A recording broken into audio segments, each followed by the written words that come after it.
Hey, Matt. Hmm. Still, as I mentioned earlier, I've been waiting so that we could do. You can tell me what I get off my evolution. We already. I just said you get your Berserker Rage, Yes. You did and not tell me what I got off of the body enhancement, or the characteristic increase, or the unnatural durability, or the You're attribute. all right.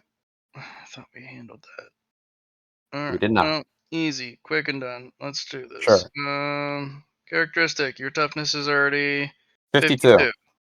Yes. 3 and 3. Okay.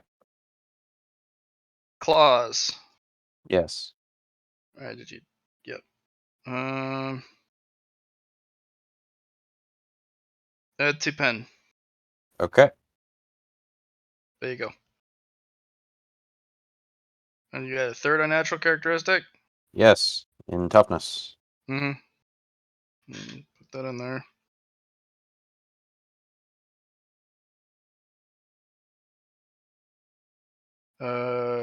Reduce pen by 1. Okay.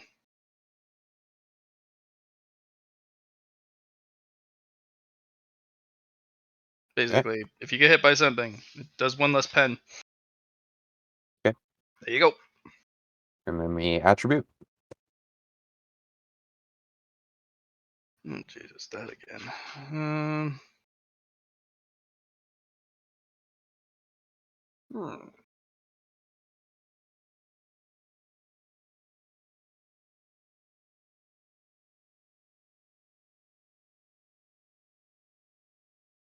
Hmm.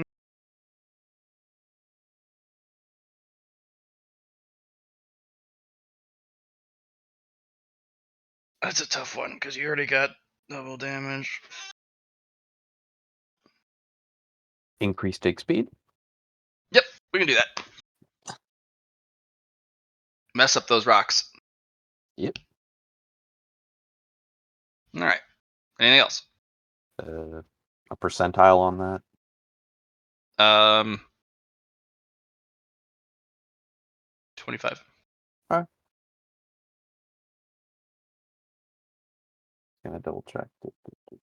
Alrighty then. We can handle what the combined ability does later.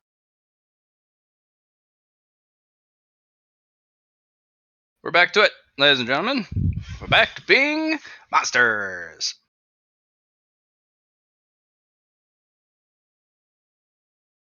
Okay, let's play some music. So, what happened last time, guys? You guys remember? I do. I do. Anyone want to share to the crowd? Yeah. You are talking about the ending or just in general? I just what happened last? So what Very happened last time? Um, Easley snuck back into the human encampment to retrieve a sword for Notch and reported back to the Bank of the Sands. After that, we all went to go see our favorite monster merchant, with the exception of Grimold, to go meet Ing. Buy my things. There was a shopping episode along with a discussion with the monster that guarded the spring. Colossigator. Yes. Who we found out was the champion, or a champion of Sobek. Upon negotiating on behalf of the Bank of Sands, we then went back to them and paid off the Colossigator. We also received a request from the Colossigator to go to the farthest side of the Endless Desert to a ruined temple to pick up a offering bowl and anything else that resides in the ruins of Sobek for him. Also, the party, minus Grimald, went to go to the remains of the destroyed visage of Nareem to begin the very arduous process of taking it back to the temple. I think that's where Grimold, we ended off, right? but see, Grimold did something else. Grimold I began. Oh no, go ahead. Sorry. Grimold was spying on a group of adventurers. Well, not adventurers, of hunters. Basically, a map maker and his friend. Colleague. They figured out where our little menagerie was, and Grimold was in the process of hunting them down and bringing back the cartographer alive. I'm not sure about the other one, though. We'll find out what happens to him as well. On this And that's episode, where we speak left of off. Lost Menagerie. Yep. Hmm. Well, they Thank you, also did a Jeff. really important thing.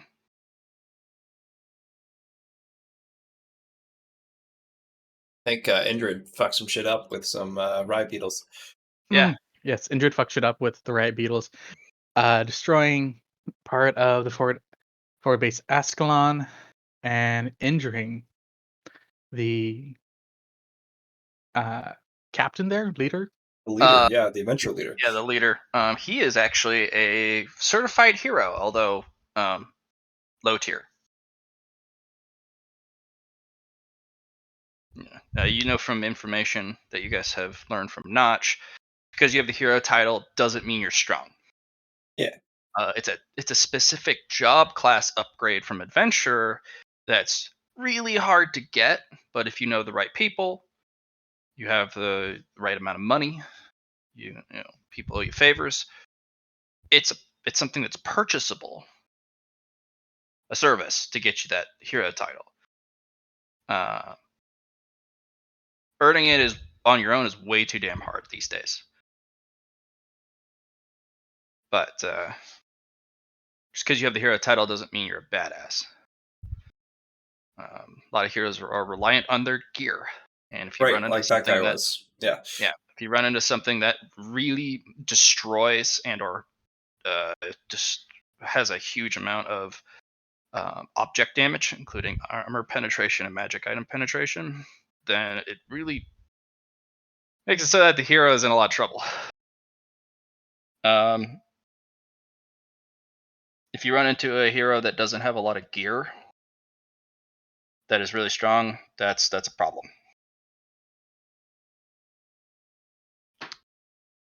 Gear as a supplement shouldn't be, what defines you as a hero.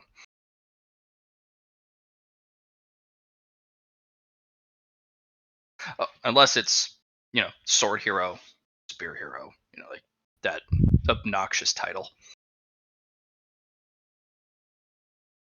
But yeah, Indrid also knows where they are keeping the loot that they're getting from the riot beetles, especially that large alpha gem, which would be bad if the humans made off with that. So stealing that would be really, really good.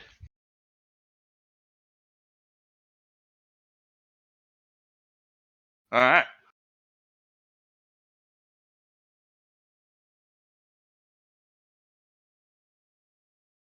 Doing some excavation. Indrid is being spooky. Grimold is ready to hunt his favorite type of prey.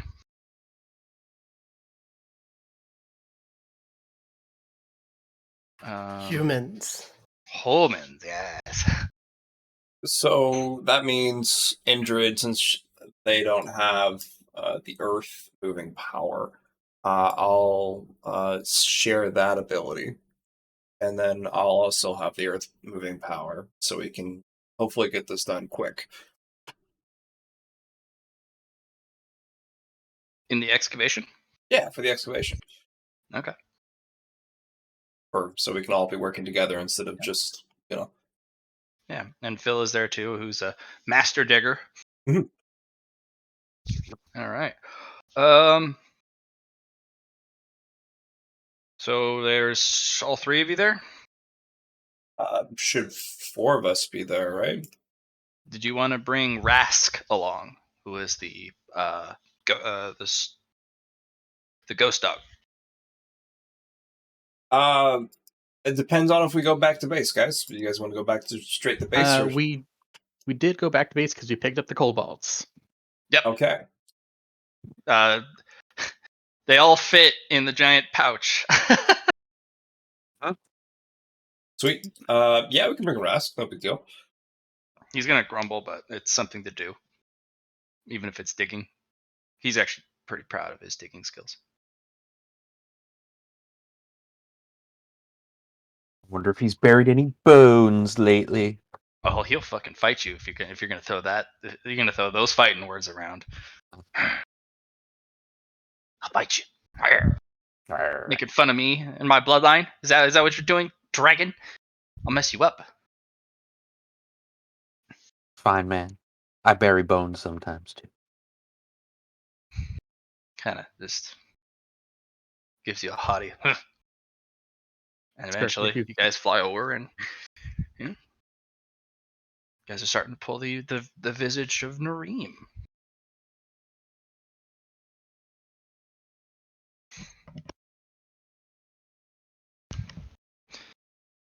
Alright, so that'll actually take about 4 days, unless you guys are going to go through the night, which could be dangerous.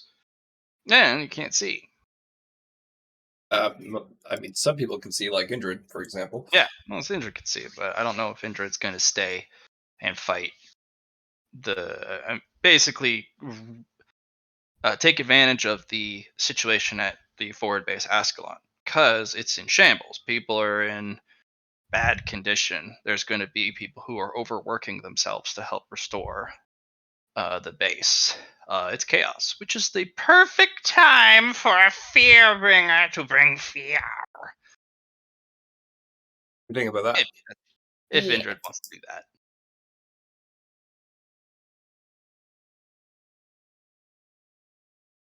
Okay. Then Indrid. Yes. You could also use your earth moving skills to also, if it's granted to you, weaken structural areas, because you know the other tower's about to fall, but they just saved it. But if you weaken it a little bit more, it's going to collapse.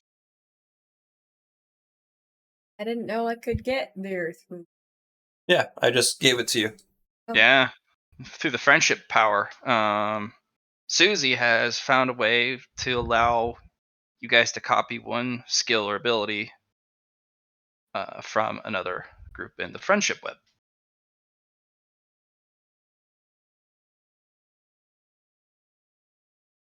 Yes.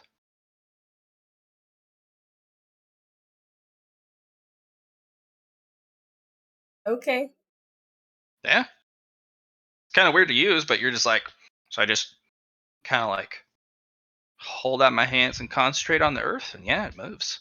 Takes a little bit of concentration, but you have a ton of willpower, so it just takes a little practice. So, while they're working on it for 4 days with the army of kobolds and all you diggy boys, it also helps that Susie's there for excavation, because you can basically build kind of a pulley system with your web. Okay.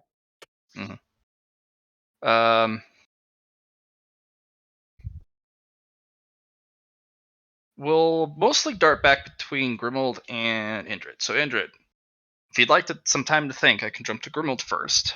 But what are your immediate plans for bringing the fear? Well, I'll knock down that tower then. Okay. Would you please roll me some stealth?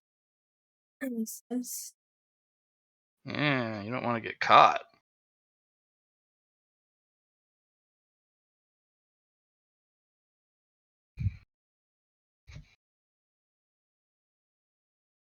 I'm shocked. Oh, I'm off by. Not anymore. Okay. Pass with additional 3 plus 30. Okay. Make some rolls. Several of the guards are just kind of rubbing their forearms like, is it cold? It's cold, right? And one of the guy, slings his spear in the direction of some of the smoke, just like, did you see that? Something in the, he's like, and all the guards kind of around the tower are super spooked. It's kind of like, you saw that, right? You gonna take out your additional what you get 6 more moths as well?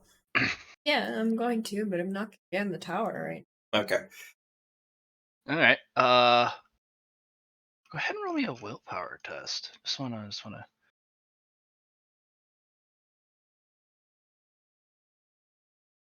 Wow, you literally have a 100% chance. Okay. Congrats, Allegro. Yeah.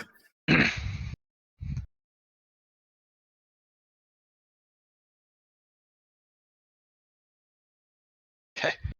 You just kind of swirl your hands, kind of menacingly, and then do a kind of digging of your fingers metaphorically into the support, and then you yank it towards you. And the tower just. They had it supported, but with that amount of willpower, that thing just comes straight down. There are 4 guards and 2 guys working on it. The 2 guys working on it have a like one single digit. Nope, they get crushed. And one of the guards is just like, "Oh shit!" and then dives out of the way. You know what? The rest get I'm proud of crushed, him. and he is lucky because of all of the debris that would have fallen on him, fall kind of just around him, and he only gets peppered lightly with some stones, and he's just like, He has a bright "Okay." future ahead of him. Too He bad I'm gets gonna up, wreck and it. then there's a bunch of guards that kind of swarm over, just like, "What happened? The tower gave way!" And kind of, an individual kind of comes out one of the smaller buildings, and they have a kind of a mystic vibe around them. They have a cloak with these long tassels that go down the front, but stitched into the tassels that goes all the way down like a scarf, and around the cloak that they have are stitched in eyes, and they kind of look around with bandages covering most of their face, with a single big eye on the middle. And they kind of slowly walk over and kind of stand awkwardly looking at the pile.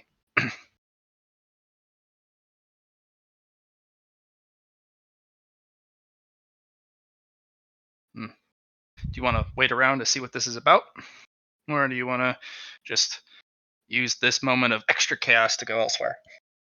I'm gonna go elsewhere. I got a vibe about this All right. eyeball You person. skitter off. And go ahead and roll me, if you could, another stealth.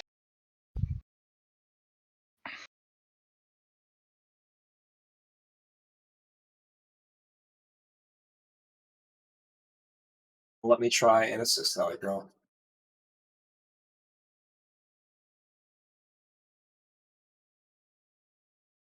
You actually do pass. Plus 30. It gets you to, that should be 84. So yeah, you do pass. By Several one. guards go, "What was that? Dude, you're jumping at shadows." I'm not jumping at shadows. I'm on alert. I'm aware. You're just unaware. Dude, there's no more beetles. Breathe.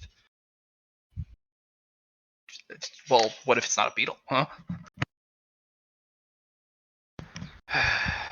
It takes an army of monsters to take on our base.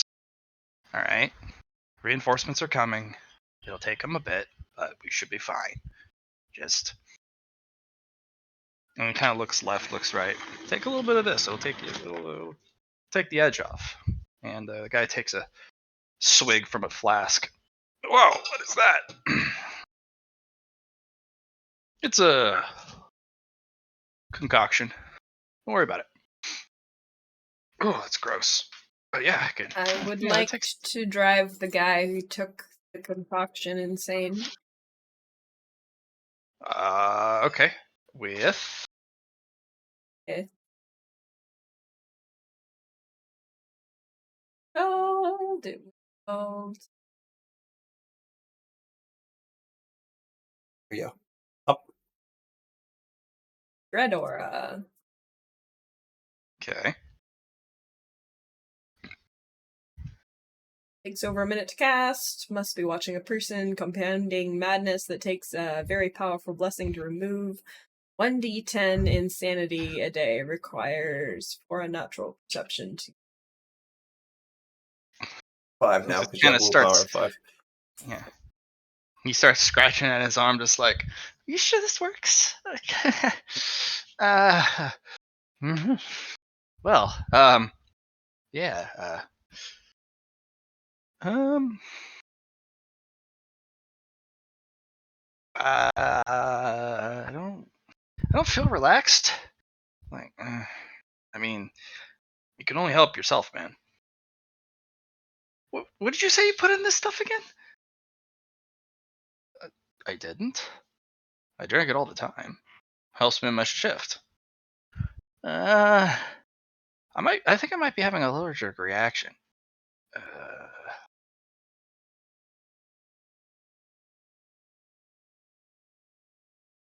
Do you stick around?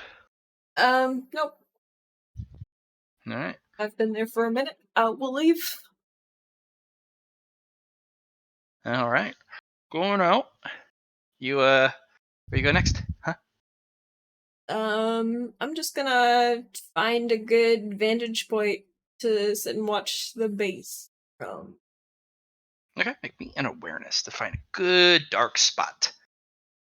Oh, by the way, if you're in darkness, she gets like a +20 to stealth and other things like that, right?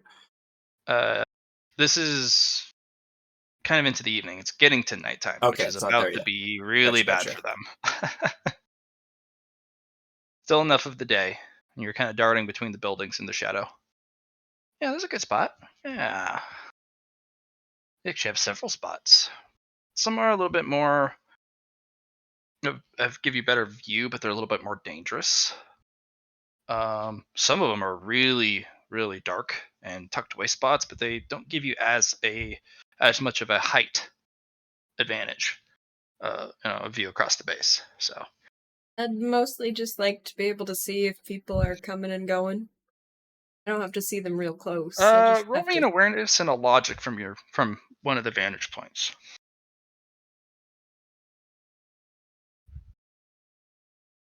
Oops.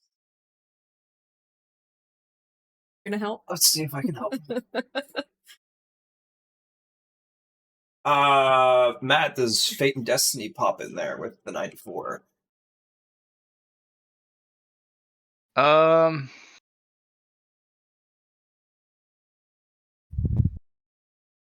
make me an influence test.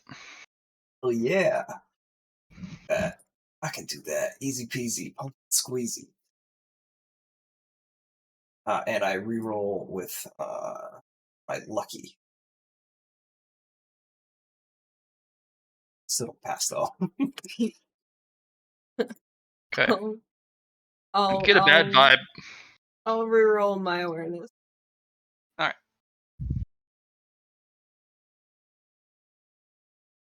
Oh, Must be better with lucky. Yeah. it's not aware. Should I still roll logic? Allie, did you hear me? What? As you said, you rolled lucky, right?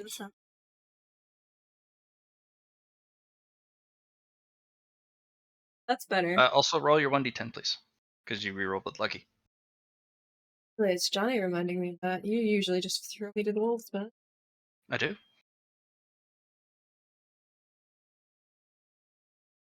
Not this time. Almost. Okay. Roll me that logic, because you are catching the flow of people. Okay. There is a definite pattern that you get to see. It actually has to do with certain passageways that people are using to move stuff about. But most importantly, it has to do with the clothes they're wearing. This base is more military. Everyone has a uniform or a variation of the same uniform with a different coloration. And with kind of an observation after a little bit, as things start to get darker, you'll start to notice that certain buildings have different functions based off of the goods you see get moved in and out, or their function. and how many people are still active. So the largest amount of personnel coming in and out is the infirmary. Tons and tons and tons of people. You're probably looking at 100 people on shift, constantly going in and out of the base, or in and out of the infirmary. But a lot of supplies, a lot of guards. Where the barracks is. A lot of flurry of activity from there. There's a couple places that are interesting. You see a very different uniform, which is kind of an adapted, militarized robe. So it's got leather armor, a lot of pouches, but these are definitely magic association robes. So casters, and they have their own building. You also see a lot of supplies involving glass moving around. You can hear the clanking, even in the projected crates they move them in. You can smell very acrid and foul-smelling ingredients and agents and substances in the crates, even from a distance. And a lot of these guys wear some sort of face mask, and they're being moved towards kind of that area from one of the damaged buildings. Yuck. You do know from Susie, certain potion supplies are very touchy.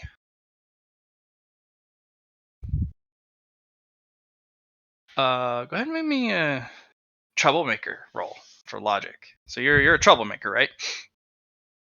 Go ahead and roll me troublemaker. I think that's a skill. Did I give it to you as a skill? Yeah, I It's a did. great skill, yeah. Yeah. I'll have it. Logic. No, it's under. Intelligence based space. Yeah, it's under NTO.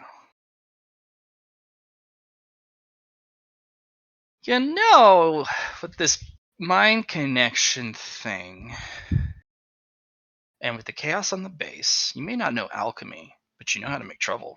And you know somebody in the friend group could share some information on alchemy. And you know what alchemy's really good for? Creating problems. Well, That's a lot of Susie? unprotected supplies. Yes. How can I help?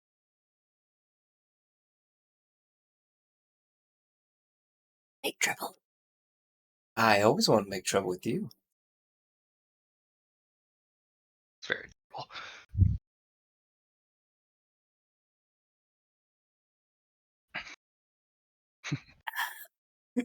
Nope, I lost it.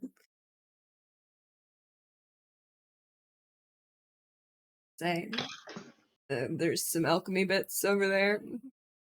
Okay. You want to get a better view, or do you want to send your moths in to check them out, see if I can get some labels? Oh, can you look at them through my box? Yeah, if you share. No, you can read them out to you. So if you get your own mods through her power, you can view through your own mods. But if she's using her mods, you can't look through her mods. She would have to describe it to you. But it's not hard reading off labels. I'll read off the labels to Susie. I'll do a little Um, alchemy roll, or need it. No, you're gonna need an alchemy roll. Scholastic Because that's or the basically trade you here? making a list in the sand. Mm-hmm. Because you're still over at the Visage of Nareem. Actually, what I'll do is just take a break, meditate, and do this in my mind. All right, you floral out a piece of paper in your mind. Okay, tell me of the things that I can help you make trouble with. Here we go. The first one will be a basic roll, and then the other one will be there'll be three rolls total. So basic alchemy, -20, and a -40 alchemy. Okay, alchemy, trade, and scholastic are the same. Let's just keep it doing scholastic since this is more of a. So -20.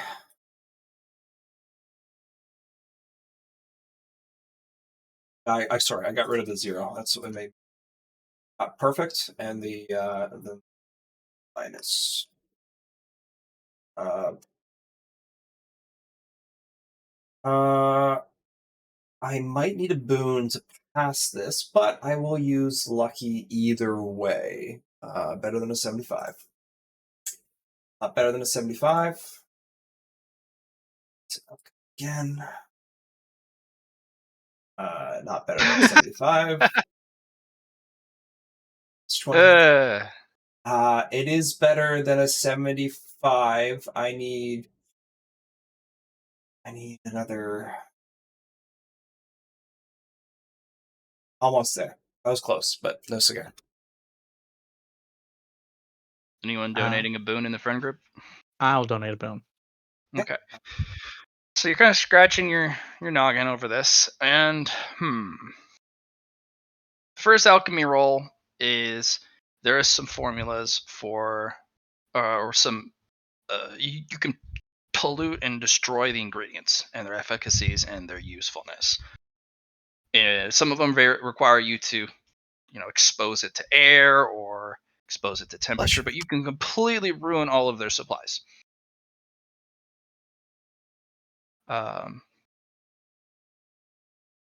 Two, there are some specific combinations of ingredients that you'll have to instruct her how to make. Okay. But you can make explosives. You can make acids. You can make foul-smelling reagents that literally make people retch. And then the last one is there's a really rare ingredient in the back. It's extremely dangerous. And you read about this in one of the basic, or in one of your alchemy books. This is a very potent mushroom that if you process it in a very specific way and with some of the basic ingredients here, you can make poison gas. Why don't I just start shoving these ingredients in my bag and send them over to you? I think you should definitely do that, and we make something with the gas, and bada bing.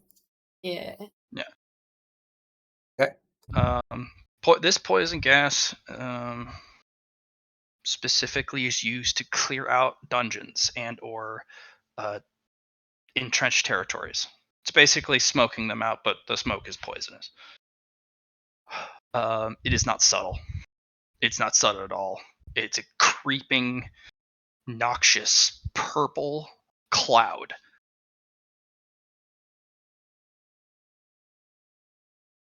It has a special name that the humans call it. Finding one of these mushrooms is very hard. The name of the poison gas is called the silence that follows. Okay. That is an A class or grade A or a high class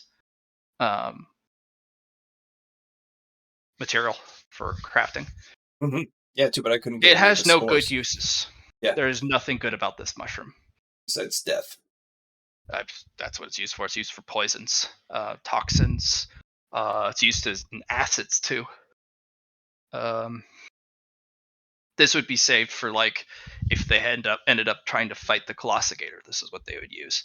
Right. To bring him down. So. All right. Even with your alchemy skills, you may not be able to safely make this, or it won't be as strong. You might need some help.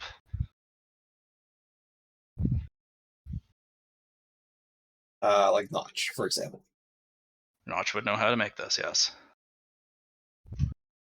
Okay. So, is there anybody guarding these ingredients, or? There are a series of alkalites, apprentices. There's a very stern individual who kind of watches the placement of the objects during the busy hours. But as it comes closer to night, he halts progress, and his apprentices are going to catalog and fill out the manifest for the inventory in this room, down to every last grain, and they are not allowed to sleep until it's done. If there is anything missing, it'll be scrutinized to the maximum, and it'll be on their heads. They are to protect these ingredients with their lives if necessary, because they're certainly worth more than the lot of you. Basically, he views the stuff in the inventory more than he views the lives of the apprentices.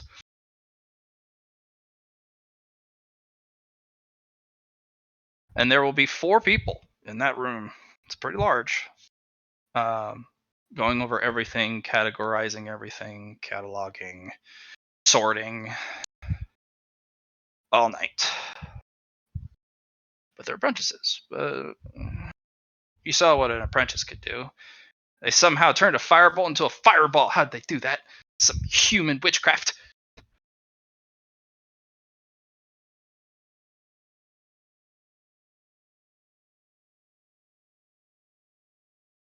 What are you thinking?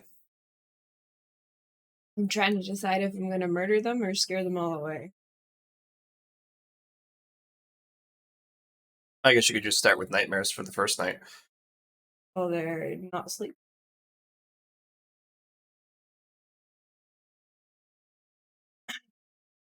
They're just apprentice alchemists, right? Yeah. I could No, they're probably- apprentice mages too. They are job alchemist, class mage.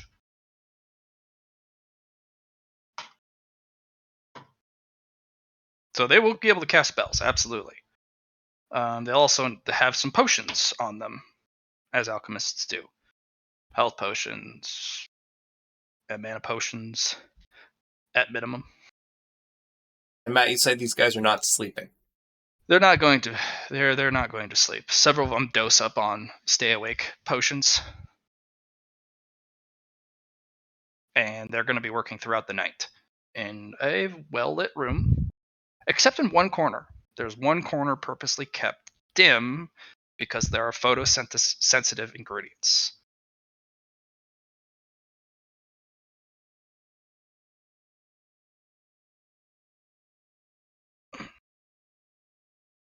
This is a What's- huge treasure trove, by the way. This is an amazing amount of ingredients.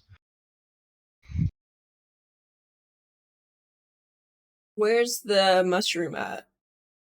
It's in the photosensitive area. It's in the dark zone. Oh, It is under lock and key, though. Oh. There is a talisman on that box, too. It's an interesting talisman. It's kind of one of those Taoist talismans. It's that yellow paper with the red writing. But the symbol in the middle is that of a face and 2 hands covering the eyes.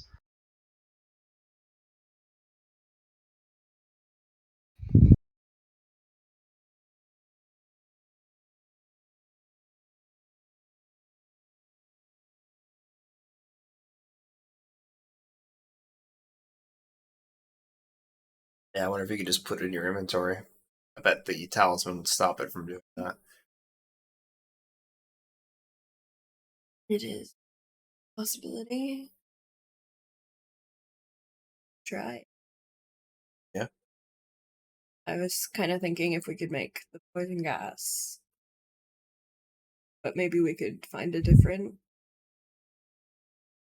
troublemaker thing for them. Just to Oh, kill the this 4 room makes your apprentices. skin itch, Indrid. This is troublemaker heaven. Everything is in some sort of glass jar. They're on shelves. The shelves do have a little retainer, so you basically pull the rope off, grab what you need, you put the rope back on in case the room shakes and things don't fall. But everything is in some sort of fragile container. Yeah, maybe we could just find something that would knock the 4 apprentices out or kill them. I guess you could try using Etzel's hawks thing for the food of these alchemists, make them sick so they couldn't work anymore. But if Could these also- 4 alchemists get sick, they're just going to send somebody else over to watch the. You could also have them do through Etzel's power sets. Make them frenzy. Have Oh, them yeah. fight each other. Could work. I also have the ingredients of that. What was it called? It was the dried up, cooked in the fire of what's his face, frenzy material. Sprinkle that a little bit in their food. They go frenzy. But yeah, okay, we could use Etzel's power. Just Etzel, are those part of your power, or is that actually part of your item's power? That's my item's power. Okay, Yeah, you'd can't do have that to then. borrow his weapon. But he also has a lot of ingredients from Kali. Yeah, Callie. Those Mhm. bloodstones, those are not safe. I think I ended up with those, but yeah. I have Yeah, more. those aren't safe. You could actually roll me troublemaker. Say you could probably use those crystals, grind them up or something. Poof. Just blow it in their face or something. Roll troublemaker. Nope. Something about that red A stone, lot. that red aether stone. Can I think about it for a while longer and roll again, or? Yeah. We'll give you one more roll. We'll do a little bit more, and then we'll help the Grimmel. Nope. The way these humans are moving around really just kind of, you want to stare at them. You want to blow your whistle. You want to make them scream. You're a little, Okay, I'll just distracted. stare at them and use cause fear. Okay.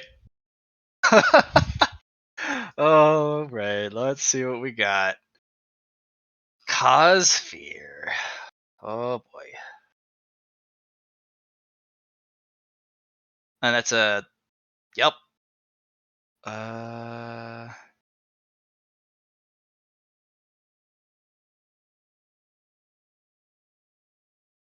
Yeah. Which one? There's 4. Very bottom of her character sheet. No, I'm talking about which apprentice. Oh, okay. One that looks The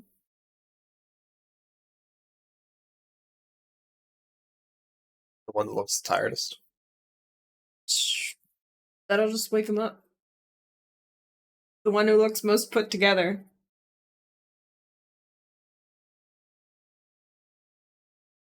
Yeah, he didn't pass that.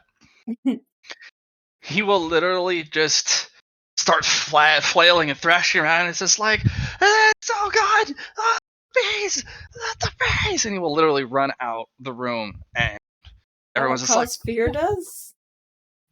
yeah, it pulls up a phobia or something. I Like, mean, Does you awaken a sense of mortality in one creature you see within range? you also have the thing that allows you to like double their fear, the roll they did. Yeah, this guy has a deathly fear of bees and wasps. So he thinks there's a bunch of wasps and bees after him, and If he's he's literally just by himself freaking out in the middle of the desert, I'm gonna go get him. no. He's run out of the warehouse room into the mage halls, just like, I gotta get it off, and he's running, and he runs out the front door with one of the mage running after him, like, what are you doing? Get back! No! And the guy just runs into the base proper, screaming about bees. One of the guards does tackle him. One down. I won't do that again. Why not? He'll get Suspicious. Okay. And the guy just kind of was like, "Stop! There's no bees. They're all over me. Ah, they're stinging me. I'm gonna die." And I did the not guy know just like, Osphera was so potent. "With you, it is. Are you kidding? You get double. You get your fear is a lot more potent." Neat. Cause Fear also is a mana spell, so subtract the mana.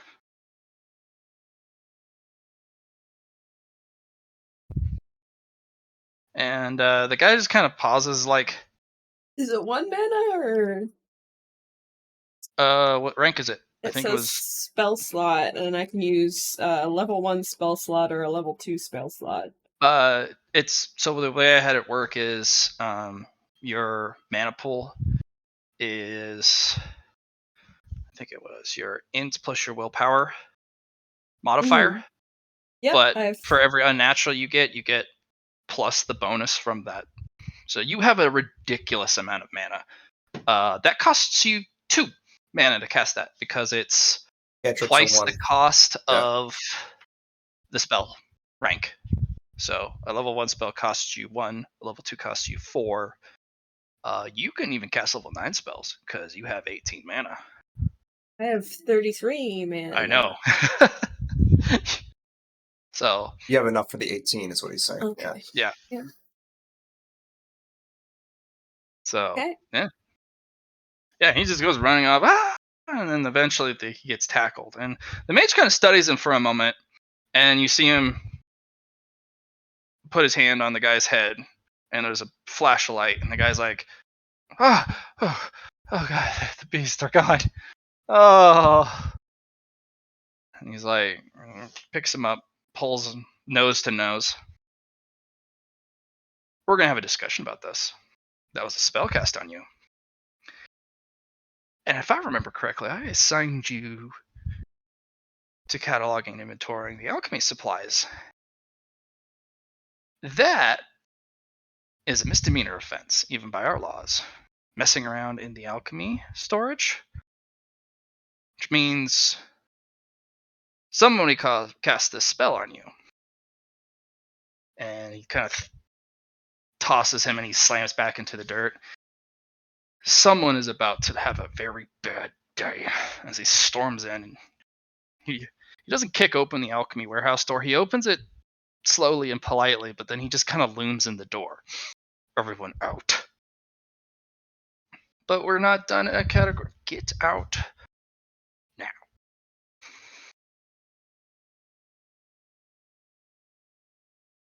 And he snaps his fingers for one of the the mage alkalites, basically journeyman. Stand guard in here. Keep your eyes open. Also, run magic detection and see invisibility. Something's not right. And as for you 3, we didn't do anything. And then the door slams. Door closes gently. Now there's one. Can't rattle the room.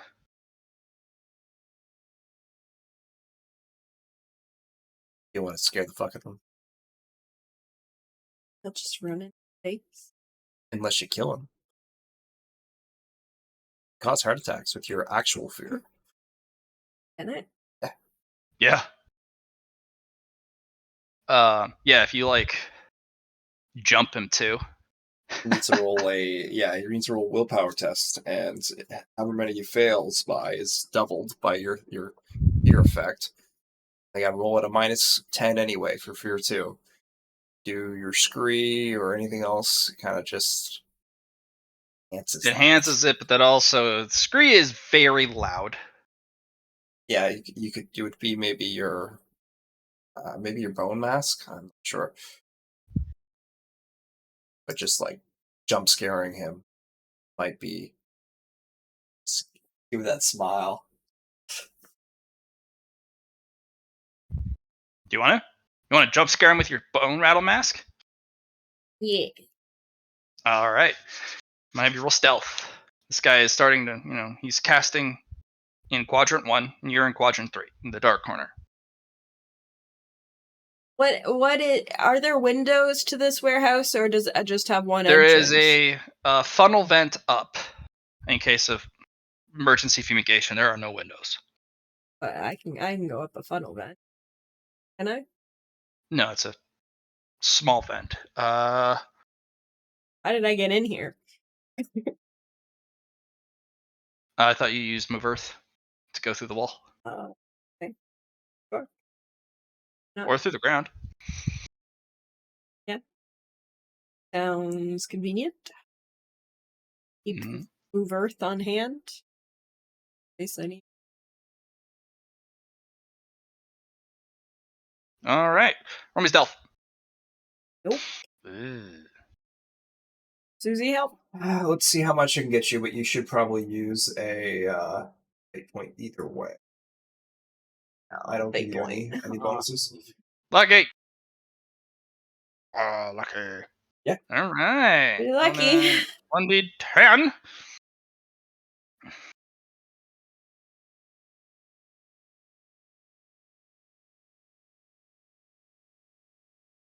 Nope. No Same dice. number. Okay, so then what we gonna do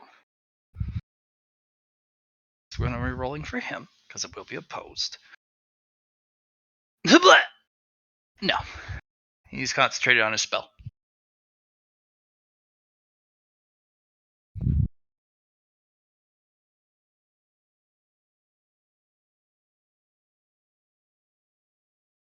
What do? You're poised to strike. How do you jump scare him? I want to sneak up behind him, put my little bat hand on his shoulder, and peek out into his face. All right, roll me that intimidate. Roll as well as you can, and hope he rolls like ass. Sally. And that's run off my. I have so many. Do You should have like a tracker for whatever spell you're gonna do. Like for intimidate, you have like it's not in darkness, so you don't have that bonus, but you do have a plus 50, a plus 10 from disturbing voice, plus 10 from your quality.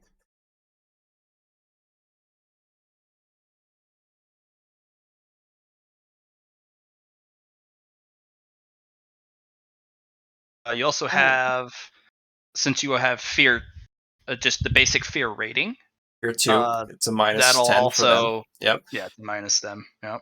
Okay. Does your bone rattle mask do anything for you? It'll be a silent delivery of its own power. Okay. Yeah, I say it stores exceptional fear and grants insanity. That's what it says. Okay.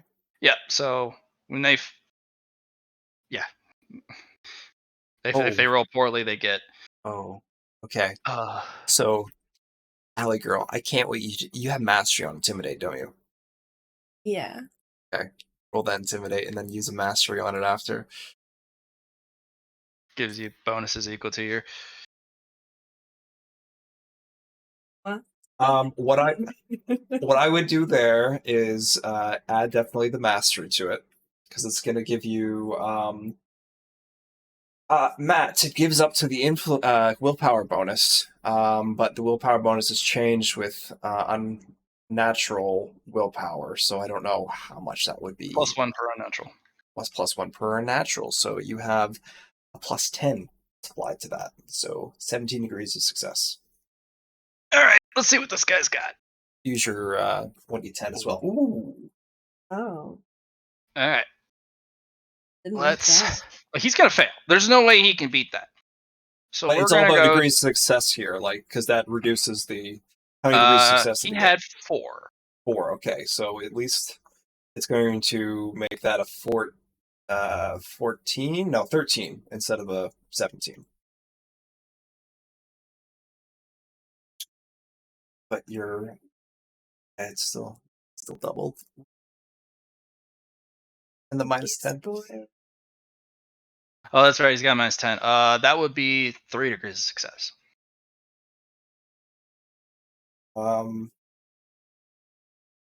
Well, I guess roll on the shock table, Matt, Yup. and then add plus 120 to that shock table. Yup. All right.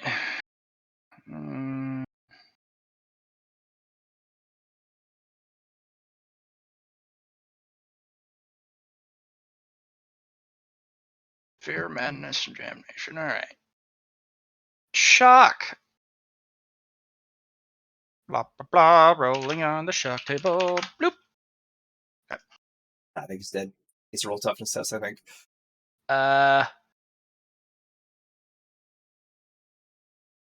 Yeah. Yeah. Character is so overcome with terror that his heart stops. He must make a challenging toughness test or die. If he succeeds, the character still falls unconscious for 1d5 hours and cannot be roused from that Challenging. Isn't that a minus 10 toughness test? 0. Oh, it's 0? Okay. Oh, he He rolls an lives. 8, though. Oh! And he I will can't use not any. die, but he I will be can't- out for 4 hours. Okay, that's doable. That's a way for you to snatch all this shit up. Ellie, gain 30 points to the bone rattle mask as it drinks its fear.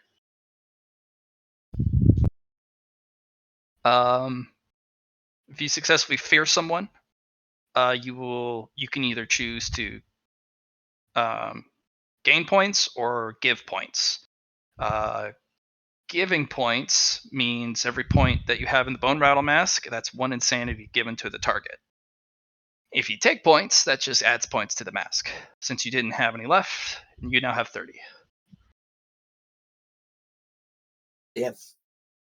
The question still remains: do I just leave this guy or do I murder him? You can murder him 100%. Like he's We'll come he's back to that helpless. after we go to Grimold. Yeah. Okay. Bring him to me. Grimold, Yes. it's. Do you want to wait through the night? Because they're going to leave in the start of morning. The cartographer and the hunter. If I'm still at the watering hole, I Mhm. can't do anything because there's the guardian of the water hole. So Sure. Do you want to get a head start? Do you want to set a trap? yeah, I'm gonna go scout ahead and follow the path that the crocodile alligator thing said they were going. Okay. Go ahead and roll me navigate surface to get to the right place. Because it's not going to be a beeline. They're going to take a specific path, and you just need to be able to see which is the most logical path they're going to take. Yeah. And you're kind of crossing the dune. You're like, oh yeah, humans would never cross the dunes like this. They're going to take a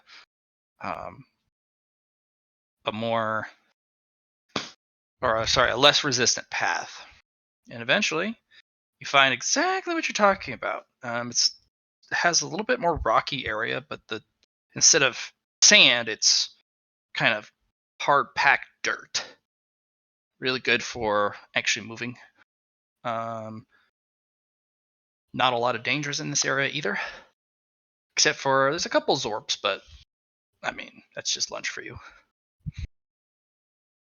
Do my shadow clones leave footprints? They do not. Your nightmare twin does. Okay. Uh. Mm, yeah, no. I'm just gonna go. Do I see any sort of vantage point or hidey It's hole? pretty open. Is there at any point where there's going to be like a sort of valley or? It's going to take most of your day. It'll take them an entire day to reach you. Mhm. But yes, the terrain starts to elevate, and there are larger rocks. It's not a valley or even kind of a plateau area. It's just now you're getting large rock outcroppings that the path kind of winds in between. So starts to be volleyball-sized rocks, and then it gets up to boulders, and then you got these huge, massive um, building-sized rocks. Okay, can I perceive if there is a best place to hide out? Sure. Go ahead and make me an awareness if you could.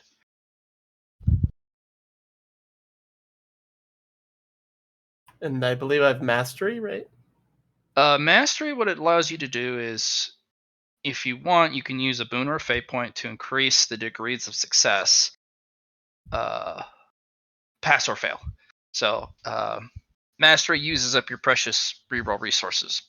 Just go Okay, ahead and roll. I'm just gonna keep perceiving. Can I do that? Yeah. All right. You're kind of like, no. Ooh, that's a good spot. You actually, there's also another good spot across the way, which is less obvious. So what you can do is, there's a little place that enough space for you to fit through on the floor on the opposite side of the vantage point, so you can have it so that they think something's there and they turn their backs. Yeah, I'll camp out there. Yeah. So as they're coming towards you, you'd be up on the high right side, and on the bottom, on the floor on the left side, where they would be walking, would be kind of that area which you could use one of your clones to have them direct their attention. Yep. Because the hunter, he's going to be the one that's going to be able to either notice you're there or even put up a fight. The cartographer probably is just as a guy who's really good at his job, but probably has not so good at combat skills, But the hunter, he's going to have tricks up his sleeve, so you need to take him out first. Right. Okay. And then, do you want to go hunting for food in the meantime? Yeah, I'll do that. Get yourself some meals and then just kind of sleep the day away? Yep, that's a good plan. All right. So, they actually stop in the direct middle of the day. They don't actually travel during the noontime, because it's too hot. So they take cover wherever they can, and they move during when the sun is waxing and waning, and at night a little bit before it gets too cold.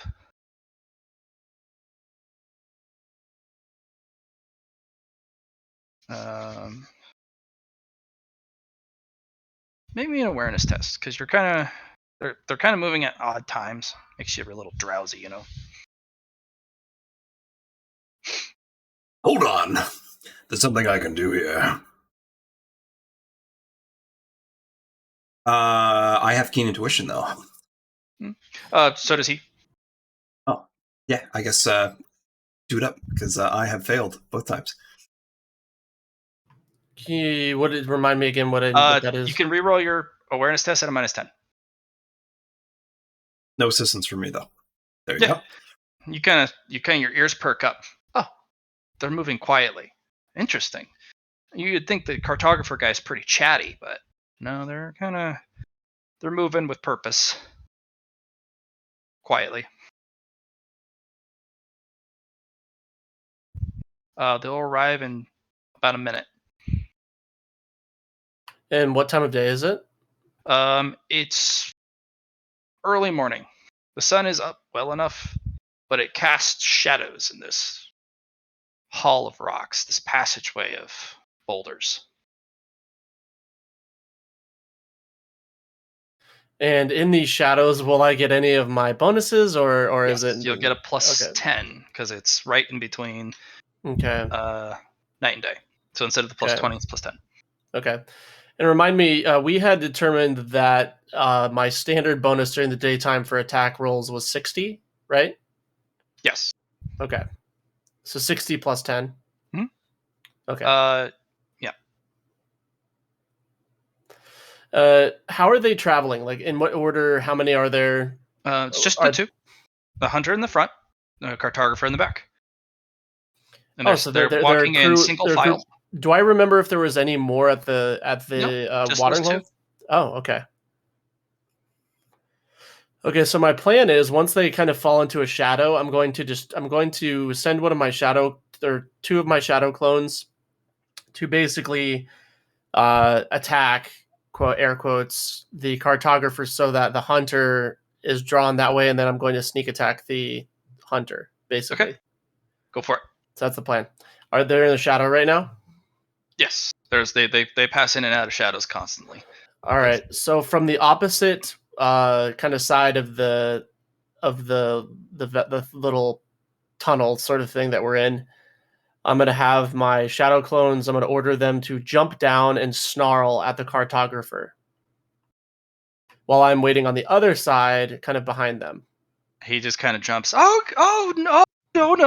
And he kind of reaches for his belt and he starts to. Let's see if he. And I do have my nightmare twin out already.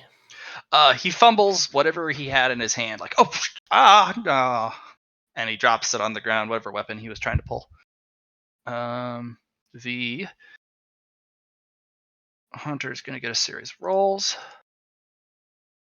He will go to a protective stance, but he did not seem to notice you. All right, so I enter ferocity, and my eyes become a deep black that the sun can't even register on, and I attack the hunter from behind. All right, go ahead. Make that attack roll.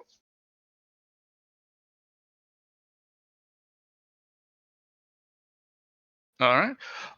Roll for damage. He does not. That is a surprise round, and he did not know your presence. So, roll damage. Okay. And Not my bad. my penetration is +3 on top of that. Yep. So 6. Yep. Sneak attack damage.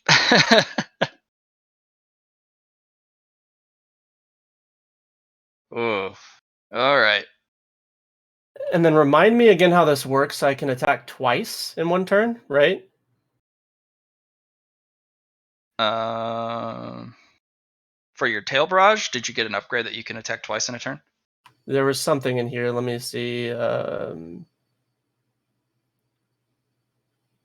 me see. There was some upgrade that we made.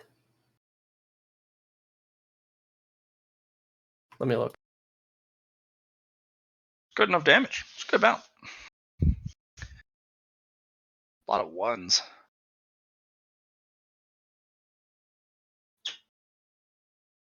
I can't find it, but I thought that we had figured that out. Yeah, I don't know. I can't find it. We'll have to figure it out. Oh, let me see. Yeah, no. Okay. And as so I'm going to prepare. We use my. Can I since he doesn't know I'm there, can I prepare an action? Well, technically, it'll be turn order next, right? Yeah, yeah. Yeah, it'll be turn order next. You got a half action. You can't prepare. Okay, cool.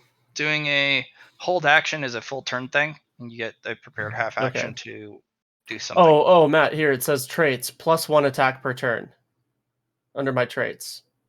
That is for your physical attacks. Not my tail attacks? Nope. Your tail has okay. a once per turn reload because it has to repopulate the spikes. Got it. Okay, understood.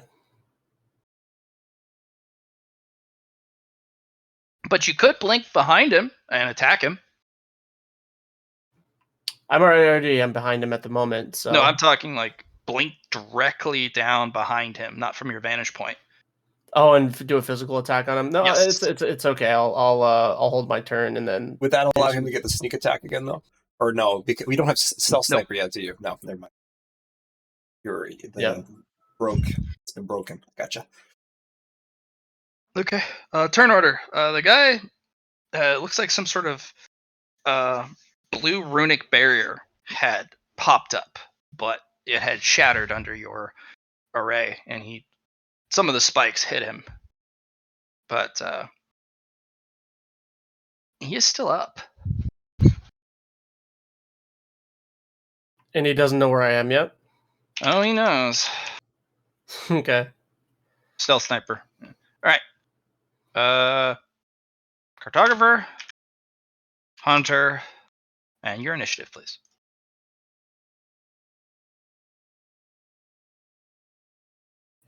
Do I press the custom button under initiative? Agility. You won't be able to do either unless your token's on the map. It says you attempted to use a roll command looking for the value of a selected token, but no tokens are selected. So what you'll just do is roll manual. What does unnatural agility do for his initiative? Uh, Would you like to do +1? yeah, it'll do +1. All right, so what's the roll? 1d10 plus 8. Well, you need like a roll 2 or a 1 in order to not get in front of these guys, so I think it'll be okay. Yeah, good shit. You're going first. Okay, so and he knows. Can he see me, or does he just He's kind of turned like to face know? you. He's trying to face me. Okay. You want to displace? That would give So you stealth again, right? It would give him stealth again, yeah. He could also leave a nightmare twin or a clone copy where he was. Yeah, that's what I'm gonna do. I'm gonna leave my nightmare twin where I'm at and displace behind him, and then attack. Okay. The attack roll, I will give him a roll. No, he has no idea. Roll damage.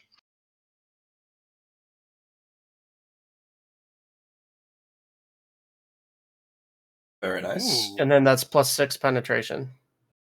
Yep. And then roll me the sneak attack damage because you displaced. He thought you were the nightmare twin. Tasty. Yeah, that guy unfortunately hits the dirt. Just. But. And now it's just a cartographer. So I surround him with my shadow clones are still kind of like growling at him, and then I'm going to stand next to my nightmare twin and kind of look at him and see what he does. He's fumbling through his bag quickly. And as he pulls stuff out, he's just throwing the contents of the stuff he's not looking for at the twins and just like, get away! As he's throwing stuff. Let's see if he's still looking for something. He's like, no, get back, as he's throwing the contents of his bag at you. If you haven't already, you could try doing a takedown to knock him out. I think it might require a tier 1 talent for takedown, but we could probably get that work. I'm going to attempt to chop his hands off. Oh! That might kill him if you don't have Medicaid. Yeah, that might. Actually, let me try to swipe his fingers off. Ooh. They're in his bag. That would be actually a pretty difficult shot. It's yeah, they're in his bag. Okay. He's pulling stuff out of the bag and throwing them rapidly. Okay. So he's just throwing stuff at me. I'm gonna go ahead and just impale the tendons in his wrists, like above the bag, with my tail spikes. It's a very difficult called shot. You don't really know anatomy, other than what you've eaten. I feel like I should know like anatomy that well, right? Because I've eaten enough stuff. It depends on the species, I suppose. You can make a really difficult shot because you're going for very, very small. I'll just shoot for his forearms. There you go. That's easy. Yeah. You just shoot him in the forearms, just like Yeah. Okay. That'd be a cold shot. Okay. So roll hit with a minus what? 20. Okay. Unless you have sure strike. I don't think you do. Very nice. Yeah. And just roll damage. Not sneak attack damage, just roll straight damage. Oh, that's actually pretty good because he does not have a lot of health. Just chunk. And I believe I'm still ferocity. Yes. So, you got him. He's not throwing stuff anymore at you. So then I'm going to have all my 2 shadow clones, my nightmare twin, and then I'm gonna have my nightmare twin. Is there any like rocks that are kind of near us that are sort of lower to the ground, like maybe like 3 to 6 feet up, Sure, a little bit away. like within the direct vicinity, so I can talk to him from like a higher vantage point, basically. Nothing within that range. Everything's really tall in this particular area. All right, so I'm gonna speak through my nightmare twin, Mhm. and I'm gonna ask him, "Have you told anybody about your discovery of the dungeon?" Who are you? I'm not going to tell you anything, beast. I flick my tails in his direction with an attempt to intimidate him. I'll intimidate. Oh, I don't have I thought we added intimidate for some reason. Maybe we don't. Okay, I don't even have intimidate, so I can't do You that. can roll out a -20. Okay, how do I do that? You just roll it without a check mark. It automatically applies the -20. If you got merit, can you buy it? You could, yeah, for 5. Okay, yeah, I'll do that. So you're still gonna have a hard time. You might be able to do it with boons, I suppose, but you probably have enough boons on you right now to do it. That would be a 30 instead of a 10. You would need Take one of my fate points to re-roll it altogether. All right, yeah. Add the check mark.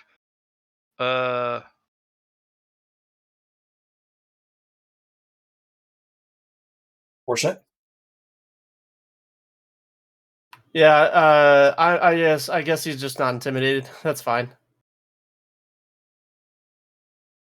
Yeah, he just kind of grits his teeth at you, and then he just gets up and tries to run away with his arms flailing at his sides. Okay, I'm gonna attempt to shoot his the back of his kneecaps. That's very difficult. Just like the back of his legs, like the knee All right, pit. back of the basically. legs, Knee different. pit. Back of the kneecaps are getting very Okay. brutal. Okay, yeah. All right, so I'm gonna do that. Is that a -20 again? Yes, just Okay. shooting the legs. Yeah, it's a cold shot. Yeah, let's see if he dodges. No.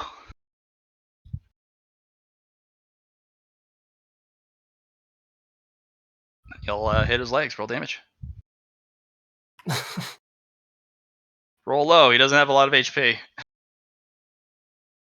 Oh no! Well, I You tried with unfortunately suggestions. kill the guy. Yeah, it is what it is. I'm not very good at playing with my food for very long, apparently. Yeah, and then you kind of get over, and he's not moving. So I look at my nightmare twin and say, "We got to work on that, don't we?" And the head just kind of stares at you. And then I make my nightmare twin say, yes, we do. And then I'm going to go to his bag and look in it. Not much left, but there's some doohickeys at the bottom. I'm going to put them in my I'm going to just put the whole bag in my dimensional storage space. Did you want to collect all the stuff that's been strewn about and off the hunter? Yeah. I'm going to... What is there anything of note on the hunter? Yeah, he had a whole pack. He had some sort of holster on one side. Yeah, sword and buckler. How valuable are those things? You don't know. Can they fit in my dimensional storage space or no? Yeah, all his stuff is compact and small.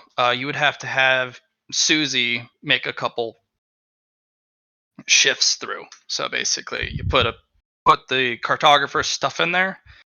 Susie shifts it to their inventory. So I'm gonna put the hunter stuff in first, the buckler and the sword first. And I would say, are you ready to receive a transfer through the dimensional storage space? Is this at night or it's the morning, like you said, right? Morning. Yep, easy peasy. Okay, incoming. So I send the buckler and the sword, Sure. and then what's in the bag? For the hunter or the cartographer? Hunter. A lot of books, a lot of supplies specifically for traversing the desert. A couple magical items that not sure what they do. Some money. Some sort of weird gun-shaped object because you've seen one before, but it has a huge barrel, and on it has several uh, bullet things. I don't know. Do any of the coins appear to be of sentimental value? No, it's just money. There's a couple Okay. dungeon coins, but only silvers. Okay, I'm gonna go ahead and send the whole bag to through the dimensional storage space. Okay. And then I'm gonna look on his person. Does he have any badges or insignias or Yes, he does. anything? Okay. He is a bronze tier hunter. He has a little pin, the hunter's badge. What's it made of? Brass. Brass. I'm gonna like at the very top right hand corner of it. I'm gonna with my claw. I'm gonna carve like a tiny little X and then put into my dimensional storage space for myself.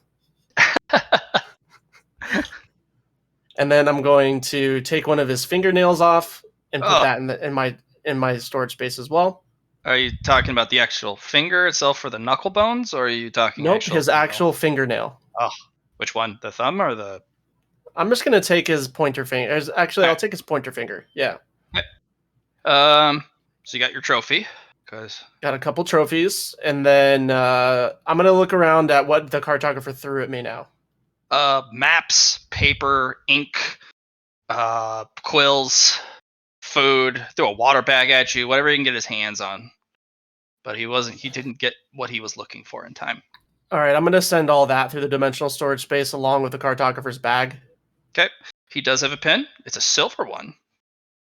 I'm gonna take that, put a little X on the top right hand corner of it, and put that in my dimensional storage space along with his pointer fingernail. Yep. All right. Yeah. He does have some magic glasses. And actually, before I send that ink, I'm gonna dip one of my claws in the ink and just kind of see what it is. Just ink. It's very dark. Does it stain my fingers? Not so much. You'd have to like hold it in there for a while, but it does have a bare staining. It's not a full ink covering, but it does darken the nail. So I get a little bored about that and put that in and send that over as well. He also dropped some sort of gun. I'm gonna send that over without too much thought. Yep, you just send everything over, and then you got 2 bodies. And you're like, that's a little too easy. And then I'm going to cast my Nightmare Twin as one of those feathered raptors. Yep. Oh, you're gonna make it so it's Feathers Raptors did it. And then I'm going to let the Nightmare Twin make a bunch of tracks every which way. Like there was probably 7 or 8 feathered raptors. Cool. Actually, more like 16 feather raptors. Okay. And then I'm going to so my spikes are all dissolved and everything, so that's not any evidence at all. But puncture wounds though.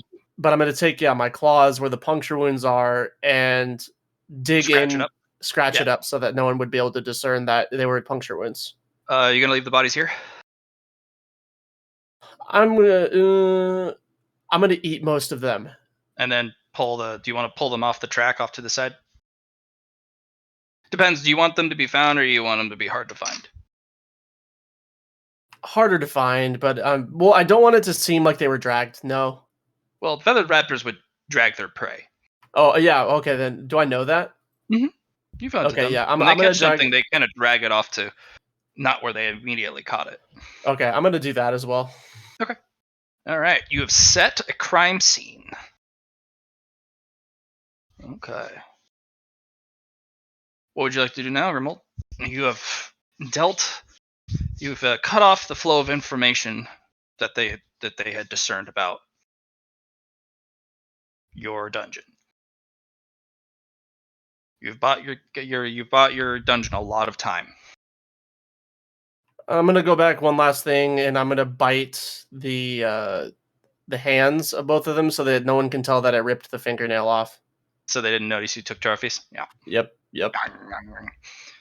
And then as far as their adventure bags, I'm trying to think if that would be suspicious that they don't have bags.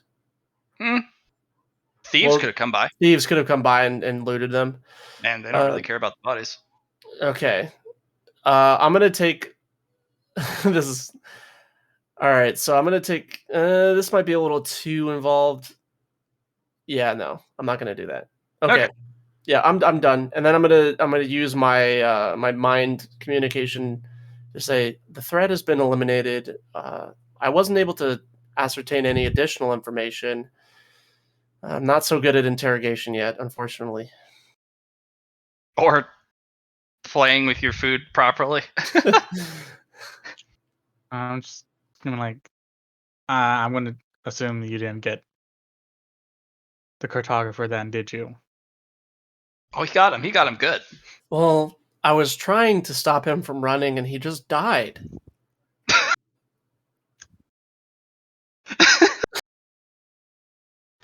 So you He didn't just get the fell over. I cartographer. don't understand.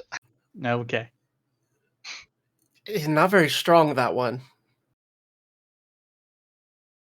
Understood. I'll make sure to ask for a stronger target for you as your payment. Thank you. One day you're just, those safari hunters. They have all the taxidermy and whatnot. You're just gonna walk into Grimwald's room at one point. It's just gonna be tons of trophies. Just like, I like the shiny badge. It's really fun to collect. He just has just a whole bunch of them lined up.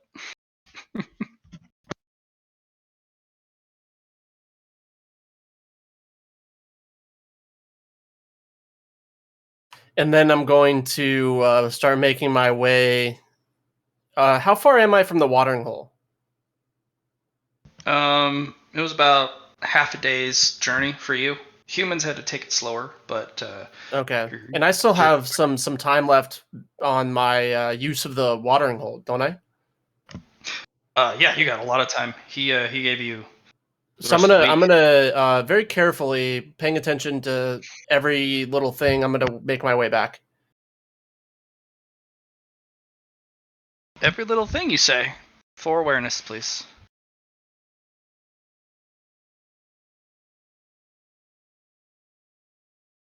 Okay. Okay. All right. And I'm gonna use a boon to succeed on that fourth one. Okay.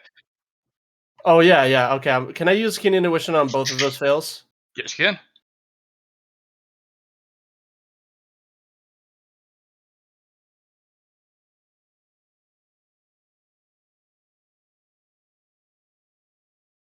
Okay. You'll have to roll the keen intuition one because he rolled keen intuition.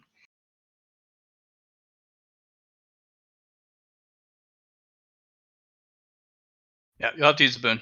So I'll use a boon. Okay. On your way back, you're hunted by some. You think they're feathered raptors, but they just kind of blur away. They act like them, but they don't really. You're not convinced. But they're never really approached. They're just kind of on your periphery. And when you get back to kind of near the watering hole, you do see quite a few soldiers and what looks like a couple adventurers and a hunter based off of their gear. And their shiny pins they just so like to hold. They're on a hard march, like a tough jog through the trail that you were coming back from. Am I able to approach the watering hole without being seen? You'd have to go into the dunes off of the dirt track. But yeah, Is there any particular challenge with that, or is it just something it's normal just that I can you're do? walking on the hot sand, which is really obnoxious. And the reason why you took this trail is it's hard packed dirt. Okay. So as long But as I can do it without any issues, I'm gonna do that and it's approach so about that no 20 one sees people. me. Are they at the watering hole, or are They're they? coming from it. It looks like they were Oh, turned I'm away. gonna go to the dunes then and just stalk them and see what they're doing. Uh, they are hard marching down the way you just killed those two guys. Do I notice any figures of note? Yeah, that's a silver tier adventurer. He has a shiny silver pin. There's also a silver hunter and 2 bronze adventurers. And 15 or 16 lightly armored soldiers with desert armor. And they're headed in the way that I went. Yeah, they're on the dirt path towards where you killed those guys. Oh, I think to myself, hopefully my cover up works. Hopefully. But they'll go by you very quickly, and you make it to the watering hole. And the Colossigator kind of pokes an eye out. You're back. Had to do a bit of hunting. I was bored. I understand the feeling. Hey, any idea what that group of humans was doing? They're here for some smart people. But I had to turn them away. They were wanting to leave after the midday. But I turned them away as part of the agreement. Unless they wanted to fight. The silver adventurer, one with the little pin. I think he was almost willing, but the hunter literally pushed him back. And when the hunter knows, the hunters always know. They also have restraint.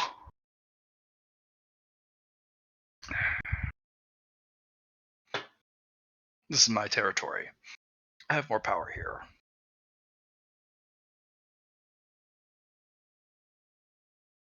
But I did wish to fight them. That would have been glorious combat. What did they do to make you upset? Oh no, I turned them away. I get paid now to turn them away. Get paid more than to have them around. Who paid you? The bank does. You made Ooh. that. You and yours went to the bank, turned in my terms, and brought me my payment. And everyone I turn away of the humans, I get paid now from the bank. And that right there is 20 medium grade, small sized aether stones for turning away 20 humans. Sounds like a pretty good bargain for you. Yes, but I also have to fight them if they don't like me telling them to go away, which I wouldn't mind. It's a good thing you're pretty big then, huh? Yes, I am. Thank you for noticing. I am very big. Big and powerful. Well, do I still have some goodwill with you? Can I Always. take a drink? You've already paid for a week. Excellent. I wanted to be polite, and then I fill my water skins and take some drinks in the shade. That little nook over there is good for resting, especially for wary hunters. The Zorps won't bother you there. So I go to the nook, and then I have I ever seen like a jaguar class monster No. thus far? I mean, you could just kind of lounge there and lick your paws. I'm trying to see if I can turn my nightmare twin into something a little bit less conspicuous. You could take the tails away. Can I do that? Yeah, you can make it so that the tails aren't there. All right, yeah. So I'm gonna make the my nightmare twin without tails, and then post him up in front of me, and then I'm gonna try to stealth and take a nap. All right, you take a nap. Excavation is going well. For the team, everyone roll me a 1d100. Sure. Who's on the excavation team? The next 4 days have been going on. I think I'm just going to try and get to know the our doggo. Is this for like mining or? No, just for stuff.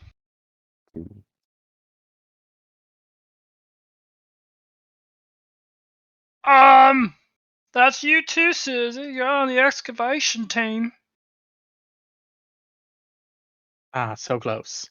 All right, Million and Susie, nothing. Needsley, the way the statue fell, it looks like it had covered some objects. Oh, Specifically, it looks like it covered some, not the offering bowl, but there are these offering cups, like these little goblets that you would fill from a water basin. They're not made of metal. They're made of some sort of weird pockmarked stone. Doesn't look like stone. One's chipped, the other's cracked.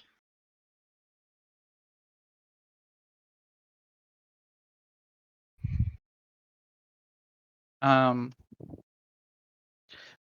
have a question. With my move Earth, would I be able to fix the uh chipped one? You have to find the chip. It's long gone. Or sorry, the crack.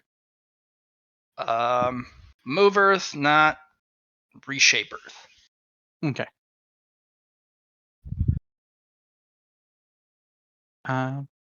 Estes will put those into like his dimensional storage, Alright. so we can put them on the offering for the new temple. That was day 1. Day 2, same thing. Same 1d100. Oh, all right. Fruity, you pull up one of the, or you help excavate one of the large pieces of stone. Yeah. And underneath is this kind of little carved out dome. Like there's like somebody cratered a part of the stone statue. And inside is this kind of biome of algae that looks like it's eaten away into the stone. And there's this little kind of primordial pool of water with some little fishies. And just basically a couple old crabs and How big little is world this unto little? itself. How big is this little biome?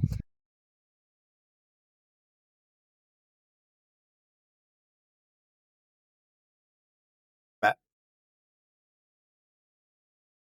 Little water basin. How big is this little biome, Matt?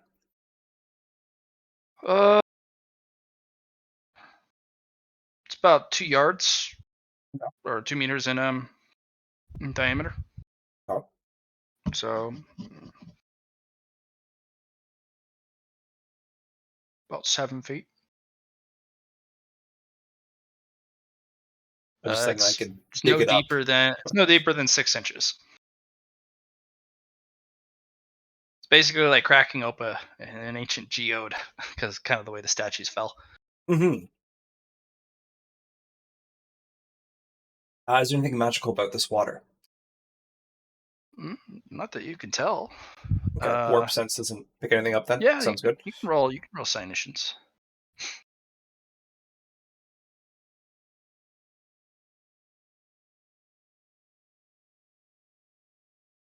And you're like, and then you're slapped across the face with a quest. Oh. Yeah. It's a rare quest. Yeah. Save and preserve the biome. Sweet. Get it to a temple. Easy peasy. So what I'm going to do, Matt, is I'm going to carve it out pretty much and put it in my storage space. I have a 3x3, so I should be able to. This is a 2 meter diameter. You also need to carve out the lid too, because they had a little sealed lid on the top. Sure. Also, you got to remember our storage spaces don't preserve living creatures. Fair enough.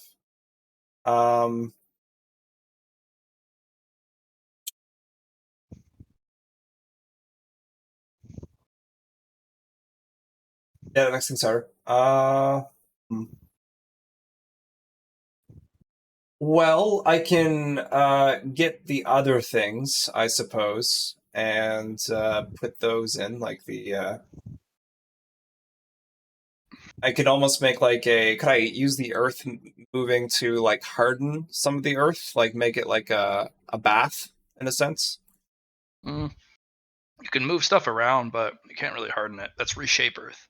Okay, reshape earth. I don't have that. You might have to have someone haul it back. Okay. It won't Okay. be as bad as hauling the spirit and all the gear. The slab that you would carve out and with the lid and putting the lid on top and kind of packing clay around it to seal it back in. Only weighs about 500 pounds. Okay.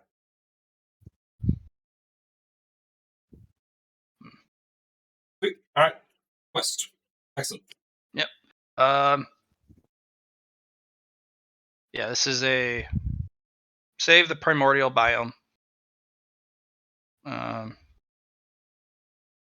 Reward, one question of your choice.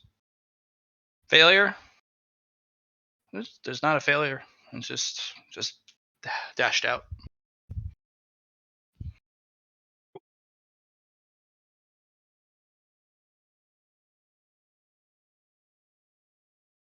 Mm-hmm.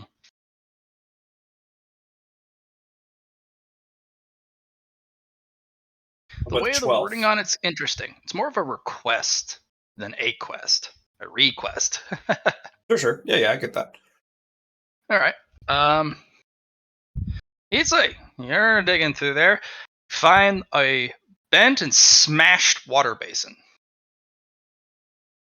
Very large. Abnormally large. You're looking at something that could probably hold 1,000 gallons.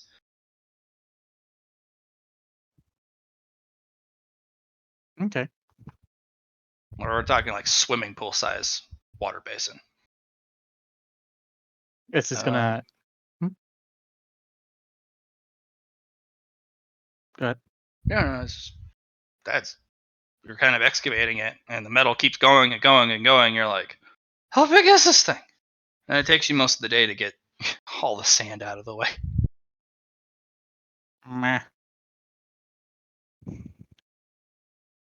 Oh, we got something else to add to our temple.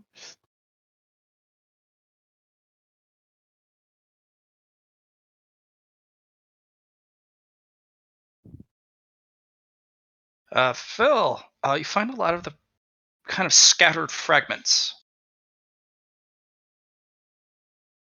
A lot of the smaller pieces of this kind of coastal rock that got scattered everywhere when the statue fell. And all the while you got Rask digging away. I'm gonna beat you. Oh, you can't beat me. I'm the best digger here. And the kobolds are just like, for Lord Dragon, get to digging.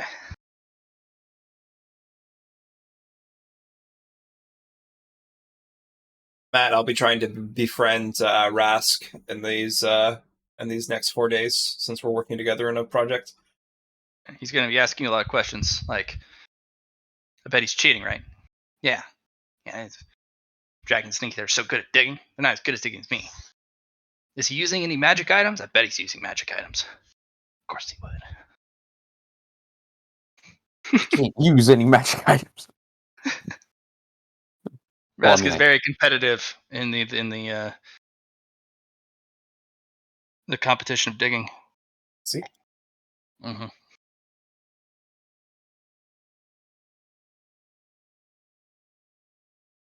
Okay. Back to. Blah, blah, blah, blah. Andrew?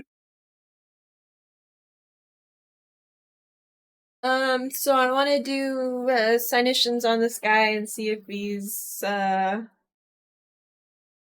anybody watching over him. Go ahead.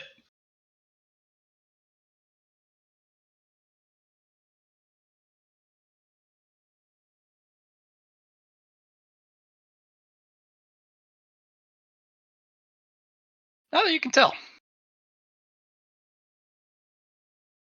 You're not sure what that magic would look like, other than what you've seen kind of maybe from what Susie can do, but no. Now that you can tell. Oh, guess I'm just gonna murder him then. Hide his body.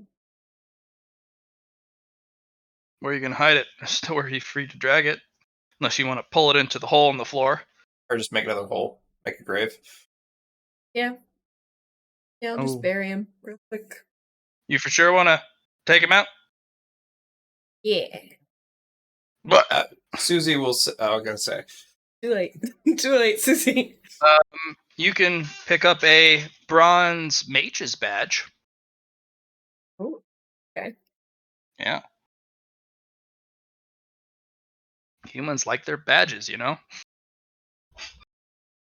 Alright. You're picking up the stuff. You have a brief couple moments to grab stuff in the room. Probably you set off alarm by killing the guy. No, you just don't know how much time you got. Oh. No alarm has gone off. It's just, you know. And I just leave my moths to watch the entrance? Yeah, you can leave one. They kind of look under the door. Or under the door frame. Kind of like watching. What do you go after first?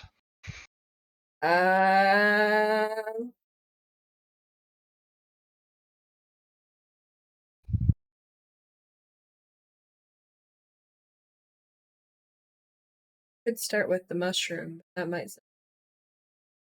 Right. There's there is a another lot one. of chemical Okay. ingredients in here. And there's still a lot of crates of stuff in here as well that they have yet to fully unpack. I'm probably just gonna start grabbing handfuls of stuff at random and just shoving it in my bag. Right. Susie will suggest. Actually, let me make a power test, not to minute. Nope. Yeah, Susie will say you should go for the crates first. I have to do will us manipulate us. What does He's manipulating manipulative. us Basically, entails? but I'm telling you what to do. This is what I just did there. having his say, basically trying to not completely like manipulate you, but like get his word in edgewise or offer some advice or have his word. Okay. What are you gonna say? I was just gonna say go for the crates first, and then we can transfer them over. Store them where we are right now. Okay. Yeah, put the crate in. Bloop. So about 3 crates. Each one of those has 20 objects in there. There's a lot of empty crates. Now you can start filling with stuff. Yeah. So I'm going to have you roll 3 luck tests. Would you like me to roll your luck test for you? Nope, she's got to roll it. So how about I give her my my quality power then? May the moon shine upon you. This will be how much time she's got. Oh, okay. I just wanted to improve her luck. That's all. You don't have a lot of time. Now we will roll for quality. Can I re-roll those? Nope. You can re-roll for the quality of the objects, though. Okay. So unfortunately, you got about an hour. It's plenty of time, but you got an hour of uninterrupted. You can chance it for longer, but you're going to be less likely and able to to hide your tracks because you're going to need to move Earth again, and you're going to need to kind of hide where you dug him. You're going to need to hide the path you used to get in.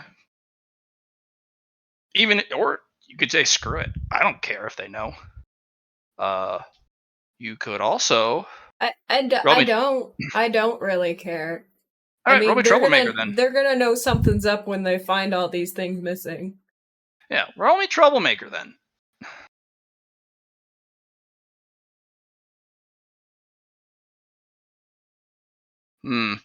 I might be. No, that'd be a 20. I need to give you an extra plus 10. You could do something though. I'll reroll. Oh, okay, all right. Lucky. Lucky. Okay, now let me see if I can help because I can at least. It is a skill. It's just going to be a base intelligence test. Oh, got that one back. You know what, Allie? I'll try and help you here. I'll use my lucky as well. So better than a 93. So yes, okay. You pass. All right. So you could set a. So when they have to open that door to come back in here, you could set up so that when they open the door, it knocks a concoction that you've put together off the table. It cracks against the floor and explodes. Okay. Yeah. I won't get All caught right. in that explosion, will I? Oh yes, you will if you Oh. stay. This is you leaving out the exit and leaving basically something to cover up what happened. Okay. Yeah. So this is your parting gift. Yeah. Okay. So, go ahead and roll me 2 luck tests.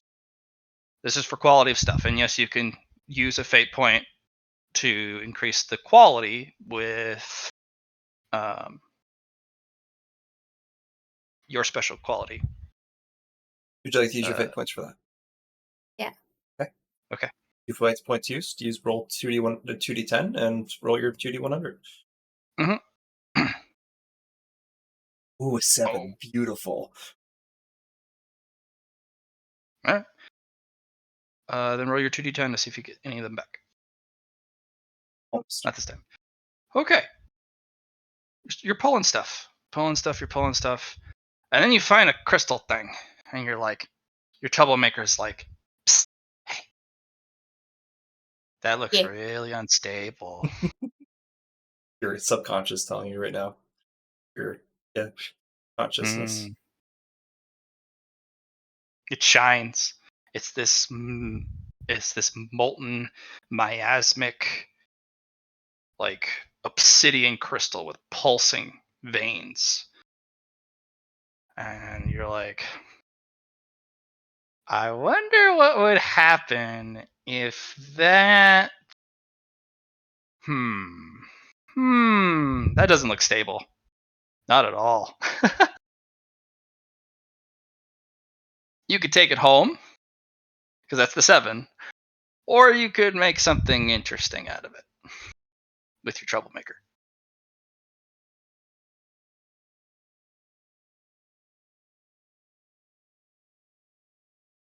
I'll make. No, my focus right now is kind of just on getting stuff out of There's here. tons and tons and tons of stuff in here. You'll be able to clear out about half the room before your hour is up. I definitely want to try and get that mushroom near the end of my time limit.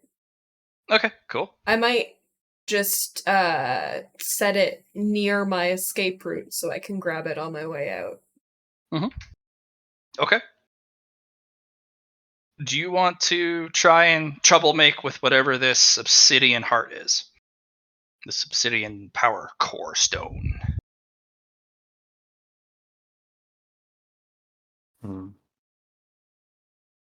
Yeah. All right.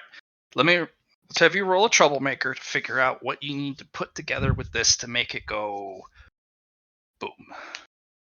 Because that's what your troublemaker is telling you. This could go boom, but a very big boom.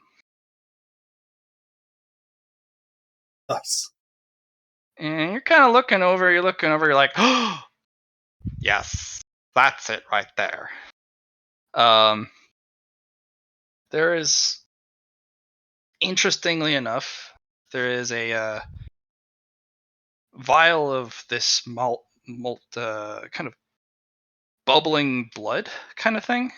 Kind of looks like it would be from the Temple of Kali. But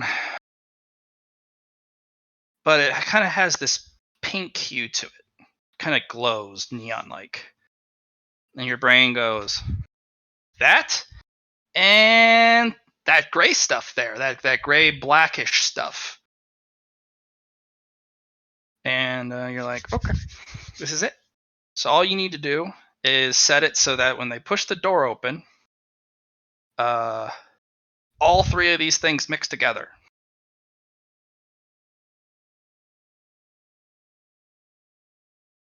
And there's a lot of glass and a lot of other objects in this room that allow you to do it. So go ahead and roll me one more troublemaker to see if you can set this up just right. That's right. You have some very precariously set and just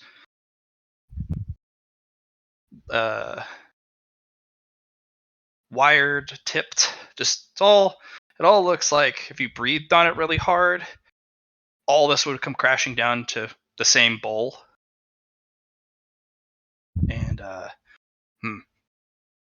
that probably don't want to be around for that. Like your heart's racing, like that's bad, what you just did. Okay. So naughty. How close do you Yeah. want to chance it? Because you can go for more and more stuff. I just want to know how far away you want to get away from this. Well, I better get pretty far away now that I've set up a nuclear bomb and All right, so you're gonna collect what you can from the dark area, and you grab the chest, the mushroom, and you run it. You run through your hole, and you're like, "No, gotta go!" yeah. And your little moth is kind of watching as the guy goes and opens the door, and it goes click clash, and then there's a, and the opposite side of the fortress just is blown to pieces. The wall, the tower, the garrison, which was nearby, is gone. The mage's hall is gone, and most of the infirmary is buried. How's the treasure room doing? That's actually buried into the cliff. So the entrance is completely flattened. You'd have to dig it out. Thanks. So Forward Bay's Ascalon is missing a chunk of the cliff and most of the northeast corner of the base. So they only have one remaining tower. They lost an entire wall in the first assault. Now they're missing a whole corner. GM. Yes. For notes on this, should I drop some of the shields off it? Yeah. You need to get close though with the map for it to reassess. Okay.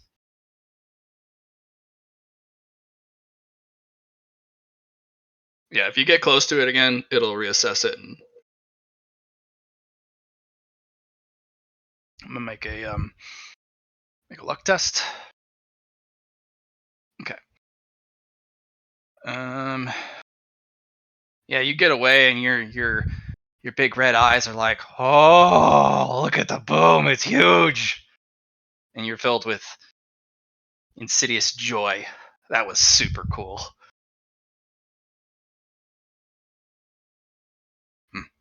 Mm-hmm. All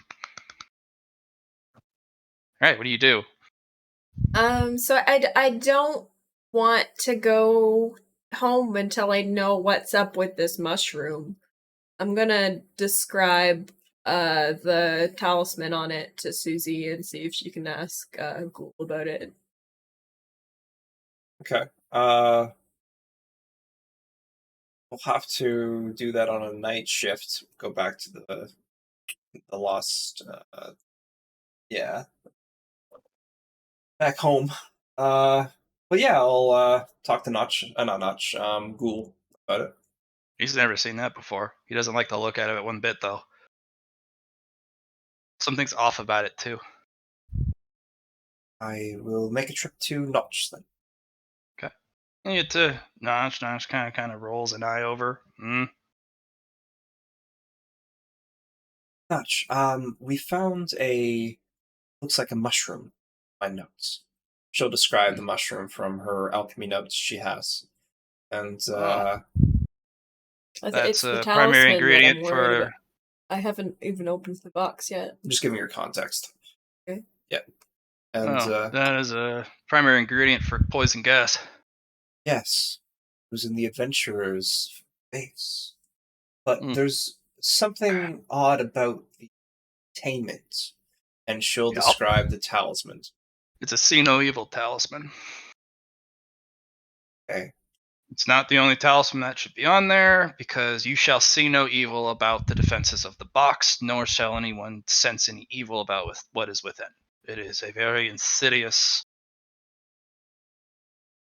spirit magic.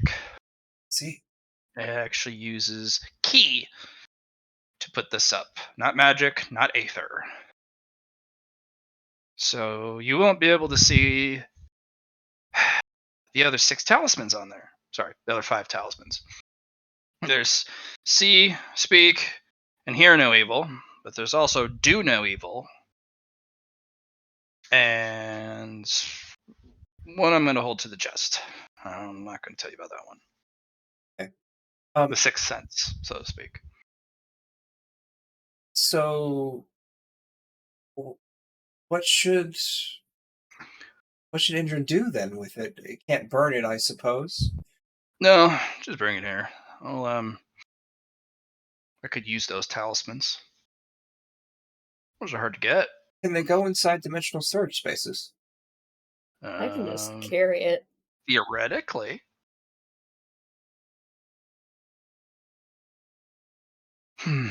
Yeah, theoretically. I should try transferring it over. But Yeah. depends on how much you like the person. Transferring it over. So this would do damage to them then. Depends on the actual writings on it. And Well, there's no amount of description you can try and give me I don't without know, me actually just seeing carry it. it over. I'll just 'Cause I'm carry not it an over. Injured will just carry it over. Alright. It's probably better. Yes, I don't want to hurt Injured. Just do it quick. Those Yes. talismans specifically are meant to harm the carrier.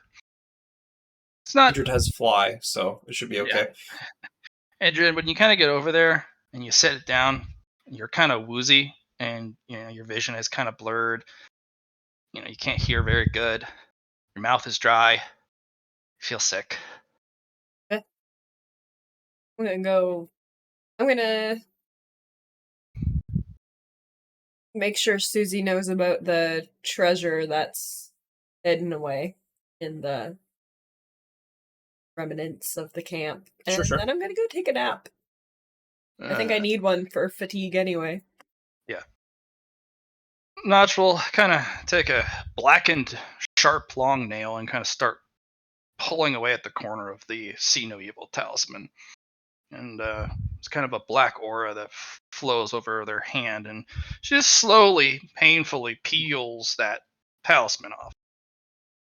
And then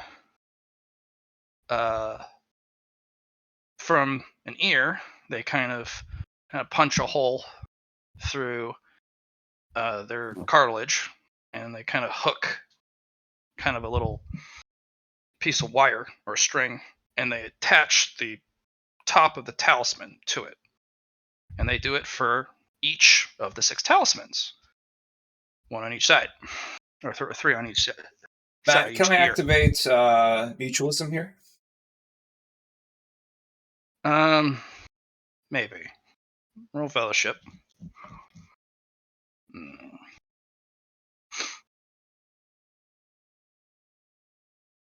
It's resisted by willpower.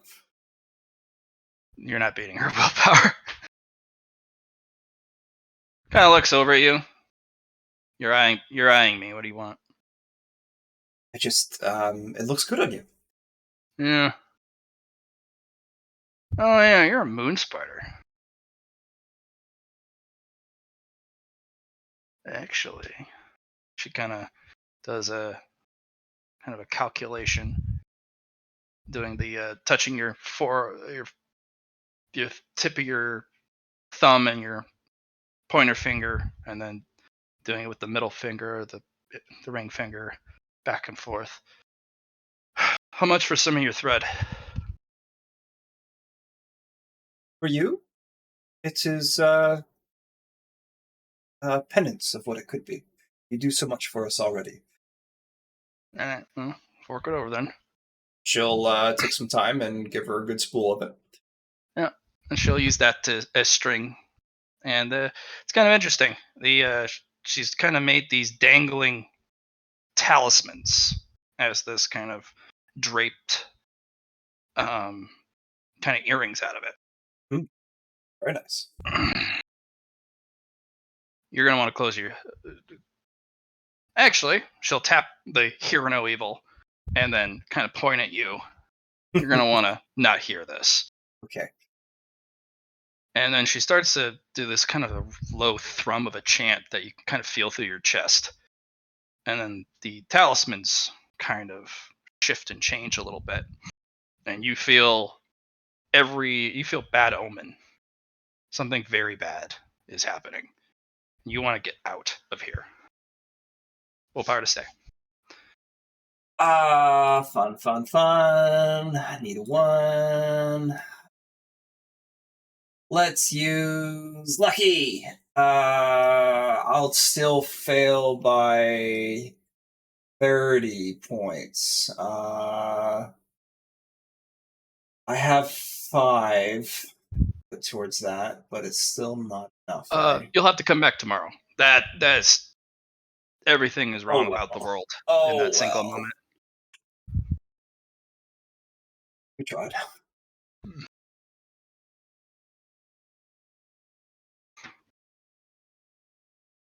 Yeah, I'll go check on injured the other druid. Using away. Okay. Yeah, I'm taking a long rest. Phil, you contemplate the digging of the earth. I do. Roll me philosophy.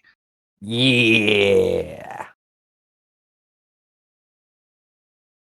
Ah, I get a 1/15 reroll.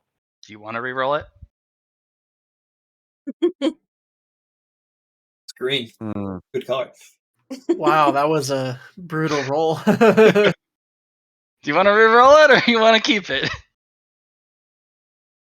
I don't want to get dumber, so I'm going to reroll that. You're not going to get dumber. You're just going to think about stuff. Keep it. Keep it. I'm not going to make you lose stats. But I might lose a part of myself. No, you're just going to be thinking about stuff. Now I'm going to reroll it. Mm-hmm. So disappointed. Exact opposite end of the spectrum. Well, you don't know what these dwarf things are, but if you ever met them, you know you could outdig them. And digging, there's something really simple about it. It's pleasing. The bounty of the world is held up by the dirt you dig in.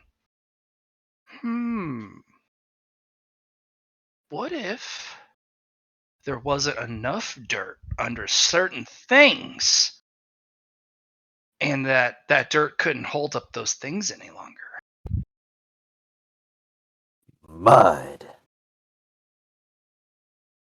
Humans build their houses and their little bases on top of stuff. They build it on top of dirt, but it requires a lot of dirt because those are heavy things. But if there wasn't enough dirt underneath it because you dug it out and took away the dirt, what would happen? Ooh.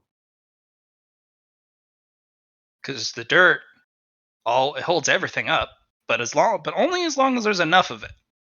But if you take away the dirt, Sinkhole. New word. No, not sinkhole. Shall call this idea the fill hole. okay. Uh, Shall try this at some point. yeah. Rask kind of gives you mean looks, and he's digging really fast, like, you won't beat me. I'm faster than you.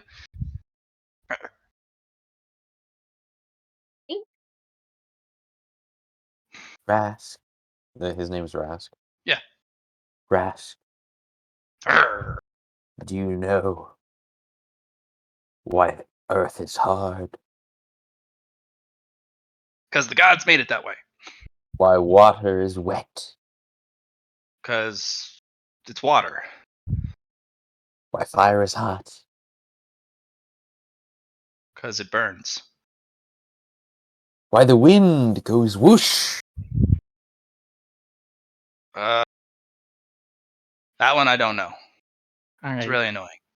Why Yes, you it's- sometimes fart in your sleep? Because I had a good meal. You need to work on some things, man. Or you don't know what you're talking about. Arr.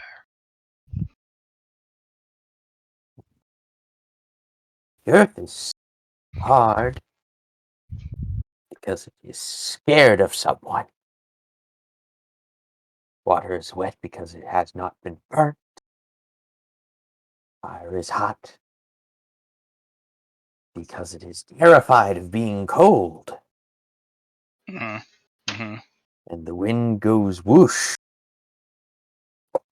because it can't pronounce the other version of that word. But no, none of those things. And while he's thinking about that being mad, I'm going to dig faster than it. But no, you tricked me. Ah! I'm gonna walk over to Resker. I'm like, Resker, if you really want to irritate him, really want to Yeah, irritate this I want to man, irritate him so bad. call him a flying lizard. You'll never dig faster than me, you flying lizard. Okay. I already am. No, Kellerman, it didn't work. He's not irritated at all. Oh well, that usually works with dragons.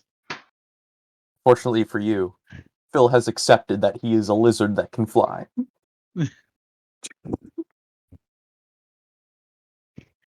All right. It'll take quite a bit of time for Grimold to make his way back to home on foot. But there won't be probably any problems for him. Because, well, he could make his way to the Zorp nest.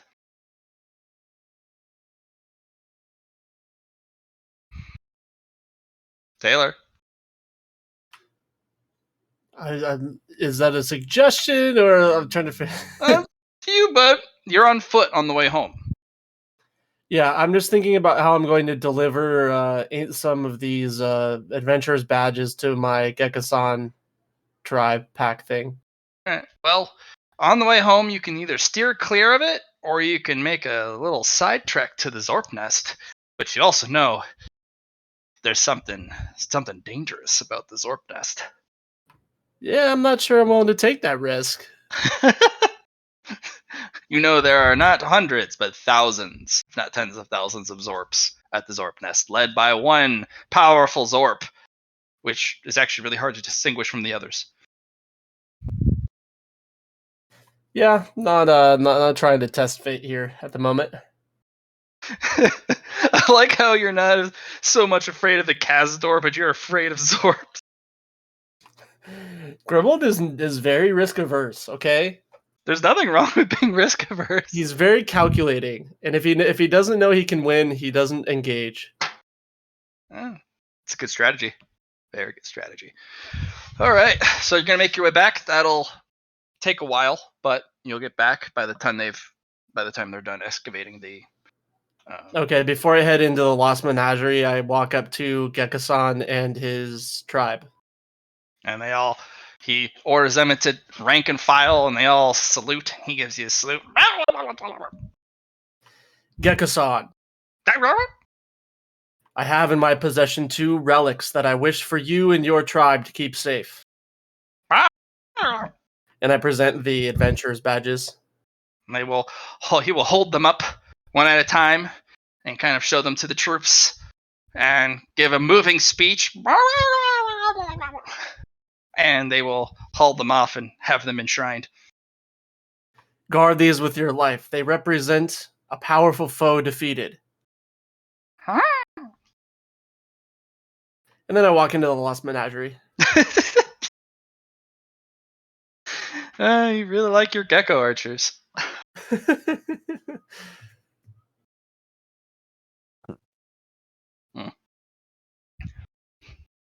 And okay, let's see. Eatsley, unfortunately, your spider had to go and help. Yeah. It'll take an extra day or so because the thread that they used was really helpful moving large stone pieces. Yeah. They left you some, but it's not the same as them using their spider legs to wrap it. It's more cumbersome. But you got 100 kobolds, you got Phil, you got Rask, yourself. So that's still a lot of manpower. As he takes off his decorative headpiece and puts on a foreman's hat. All right.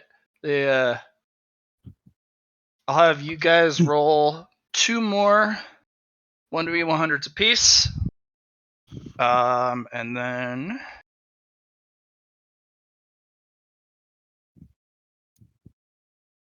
very nice. Phil, roll 2 d100s.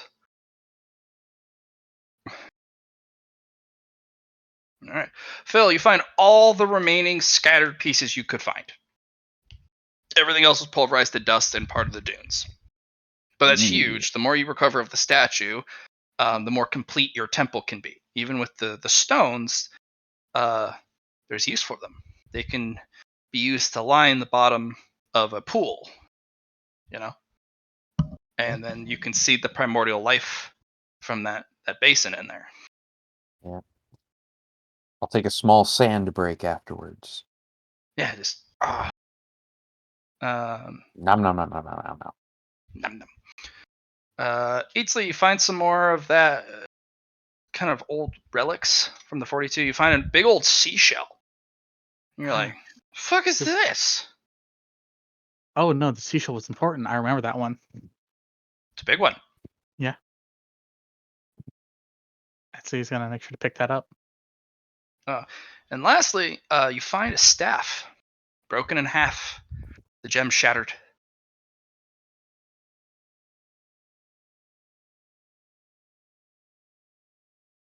It's made of this blue, luminous metal. And so he's gonna pick up the staff parts and pick up the blue metal. Mm-hmm. Next evolution, understand. It's just the blue staff. Mm-hmm.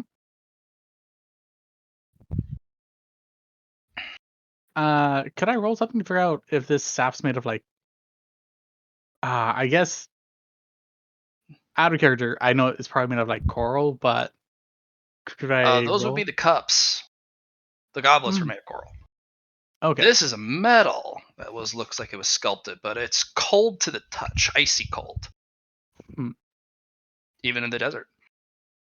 Could I roll trap making to see what it is? Like what No, kind of metal trap it is? making would not help you with that.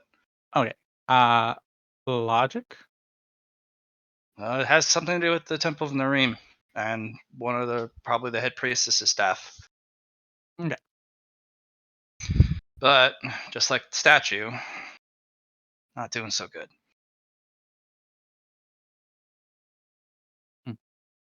All Let's right, see. you guys have all the parts. That bowl, though, it's too large to put in. Actually, roll me logic, Eatsley, because that bowl is way too large to put in the any of the storage devices that you have, even the one you bought. Ooh. I think here. With a boon, it only grants me a +20. So Logic for 7 merit. I have logic. Yeah, I'll spend logic for 7 minutes. I give you a +10 for 40% of boon for Yep. just shy of 60, or up to 60. Yep. That bowl, that basin, was held in Nareem's hands. Mhm. It's actually part of the statue, but it's very hard to figure out how they did it. But if you angle it just right, you could probably get it in with the rest of the statue and the carrying device. All right. So I'd say he's gonna use the move Earth to make sure it, the hands of the ream are underneath it when we move it into the storage container. Nicely done. Yes, the hands had to be holding the bowl. Yep, and it shrinks down, and you're like, oh, that would have been a lot of metal. Holy cow. Okay.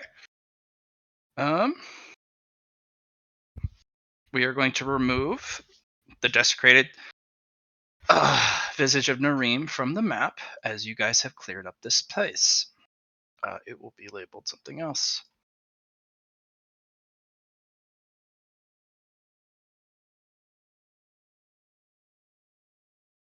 This will be now called. Let me.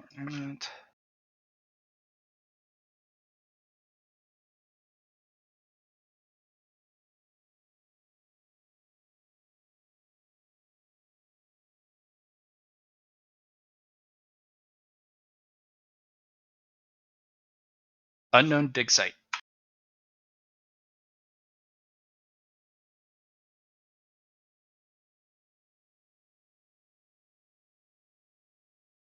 Because everything was thoroughly excavated. So if anyone comes across it, they're gonna be like, "Well, somebody uncovered something here. There's too much earth moved around." Phil, on our way back, can you stop by? Can you go near the Fort Ascalon base? Why? Because there's been a lot of destruction there, and I want to make sure our map is up to date with their latest information. Fine, but I'm flying high. That is fair. When you get there, what is the current stats on Ascalon? Okay, the current stats on Fort Base Ascalon is 4 skulls, 7 shields, a temporary adventure camp that has 5 skulls. Let's do it one at a time. 1 shield. Okay, so 4 skulls for Fort One Base skull. Ascalon. Okay.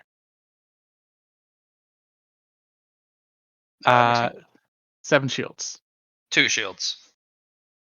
The temporary adventure camp has 5 skulls. 2 skulls. Has 1 shield. No shields. And has 3 question marks. Remove it.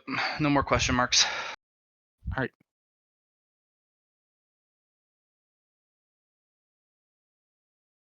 And it is forward base Ascalon, parentheses under siege.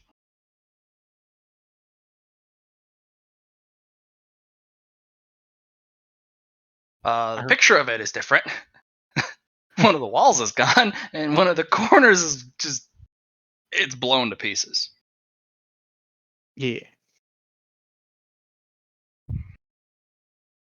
Just wanted to make sure we are up to date. Oh yeah, some good stuff there. Now I'll make sure to update Indrid on her accomplishments of the base. Fearbringer is bringing the enemy camp low. All alone. Okay. You guys get back. And everyone kind of meets up, and you guys have uncovered recovered the Visage of Nareem and it's all its fragments. Your headphone. Yeah. You were talking? Yep. Everyone has rested, met up, timeline, and you guys are all back at the menagerie.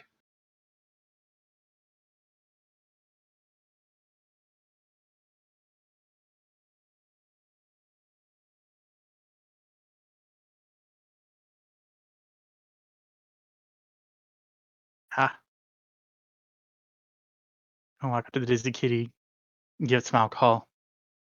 And he was guys, yeah, yeah, yeah, yeah, and kind of stumbles and tips and spins and hobbles his way. Oh, it's Why just was like Phil on his kitty. head? Oh, That Chocolate was from chips last session. Yeah. yeah. Indrid, you feel so much better. Oh, whatever that Excellent. vile thing was, it's gone now.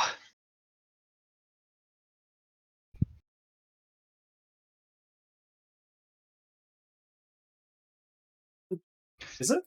Excellent. John just learned Okay. how to make his first mug cake, and I'm so proud of him. All right, you guys have returned, and Gull kind of sits there with Pix, who's kind of sitting in his lap. He's really happy to see you all. That little Pix. He's like, yeah, my friends are back, except for scary guy. And he kind of hides under Gull.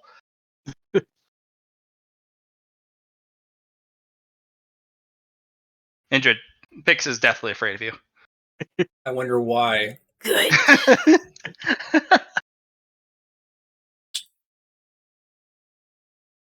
All right. Uh, Welcome back, my firstborns. What news do you have for me today? It's been a couple days. we have retrieved all of the Visage of Nareem.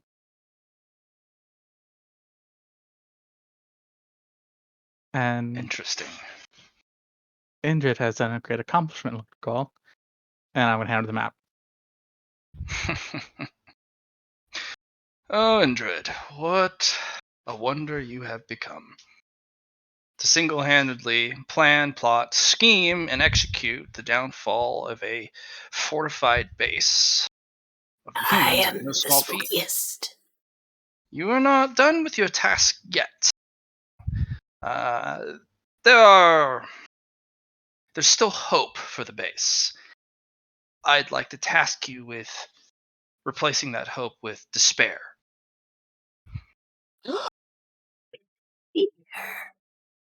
It is time to drop big rocks. No, worse. Notch has told me that you brought them something rather cruel. Notch has already prepared the concoction. Now you have a choice. You can drop it and finish off Fort Basgascalon, or you can try and make something daring and save it for the supply base.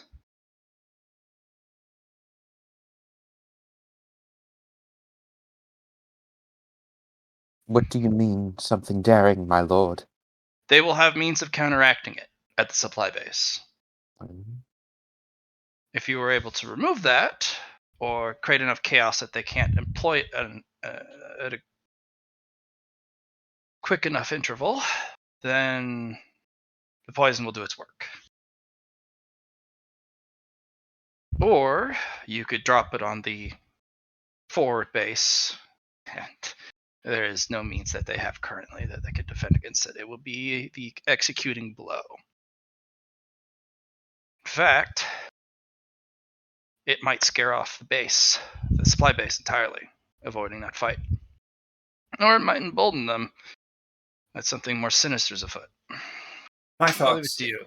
If we take away the supply base and take the supplies for ourselves, it would make the war of attrition a little easier for us, I think.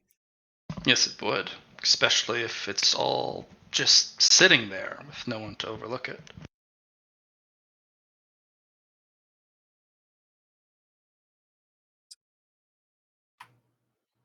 Lord Ghoul, Yes. when we were still very young, we released a contagion upon a human. Have you heard of any updates about that contagion? Not quite. Although it wasn't a very strong contagion. It was most likely they died in the desert or it was dealt with. Very well. I do have an update, though, that may be troubling to you. Hmm. When I was at the watering hole, I ran into a hunter and a cartographer, and within a night, I would say, the cartographer had identified our dungeon or our location as being ripe for a dungeon. He made note of it, and I dispersed of him on his way to a nearby town, but I'm not sure that our secrecy is going to be long lived. Did you leave anything behind for anyone to find? 2 bodies, but I made it look like some feather raptors killed them. Any So, personal possessions? nope. I sent all their personal possessions back here. Then the only thing you have to worry about is a high-level priest or mage using Speak with Dead. And there's nothing you can do about that other than hide the body, but a high-level mage will be able to find what's remaining of the body anyways. There was a large group of 16 or so, 20 or so soldiers that walked that way, so I'm not sure if they had a What's their high level main priest with what's their them main though. force? That's the soldiers are support. They don't have the power of. They had several high level adventurers, but I wasn't able to determine if they were priests or mages. You'll be able to tell by their attire. Was I able to tell if there was priests or mages There's a with them? hunter. There is an adventurer, like a front line, and 2 support adventurers. They both one looked like a tracker. Um, the other one, he did have that kind of priestly garb, but it was more of he had combat plate also, so probably a combat priest. Not he's also a bronze tier, so probably not high enough level. So that may have been risky. I wasn't exactly sure what to do with their bodies other than disfigure them beyond. It's fine. It requires a gold level adventurer to even who is specialized in that type of thing to even get any answers. And in the desert, usually the dead tell no tales until they turn into monsters, the undead. Now, what we could do is something rather interesting. War of attrition, yes. But if we purge forward base Ascalon, that's a lot of dead. Which could end up becoming. How much salt did you put in? Why you do this? I was giving an explanation. I don't know how much salt. All the salt? Took the whole thing of salt. Just boosh.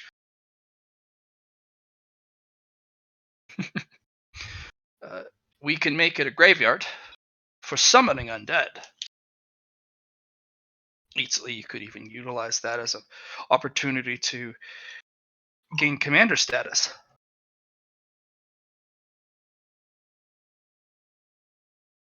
I would greatly appreciate that. But it would do. It would escalate the situation. We would be thoroughly provoking the humans because they're going to send scouts, and if we start raising dead, battle's on. There's no more cloak and dagger. We're fighting this out.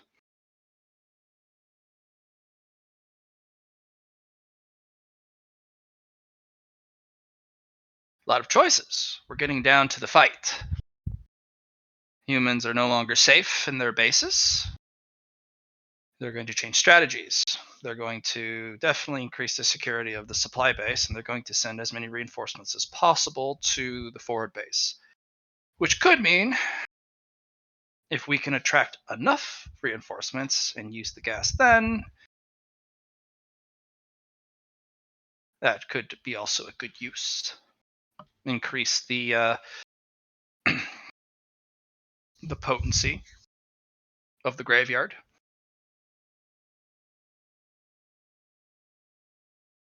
I'd like to pose a strategy meeting tomorrow. I'll have some extra information, some extra answers. But I'd like to give you the rest of the day to kind of come up with your own plans and to rest. As for the visage of Nareem, talk to it. Go with Phil, talk to the spirits with the statue present down in the cavern, and ask what can be done.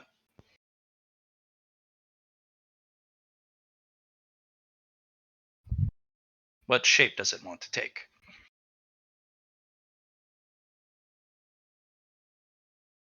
Understood. Sometimes the goddess has their own plans.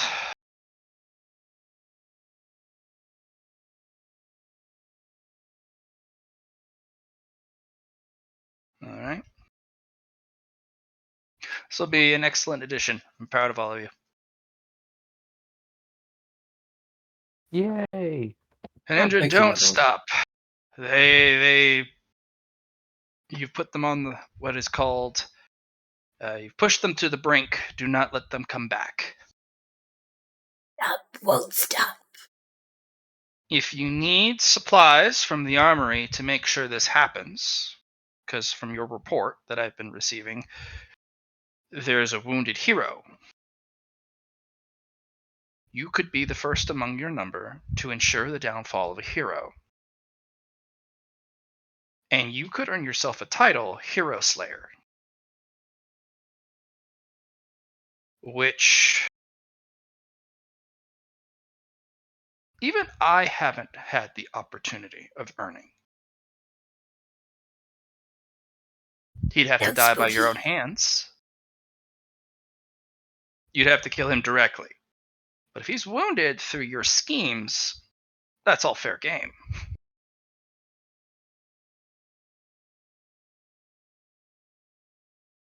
There's also there's a benefit. A little bit of a detriment, because people will know you as a hero slayer, and humans fear and despise when our champions take the lives of their champions. Which you could. And yes, it would be very spooky. Every time they see you, they'd be scared pretty much. Spooky. You killed a hero. What chance do they have?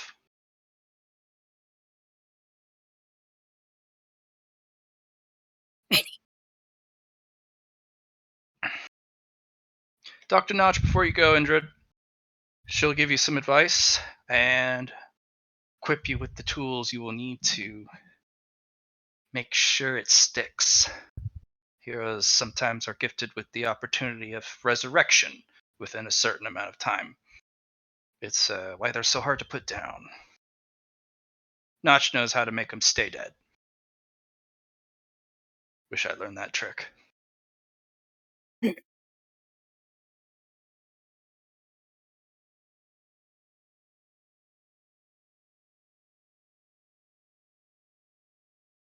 And just nods.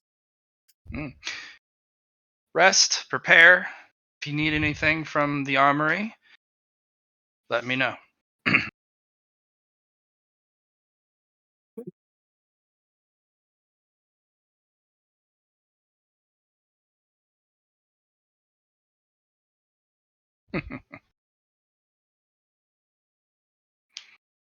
Lord, Yes. Well, I have a question. And this is going to take out the broken steps of the High Beast of Nareen. Oh. How would I repair this?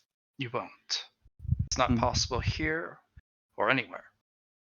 The staff broke and shattered, thematically even. The ending of the temple and the destruction of the visage was also directly linked to the staff. But that does not mean it's lost of power. It's just a direct representation. Make sure this is with you when you consult the spirit, the greater water spirit, about how to make the temple, and they'll tell you. It will never be put back together, but that does not mean it's not without power.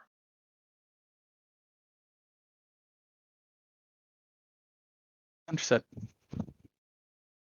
It's interesting that survived. Probably what was preserving the statue.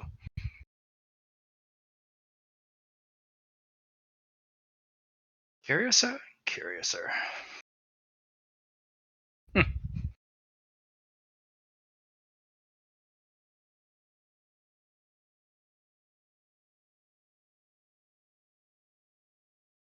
Well, I don't want to keep you waiting. Any last questions?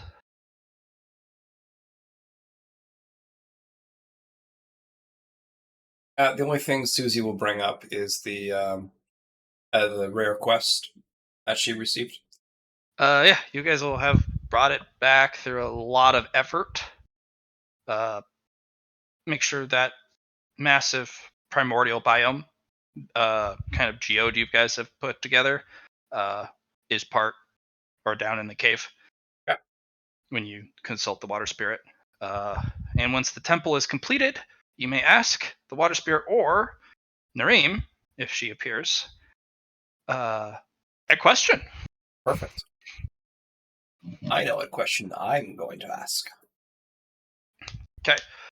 If it's shaped towards their alignment, you'll get more answers. If you're looking for something specific that Nareem is not representative of, they'll answer it, but it won't be as forthcoming.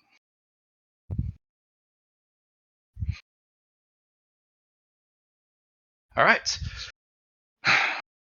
7 downtime actions. If you guys wish to use the downtime actions to put the temple together, that'll use at least 4. None of us have architect as a skill, right? Not yet. Phil bought some of those books, but he needs to read them with his big dragon brain. If you'd like, Phil, I can just read them myself. You don't know. The water spirit and the visage will tell you what to do, or tell you what they want. I think we should talk first and then go from there. I picked up an unnatural that allows me to double the reading speed I have. So You could also do that as well if you'd like. In the future, on an evolution, Phil, you can increase your reading speed. So you Cool. can read all those darn books you picked up. I think you got like over 20 of them. It's a lot of books. Something like that. Yeah. Let's see. 1, 2, 3, 4, 5. 5 times. Yeah, 20. 20 bucks. No, Yeah. 25 bucks. 25 bucks. It's a lot of bucks. All right. Yep. So for those who are not going to participate and use up 4 of their downtime actions to commune with the water spirit and Nareem, you'll have 7. Go ahead and think about them, about what you want to spend them on, and we'll get back to you.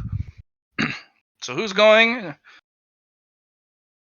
to this discussion? Phil, you're required because you're the chosen one. I'll be going as well, using 4 Okay. of my downtime actions. Yep. And so Eatsley. All right. And did you just want to relax and focus on something else? I'll tag along. All right, Grimold, what do you want to do? You want to go with him? Your whole crew's going. Yeah, I'll tag along. Okay. So you guys approach the water spirit with the container with the broken statue pieces, the primordial biome, the staff, and Bill. Pretty lady, we brought you stuff. And the orb kind of coalesces out of the water pit, the water basin. And it kind of floats over to you and kind of bloops over your head. And you're just like, oh. And you kind of feel a warm hug. Thank you, Phil. That was very sweet of you. Welcome. Could you help me? With The lady thinks it's very thematic. Not to carve the statue, but to leave its fragments around the wall of the cavern. Almost just like it fell. It fell deep in the earth. The embrace of the earth. Okay. And you'll get the visage, the image in your mind of kind of how the erase the setup. So some of the statue will be together. It'll be up to the waist and the arms, and you won't need to particularly connect the stone. The stone, just like with the statue out there, when the water was there, it floated, and the water connected the broken statue stone. And then, of course, the rest of the broken statue will be kind of positioned as if she was kneeling to present the water bowl just above the water line. But the water bowl must remain empty, and no water must spill into the water basin, the large one, between the hands.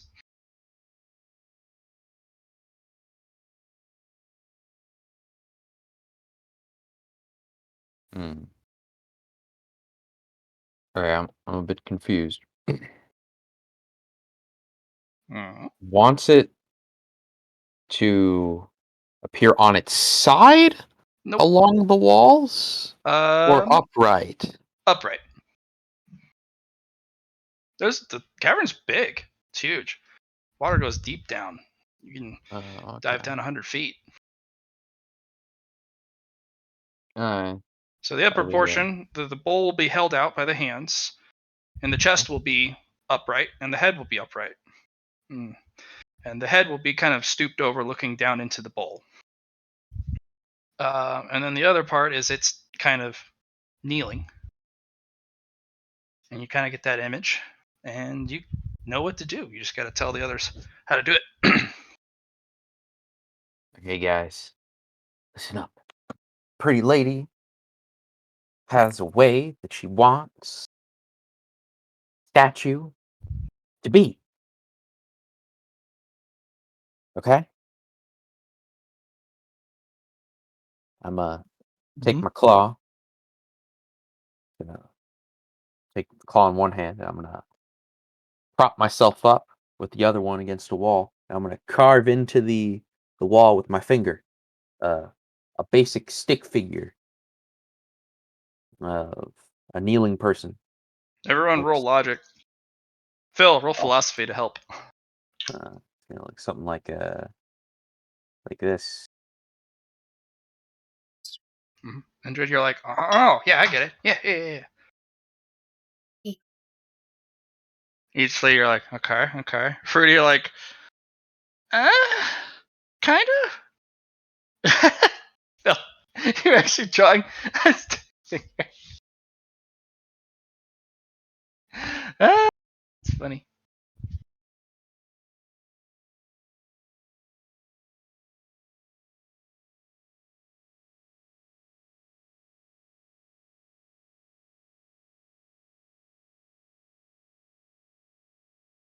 Water crying into the bowl. Spilling forth.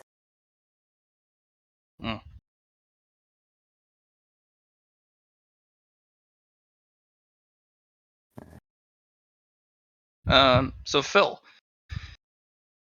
the water that will leak Roll it for into this the scene. bowl will not be normal water. You will get to choose what it is as a gift for doing this. Maybe like And there are mineral many water. waters in this world. Many waters. Waters Some of good healing, deep water. waters of life, blessed water, A magic fountain water. of youth. Actually, yes. If you want, the amount of water going into it would be so abysmally low, but you could have life rejuvenating water that would accumulate over time. The more difficult the water is to produce, the less water that will be produced. But you may ask for any type of water you can find on this earth.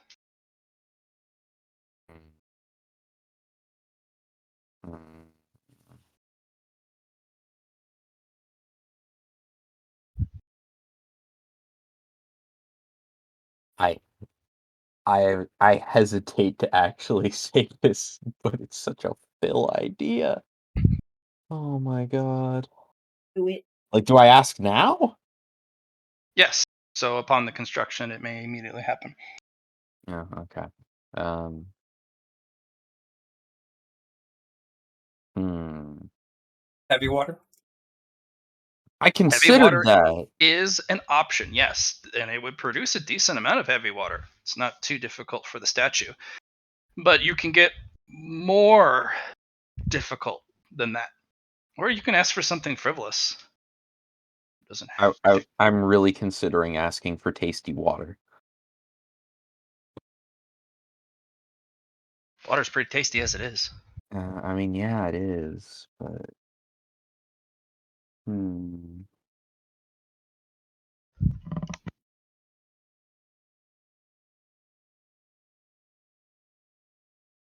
What would Phil ask for? Tasty water. What do you want? Ah, I think I have it.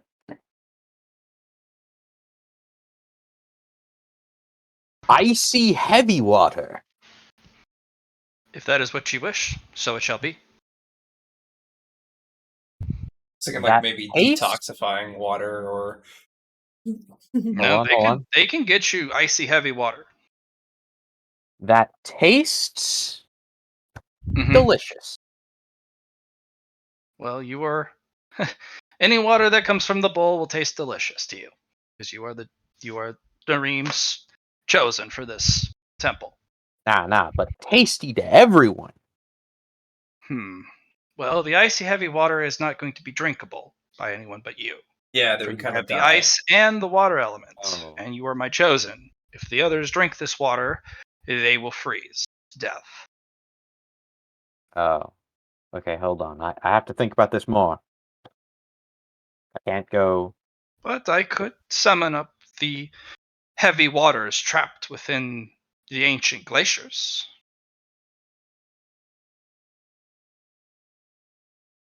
Okay, guys. And now I'll just keep saying, guys. What do we need?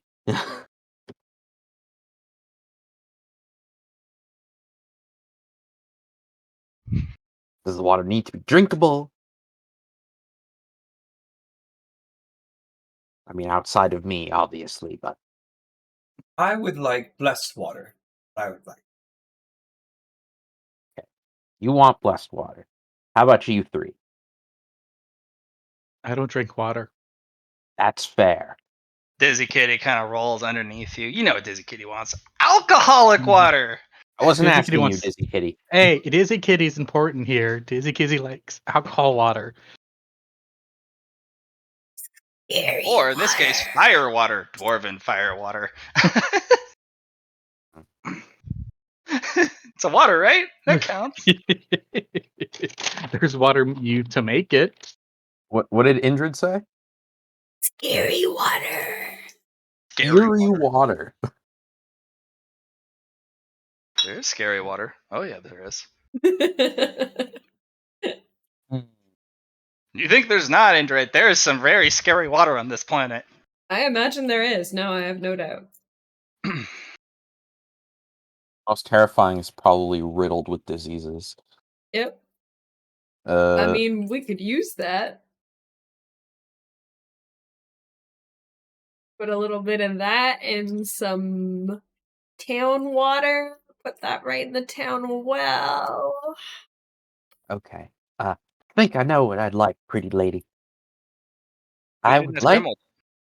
Oh, no, he didn't. Oh, Grimmel. I'm sorry. You and Eatsley sound so alike. Grimmel, what me. type of water you want? Can you repeat my options? What type of any water? Any water. This And statue in the giant basin it will produce. Tears from the statue will drip down to the massive basin and produce any water found on this planet as a gift for reconstructing the statue. I feel like there's more than are we talking about like the difference between like Fiji and Aquafina here, or like what's Oh, the... we're talking like the Fountain of Youth to heavy water to Scary water. water of life. The waters from the river Styx, like any body of water or water produced or found in the world, no matter how magical or how blessed or cursed or I'm whatever. gonna pick water that comes from where my ancestors came from in the mountains. Okay. Well, you got everyone's opinion.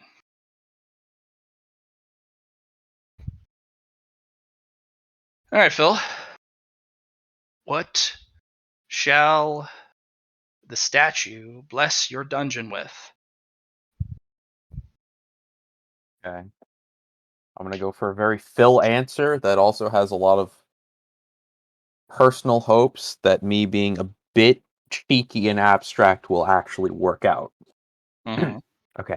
Pretty lady, I would like true water. And so it shall be given. And there is a kind of a build of pressure in this place.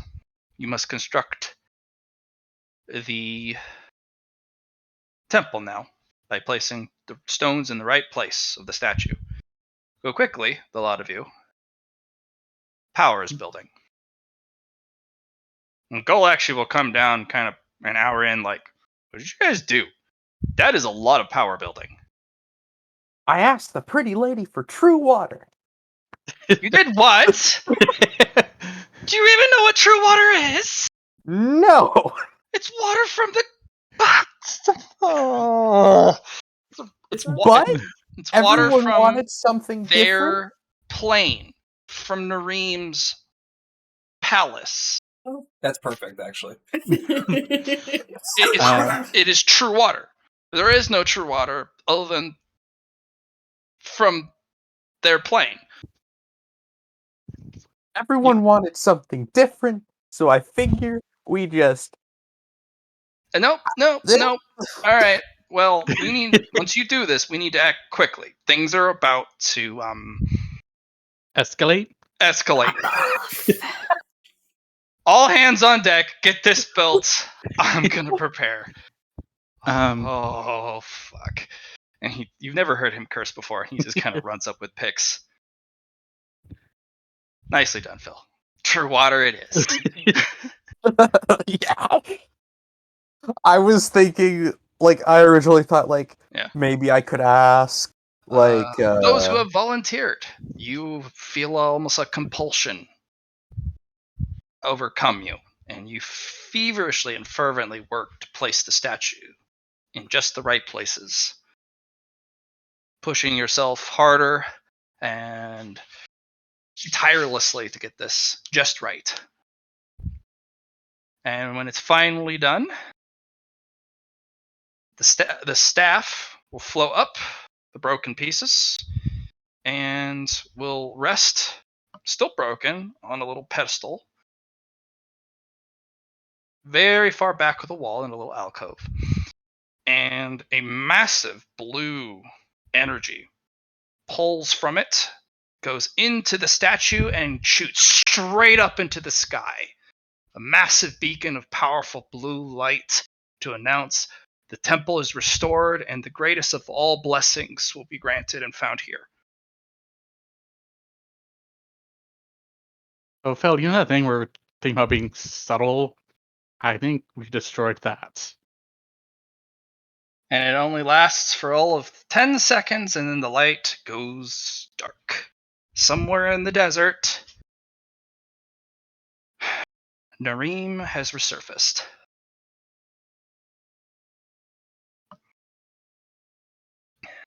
All across the continent, everyone can see this beam of light.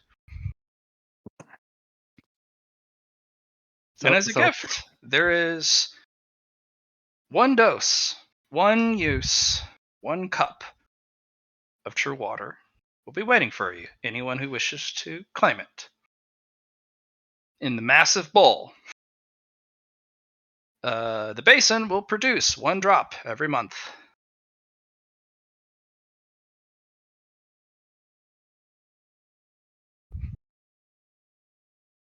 No, I think Phil should probably find out what this true water does. Investigate it with your face. I mean, Go, Phil, go! sure. Yeah, why not? Yeah. As you approach the water line, the broken stones that you've scattered across in just the right way will flow up and build a walkway. Floating walkway, held together by water as the mortar. I will trot forward like an excited dog, tail waving back and forth. Hmm? I shall stick my face in the bowl and look at it. It looks exactly like water. Sniff it. It's water. I eye it. Very wet water. Yeah. It's very watery water. Yes. I stick my face and see my reflection in it. You see Phil. I dab my tongue in it.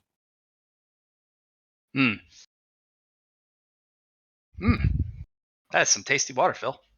That's some real tasty water.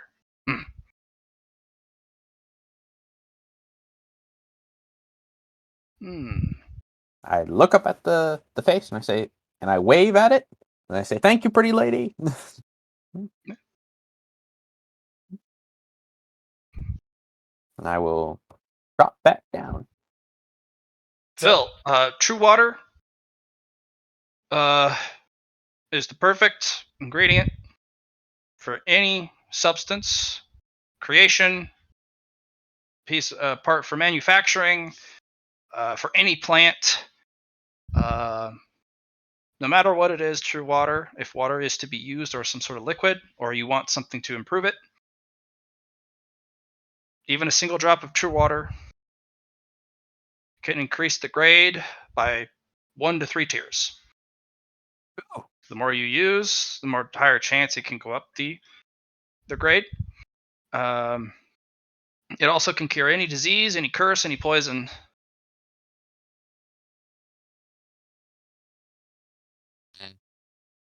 Well, there's not a lot of it, No.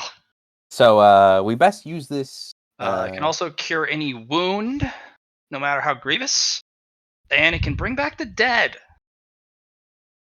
We best use this sparingly. Guys. Eat. But that is information you get by just licking it. Yeah, okay. It is also a little sweet, and it tastes real good. So refreshing. Yeah. Everything will be all right. Excuse me.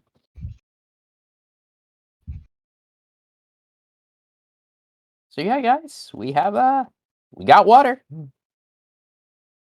We got water, all right. You got true water is what you got. I did not expect the true water call. I was thinking you were going to name like heavy water as number 1, healing water as number 2, super magical water is number 3. True water? Didn't do that. Oh. I just thought like, well, Phil's about understanding the true nature of things here. Mm-hmm. And I was really going with like, I would like it to produce any water that anyone who prays here asks for. No, Like a you single said true cup of water. it. And then no, like I'm saying, like that's what I originally was thinking of. And I'm like, I mean, I'm asking questions like, why is water wet and fire is hot? I should just go completely into the left field here Yeah, with these you got it. questions. Valid plan. So we put the geode in the temple as well. Yep. So the primordial biome will be available off to the side. And under the transformation, the top half of the geode has become translucent, as if viewed from a window pane. Oh, cool. And you can kind of watch through it. But in return for bringing the geode, you get your question, and you also get a hot springs off to the side. Very nice. The hot springs is a area in which you can relieve fatigue and gain health quickly. Excellent there. So, guys, my question I was going to ask. I was thinking of asking if pretty much just asking the question: will they send someone over to our dungeon? Who's they? Who they? Nareem, one of Nareem's. So, like either they're one of their disciples, or like someone that's affiliated with them, or someone No need. Phil will be the priest of Nareem here. The water spirit will be the connection to Nareem herself. If you need Nareem's help and or guidance and blessing, speak to Phil. Phil will then commune with the water spirit, and you may have a direct connection to Nareem. I was just thinking for the VIP, but that's nice that we don't have to get anyone Phil is else the over. VIP for this case. He got upgraded to a priest. He just doesn't know it. I was gonna ask, do I count as my own VIP now? Mm-hmm. Yes, you do. Great. I'm still gonna go fight that Sam dude Sure. when my potion's finished Mm-hmm. running its course. Okay. Well, I don't have anything else to ask. Then anyone else have anything they want to ask? Nope. That's one question. That was me talking to the party, man. Mhm. Fine. Fine. Be that way. I mean, I thought I was clear on how I introduced the question to everybody. Then I may have given you undeserving information. No.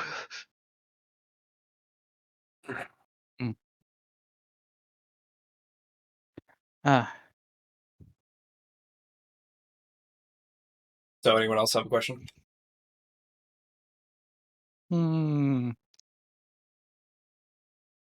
Not a.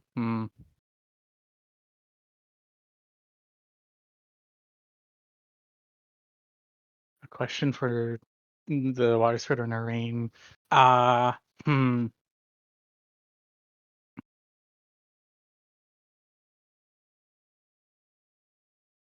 No, You could ask a defensive question. that is true. You just announce to the world that there's something valuable over here. Everyone knows that the endless desert does have unlimited value of things, but a blue light in the desert?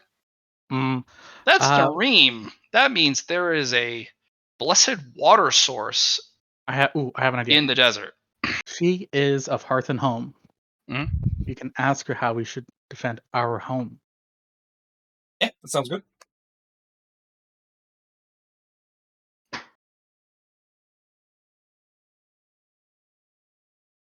Okay. Officially ask the question, otherwise I ain't giving more information. Good. Alright. Go ahead. Susie will go up to the bowl and gaze into the water, and then use divination here to ask the question. As I look into the bowl of true water, I will say, Barely a Nareem. small puddle of it. Yeah, but it's just a glimpse, and that's all we need. Nareem, how can we protect our home, our sanctuary, from those who come to destroy it? The water will kind of slide and churn. Your divination that's too vague a question. Like, yes, there are a million different things you can do to help protect your hearth and home from those who come to take it. Who are the they, and what specifics are you, especially considering you haven't given a time frame? You could ask who is the greatest threat in the upcoming days, a specific number of days that we need to prepare against, or what is the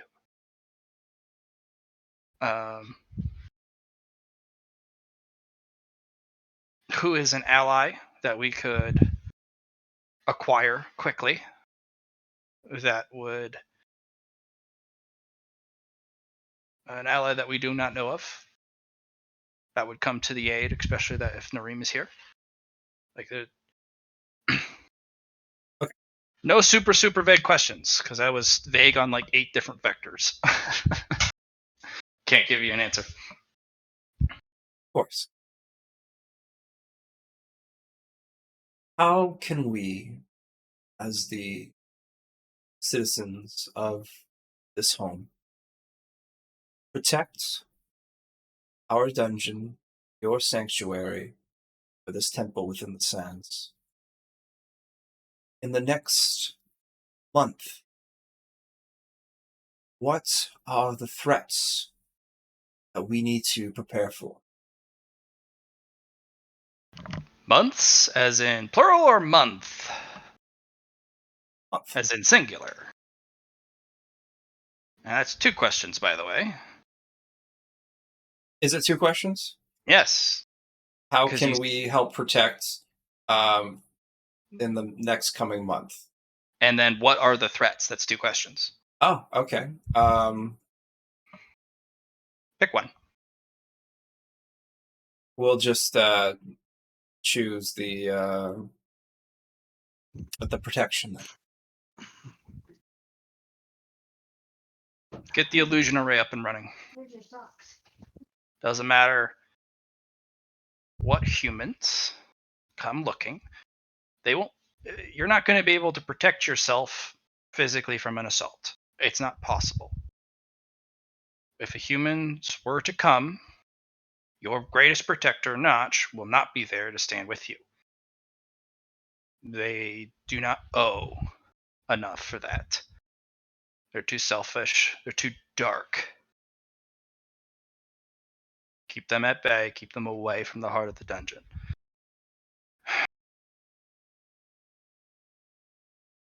The array in the illusionary cavern will make it so that anyone looking for Nareem in this place will think it's deeper in the desert. You will need help from 2 things. There is a crystal critter somewhere in that cavern that you need to find. It will be very difficult to find. But you must befriend him, for he is the reason the crystal cavern of the illusionary crystals exists. And without that critter, You can never control the array. He must be on your side, but you must not harm him. Think of him as Pix. He's a friend, but you must befriend him.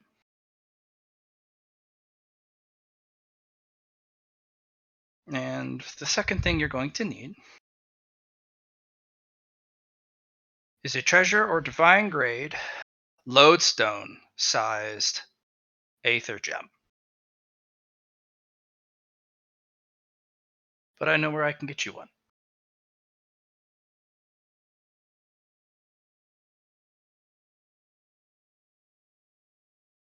It'll be dangerous.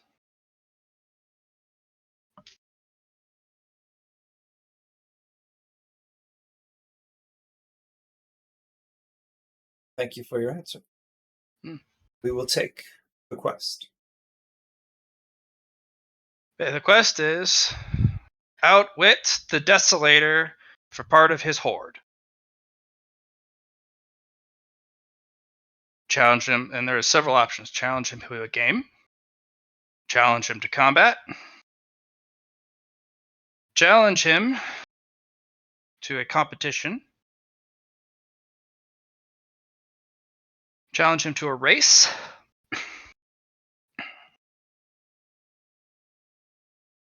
Or challenge him in a debate.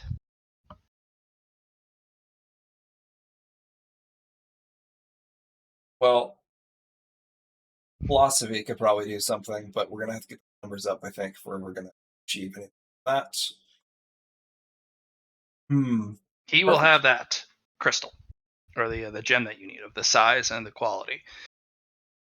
Your lord will know what to do next, and if you're able to do that, very few. There is also a for your troublemaker. Tell them to buy the bag filled with mischief when they have the opportunity.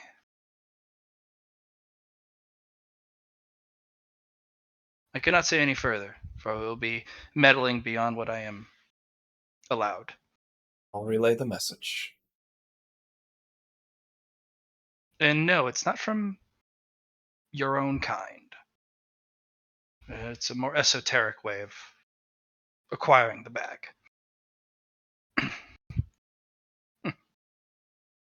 That is your question. And then the water just bloop, back to being water.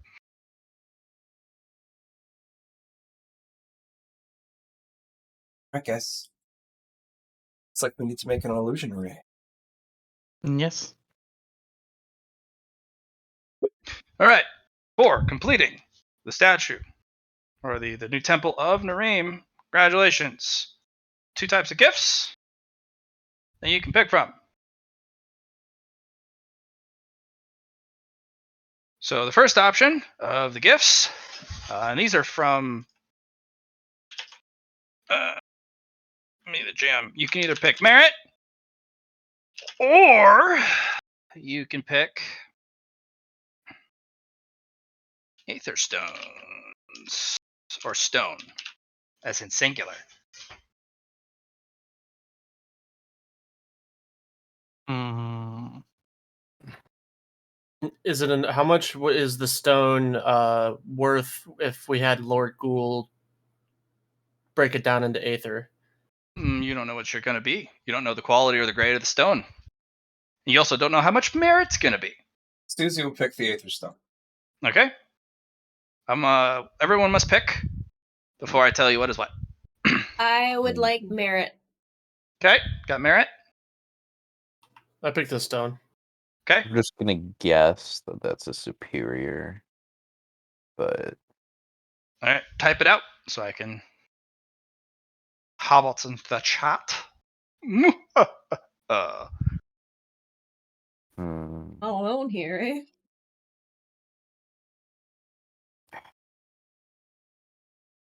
superior is gonna be a pain otherwise. The merit. Man, this is a tough choice.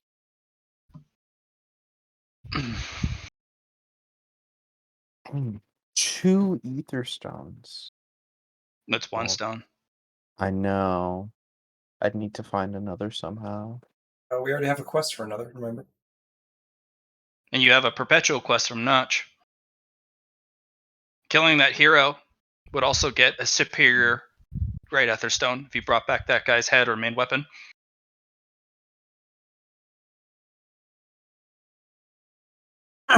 Yeah, I'll pick stone too.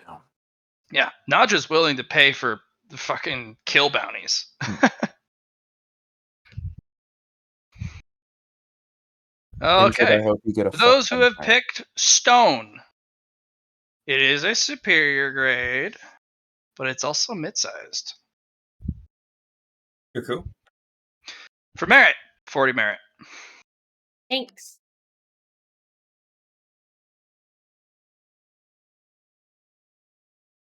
Part 2. Oh, I needed the perfect ether stone. I'm an idiot. Oh well. Flawless. Yeah. Yeah. So what was it that we got? We got a superior. Superior, mid-sized. Yes, yes.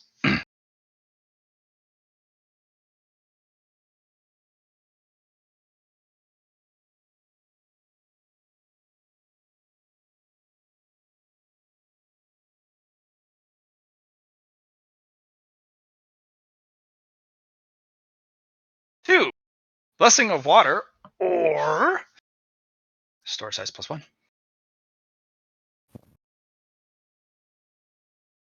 Do we know what the blessing of water does?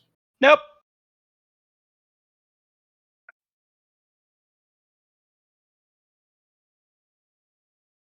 Pretty sure I do, but Yeah, I'll do water. I'm interested to see what'll happen if I get it again.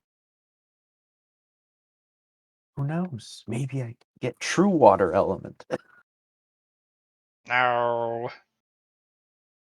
You goober. Oh.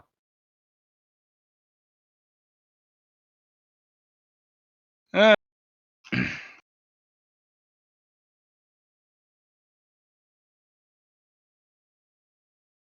Oh, it's unanimous. see. So we got Blessing of Water for all of you? Yeah. Oh my goodness. No one wanted the storage size +1? I thought Phil might, but I was thought I might, but +4 is tasty. Sure. I know I'm gonna need the blessing of water if I want to survive my next evolution. That's right. And I'm just curious what I'll get. Where is your Blessing of Water right now? So I don't double dip on you. Oh, my blessing of water is the mysterious element, water. So it's easy. Yeah. You also have the affinity of the. You're also a priest of Kareem. No. Yeah. Well, I guess mine wasn't so much blessing of water as it was blessing of Nareem, but it might be the same thing in this case. Sweet. It's gonna make finding herbs in the ocean quite easy. Now, the Eyes of the Deep, that is for when you're in the water.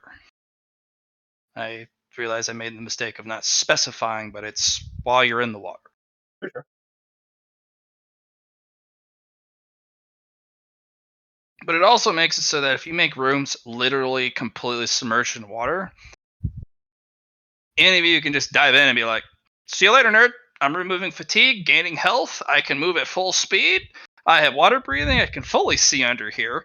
And see ya. You just submerge the whole dungeon. You could. Only you guys who participated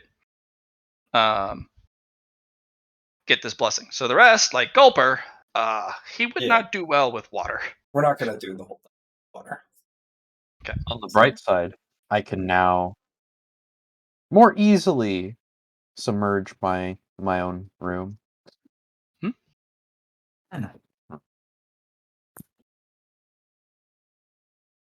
Yeah. So the clock's ticking. There is going to be an expeditionary force in the move.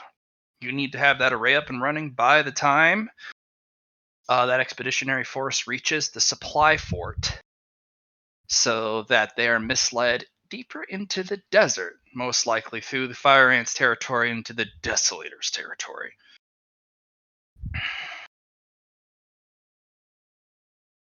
And the Desolator will handle an expedition.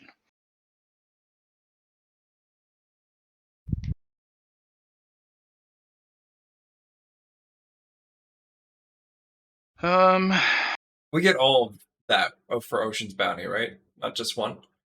You get all of those, yeah. That whole list. That is a blessing of water. Oh, okay, cool. Yeah. Not just one. You get all of it. Yeah.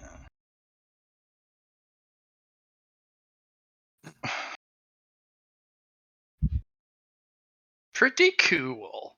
Ain't it just? Yep. Didn't think you guys would go so hard on the paint with the visage, but you did. Now you just need to get the Temple of Ezeki Up and running. up, and then you'll have the God of Death and the Goddess Water in your home. Won't that be wild? And fuck, why not just add Sobek into the mix? I mean,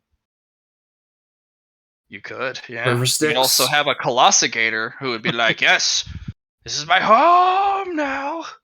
And he would bring the water of the river, the old river, to your home as well.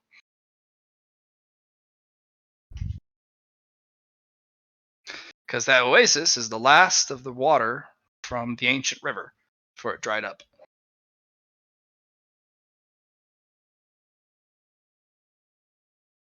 Sweetness. Yeah, a lot of things are coming together. So it's been 4 days. I do believe we have. Maybe this is the end of the last day before Phil's evolution, or not evolution, but his change. Yes, actually, I have been keeping track. Yep. So go ahead and check that. But we're also going to take 3 downtime actions, and then Cole will summon you for the strategy meeting.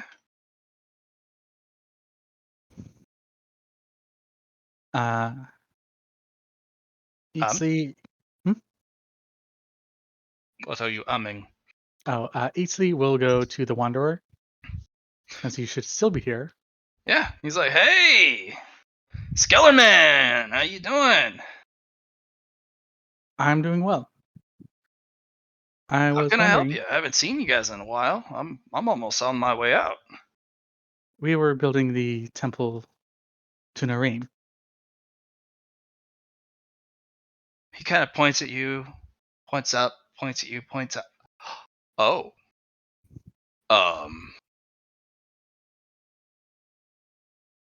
What? Yes. I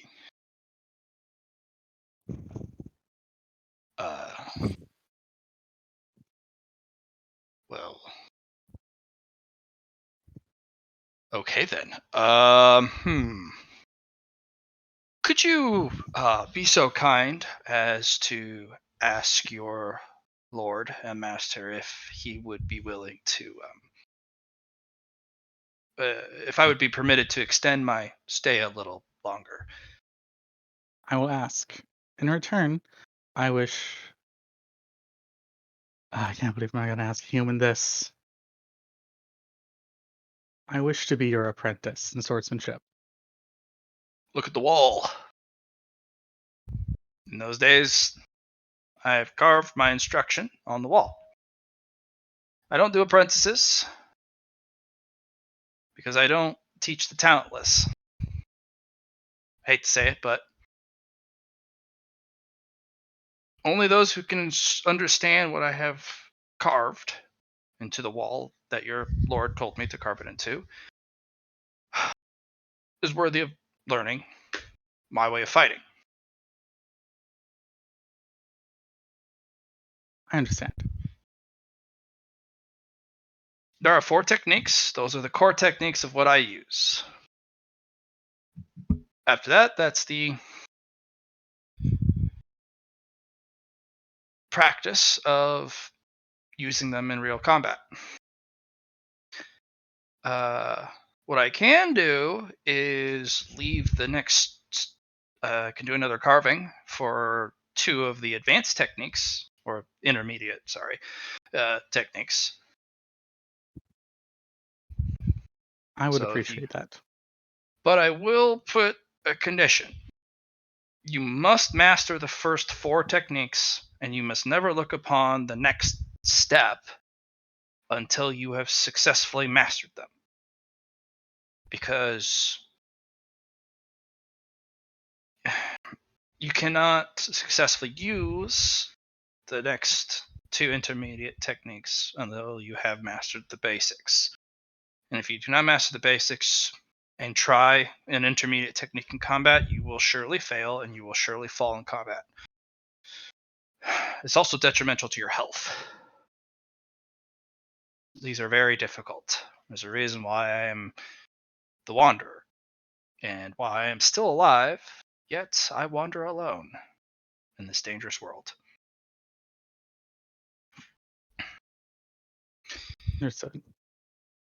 And if I could potentially be permitted to continue to come back to this place, I would, of course, in payment, carve more of my knowledge into the walls.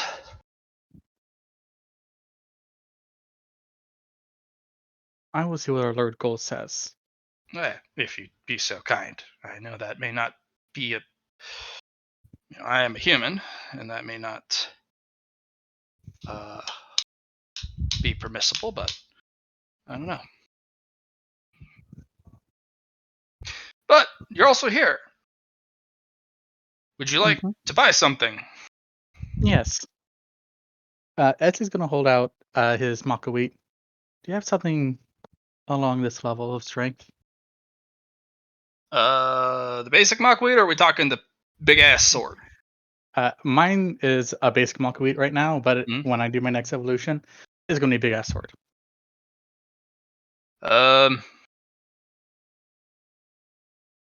About that weight, about that balance. Mhm.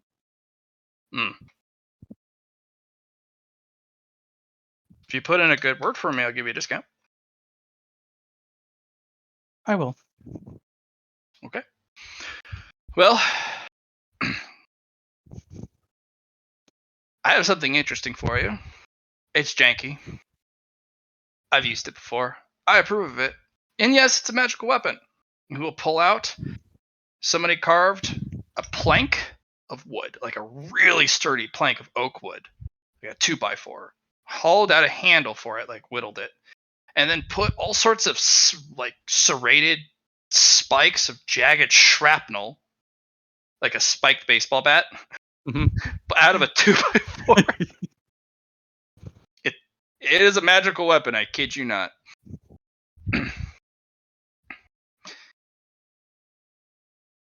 He's gonna look at it. May I? Yeah. And It keeps getting caught in the my magic armory bag, because of all the prongs and yeah. It's kind of annoying. And it's also not a beginner weapon, but it's not an intermediate weapon. But because you showed me a Makawit, I tried to show you something as cruel as a Makawit. I like it. I'll be I back. actually got that from one of the gang fights I actually got caught up in. Did you know an elf made that? No, I've never met Yeah, an one. elf. One of those tree hugging, nature is we need to get along with nature and wholesome. No, that they made that fucking elf gang, fucking gangsters, man. This is totally brutal. I've only met one elf, and they were Oh, they're cruel and pretentious. Oh, they're pretentious, and they're very cruel, even to their own kind. though I do believe that one died in a dungeon accident recently. Oh no, a dungeon accident? Not that. Whoever would go into a dungeon? It was a freak accident. They Somehow all should the put doors signs on opened. those things, you know? They should. Like, enter at your own risk at least. Hmm. You know what? Before I became the Wanderer, I actually tried to start something called the Dungeon Management Bureau. Basically, something that at least, if we can't control the dungeons, we could help advise individuals about the dangers of the dungeon. But the Inquisition, unfortunately, didn't like that because all information about all dungeons is property of the crown. Hmm. So, yeah, I lost a lot of family and friends after that. And then I just kind of wandered. Seems like a poor reason to wonder. I didn't have anyone left. So, I had to get out of town, so I didn't know where to go. Didn't have any family left or friends. So, yeah. But you don't give a fuck. You're a monster. I'm a human. Oh, woe is me. So, yeah. Unlike humans, monsters show empathy. Or sympathy. I don't think you've lost any family permanently yet. No. So that would be actually, technically, sympathy. Empathy would be understanding the position that I'm in by having suffered it yourself, which I hope you never have to.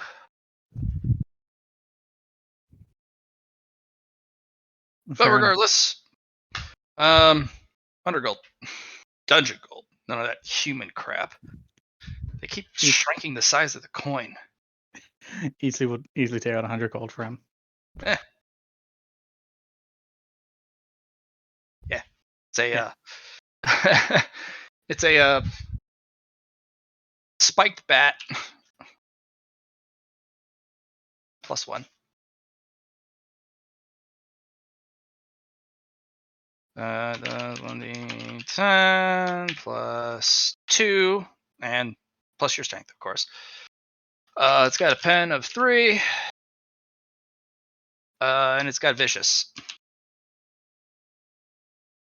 If you hit a target,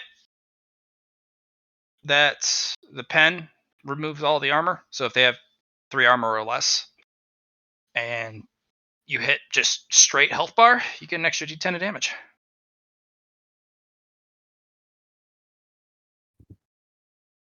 All right.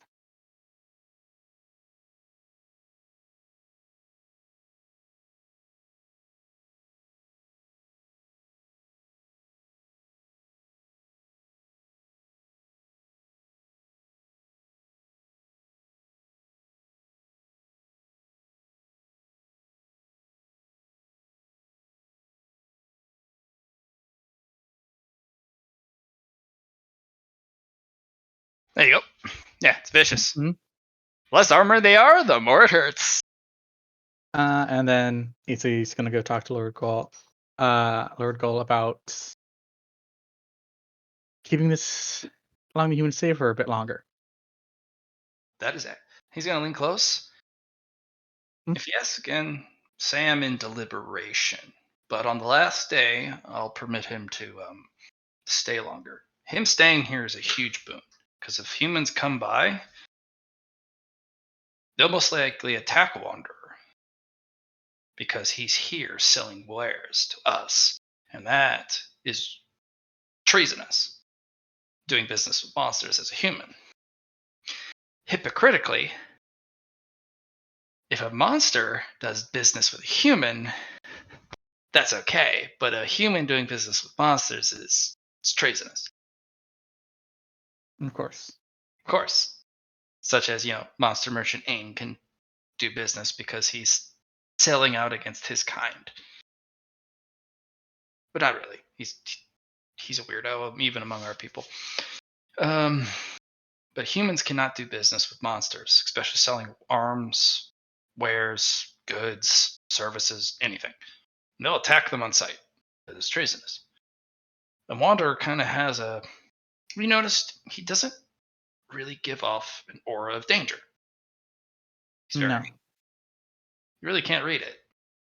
So they'll attack him thinking they can handle it.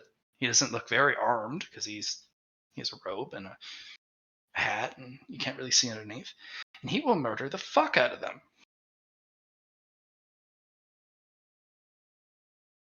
Or at least give us a chance to do something, Yeah.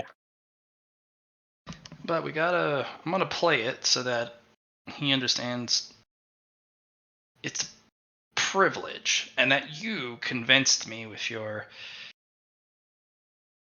recommendation, because you are one of my firstborn, that he should be permitted to stick around, And that'll lead him to want to eventually ask about the temple. And then we can ask more of him, because we're not just going to let anyone go down to the temple. That's the heart of our dungeon. He'll have to pay, as he kind of does the money symbol with his hands. He'll have to pay big for it. Understood.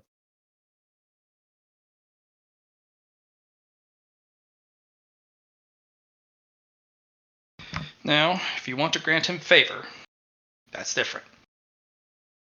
So we can take my route, which is the way the bank takes it. It's a little ingrained in me. I've been there too long.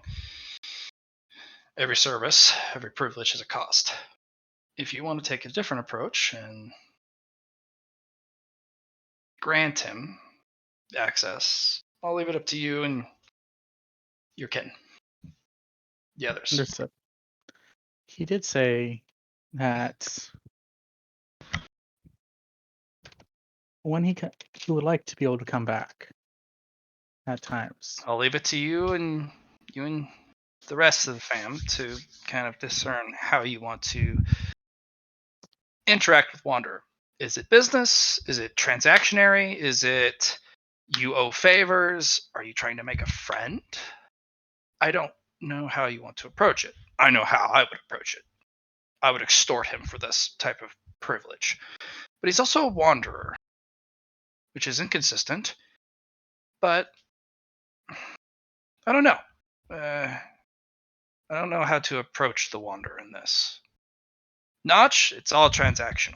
I keep that creature, I say it specifically, that creature at length, beyond arm's length. I don't like it. And ever since that interaction, I've been getting an increasingly bad feeling from her camp. I may have to make a personal visit to ascertain what the change was. But she did just give us a vat of poison gas, able to kill hundreds, if not thousands, of humans.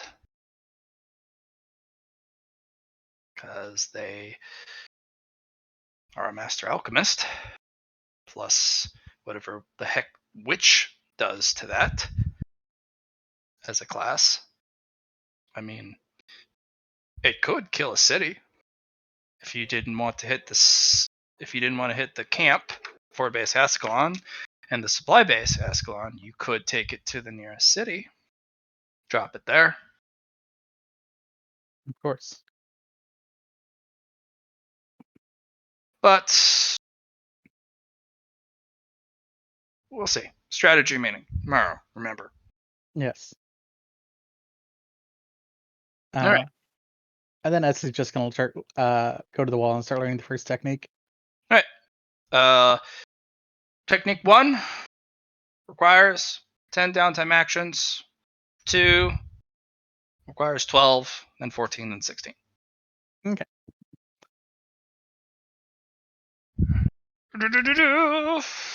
As you're doing some kung fu montage. All right. Anyone want to? Talking to Wanderer costs you 1, by the way. Yeah. Downtime action. And Lord Call talk costs another, right? No, it was just a brief. This was just a brief chat. Okay. You went up, reported, and then you walked off towards the wall. Okay. I usually won't charge you talking to your lord. Okay. Especially if it's a brief report. All right. I'll be going to talk to the Wanderer as well. All right. Anyone wanting to go talk to the Wanderer?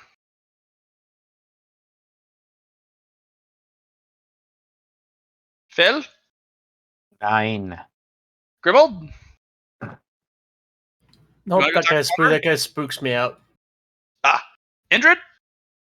No? Okay. What do you guys want to do for your 3 downtime actions? Oh, I'm gonna spend 3 to increase my intelligence by 1 more. Okay.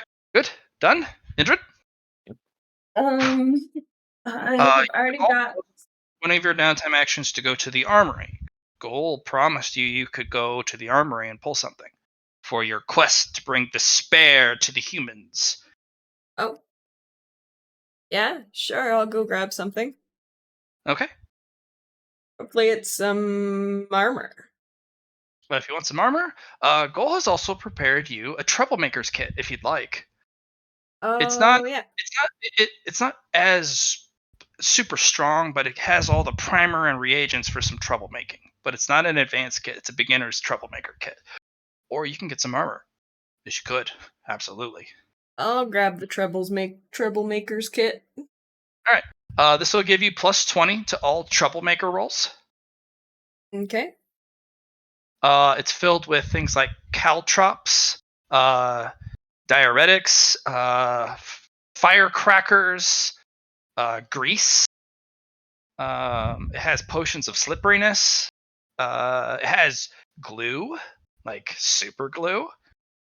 It has not like small explosives. It has flares, matches, like all the type of stuff you could use to really start some trouble. It's got vials of gunpowder. It has vials of acid. It has picklocks. It's a big, hefty satchel that sits on your hip. It actually weighs about 10 pounds. It's a hefty kit. Bag is magical. Bag is resistant to impact and damage. It has armor of 10. So that if you get hit in your bag of troublemakers, things don't break.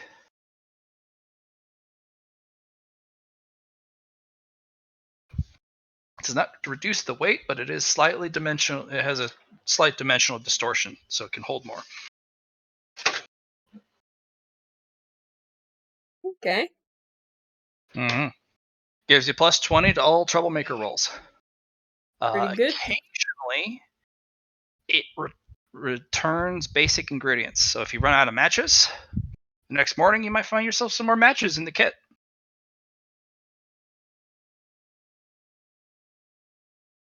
Mm-hmm. Excellent. And if you use a lot of the glue, maybe the glue vial fills up by the next morning.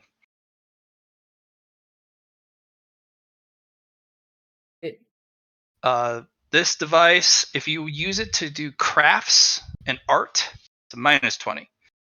This is meant for making trouble. Okay, I will not do art with it. Yeah.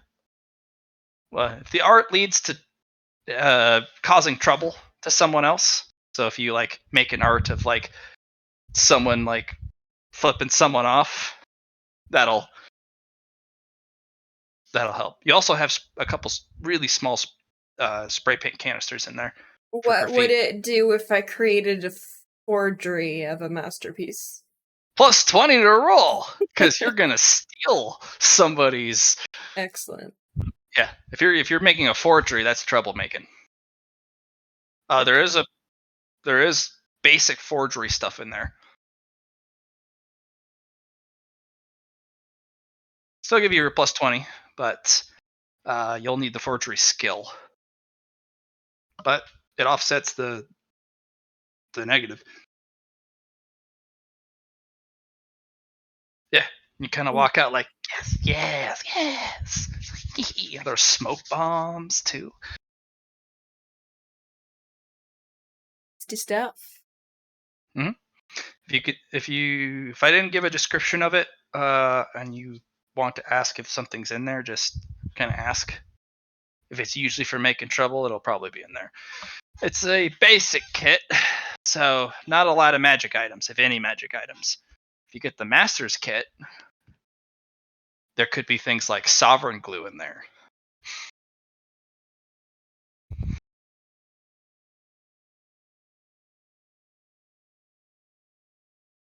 Which is like, if you glue something to a something, that's like permanently glued forever.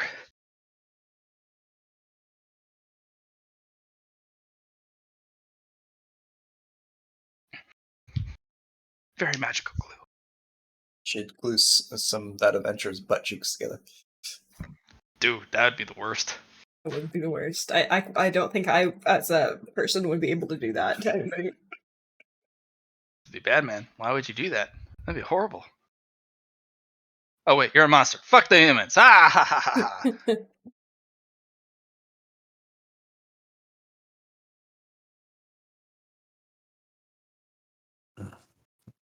So I have 2 downtime actions left. Yep. Okay. I have 2. Excuse me. Downtime actions already put towards agility. So if I Alright, put you want to add 2 more? 2 more, yeah. If that gets you another agility, go ahead and add it. If not, just keep mark of it. Yes. Okay.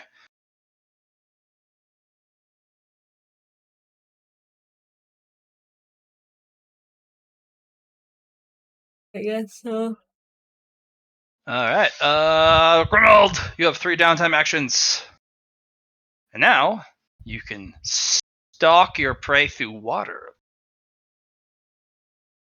I am going to use 1 to finish my training, a 3rd shadow clone during the day, and a 5th at night. Yep. Do you want to use the other 2 towards stealth sniper? Stealth sniper, so I'm 9 out of 10 on that. Alright.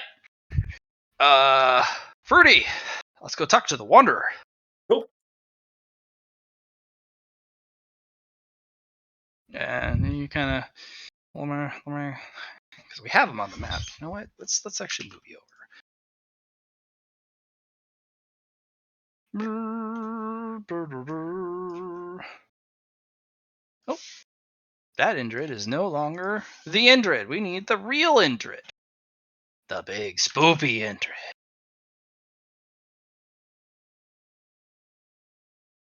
Hopla.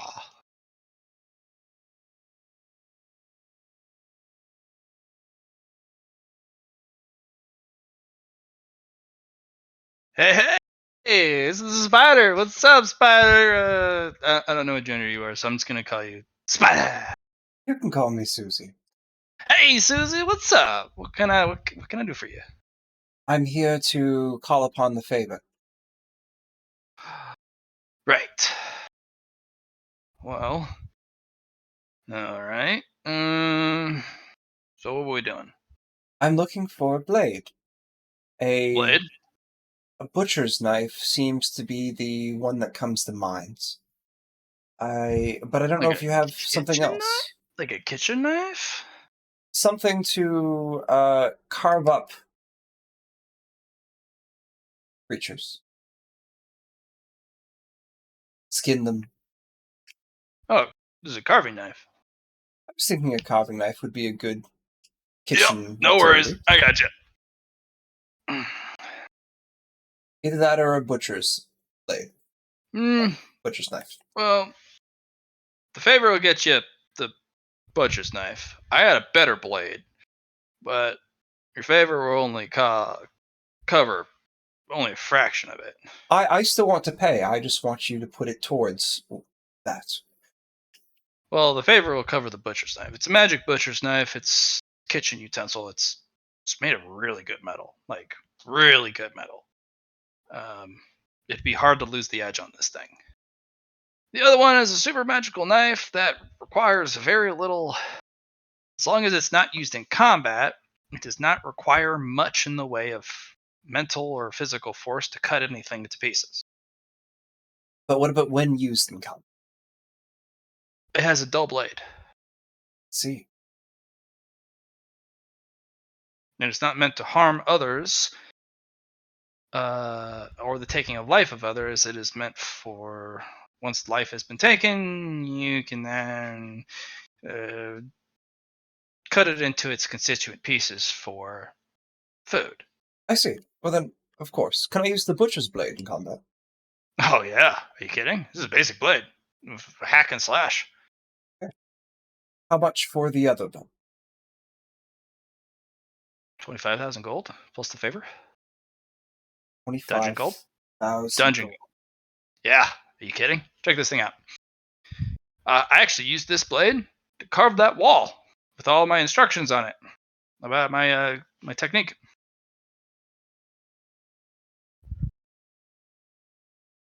I have 1,000 gold, and Susie will place. Yeah, I mean, I can hold there. on to it. I use it every day.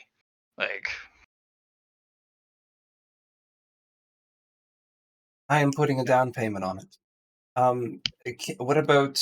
No, you're only accepting gold right now. yeah, something. The Bank of Sands has done something weird with Aetherstone. Like, price of Aetherstones have plummeted, and the price of Dungeon Gold has skyrocketed. We're talking 23% increase in Dungeon Gold value, and a 17% drop in Aether Gem value. Like, I've never seen that. Even the human cities can't do that. Bank of Sands has got a lot of influence. They're also buying a lot of gold. Not a lot of gold out there. They're selling a lot of Aether. So you'd really have to saturate the markets for that.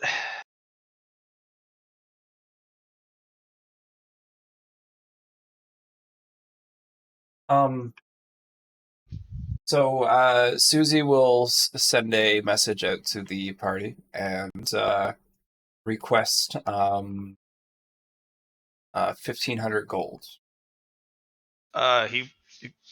He will require 25% of its value as down payment. 1,000 gold is 25%. That's, you believe. 1,000 is 33. Gold. So 10% of that is 25,000? I thought you said no, sorry, 25,000 gold for this. You'd have to take a loan out with the bank. I see.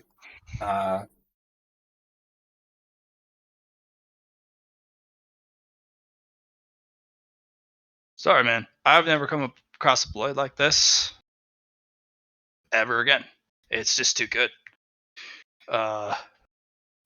When I use it, it ignores the natural defense of whatever I cut into.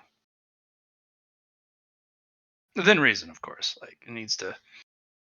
If it's rock, carves it right up. Normal rock. If it's a carcass, cuts right through even dragon armor. As long as you're, carving it up for proper. It's a skill blade. Like, I had to learn the cooking skill just to yes, I have the just to skill use as well. it right. Yeah. So it's a cooking skill blade. It's one of a kind. I loathe the part with it. That's why I'm going to charge you so much. Of course. I'll even sell it to you because of the favor I owe you. But if without the favor, I really don't want to part with it. But with the favor, I could give you the butcher's blade. because it does not care if it's used in combat or in the kitchen, or hell, wherever. How much for the butcher blade itself? Without the favor, Yes. 100 gold. I Dungeon will. gold. 100 gold. I will give you. 100 dungeon gold. None of that human gold that doesn't hold a candle to dungeon gold. Are you kidding? 100 gun and gold will be provided. And say, guess I'm going to hold on to that favor until I have some money for you. Sounds like I'll be here a bit longer. I asked Eatsley for some of his favor with the dungeon lord. See if I can stick around. See? Yeah, it's something crazy just happened, and it's piqued my curiosity. It's kind of qualmed my wanderlust a little, you know. Mm-hmm. Yeah. So She will take the butcher's blade and go from there. yeah, it's a +1 magic cooking weapon.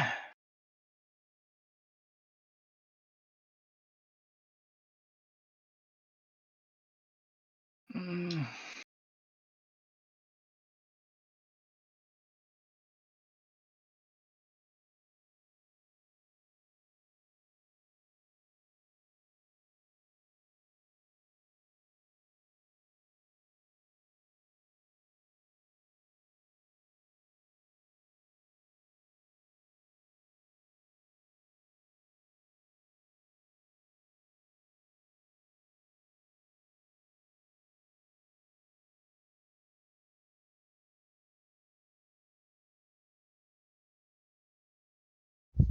There you go.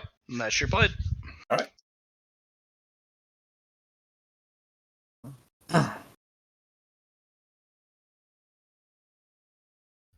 Yeah, doesn't do really that much, but if you're a cook, that last one's big.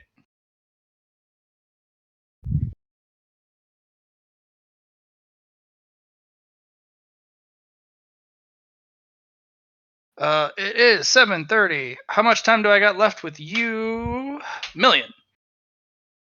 So it was 7:11 my time, so that's another a little over an hour and a half. Okay, cool. It is 7:30. Let us take a 10 to 15 minute break. If you need longer, just kind of leave it in chat.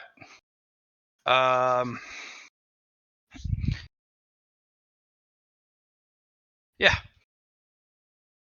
Break time for dinner, hanging out with the doing stuff with the if you got pets, chillins. Sound good? Yeah. All right. So we got an okay from Mill. We got an okay from Char. Taylor? Grimald? He's already on break. He is already on break. I'll keep an eye. I Johnny? don't know for sure. Yeah, we're good. Okay. Go do some dinner stuff. We'll meet back in 15, 20 minutes.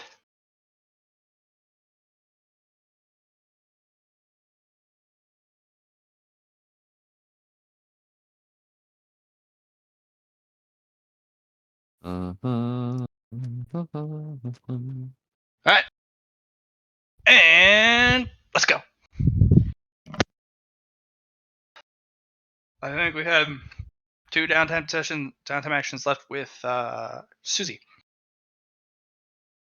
Yeah, so I was thinking about doing cooking, but then I realized I have to work on the garden, I suppose. All I'm right. also going to make friends with the wood spirit. It would love to be friends with you. He's never had friends before. Let's be friends. Excelente. Yeah. And it will spin around you and be like, friends. Add it to the bond. Oh, you want to add the wood spirit to the The friend list. Yeah. Oh, okay, cool. So you can grant the wood spirit powers too, and have, and vice versa, Mhm. and give him some help. You can enforce your will upon him. Correct. Yeah. Also, one of you will need to go to Notch's camp and pick up the silence that follows. Yeah, I'll go pick it up. Notch will kind of eyeball you. You're a little unnerved still, and whatever is on those talismans, they've kind of turned a hideous dark gray with this crimson, more blood color instead of the red ink on those draping talismans. And the eyes just kind of turned towards you are dark. Whatever visage she was, or illusion they were putting forward, they're not able to maintain it now. And it's this kind of gray, ashen skin, cracked, slight spider webbing of the veins and this black ink. And they kind of roll their head towards you.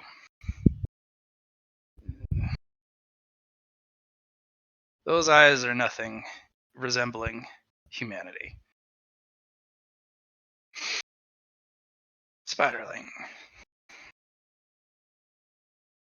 A poison worth your cause for services rendered unto me. Added a little something extra.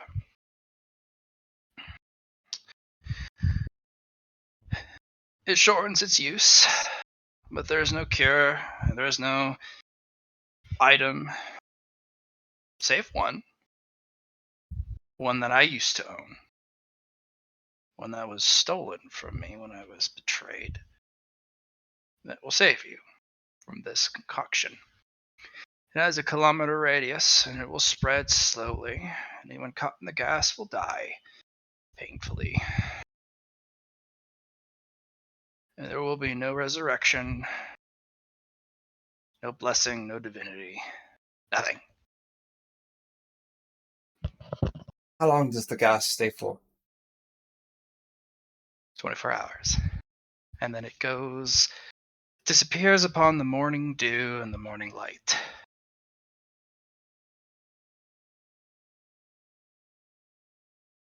Use it with the rising sun, or after the rising sun, not before the rising sun. Fortunately, the magic involving the new day, the rising of a new day, will dispel it. But use it after dawn, when the dew of the desert has evaporated under its heat, and it will spread. If you use it at dusk, they'll hardly see it coming.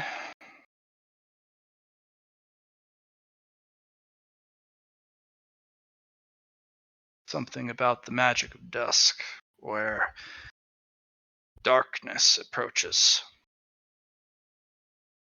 Bad omens, mind you, hold true power. I recommend use it at dusk, but for maximum use, say about 9 o'clock in the morning. I see. Or 7 o'clock at night.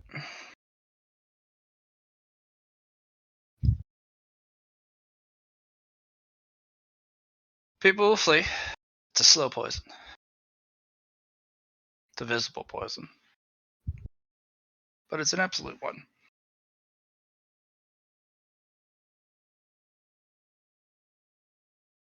It needs to be used within 10 years, otherwise the concoction within will not stick.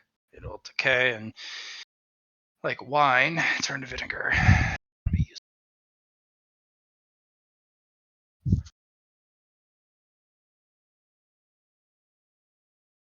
Keep it, use it, don't care. If someone survives let me know. I'll pay for that info. It means they have my artifact.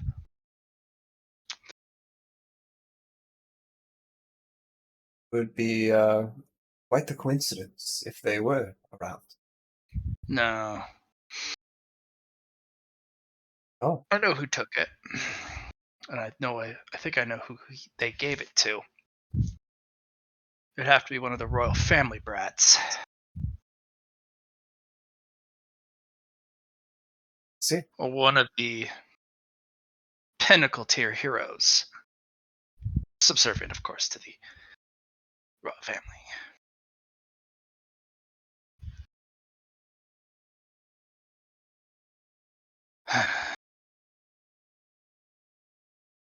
Notch. I have come bearing a gift. Sorry Susie's to gonna. interrupt, guys. I Yeah. have to leave now. Ah, shit. Hey. See you next time. I'll update you on what happened. And you see what I put in the chat, right, Matt? Hmm? All right. I'll talk to you about it later. Susie's going to take out the scroll that has the information on her ability, Dungeon Breaker. That's good. Sell it to the bank. They're gonna need it. Don't sell it cheap. Make them work for it. Make them pay. Because what's going to come when the expedition arrives at their doorstep will be some dungeon breakers. There is a way to fight against it, but I'm not going to just hand that out. I see. They should be able to handle it. They just need to know how to manage their dungeon. They're not children. They're adolescents trying to be big adults in a bigger world. The bank. Yeah. But at least they're getting somewhere.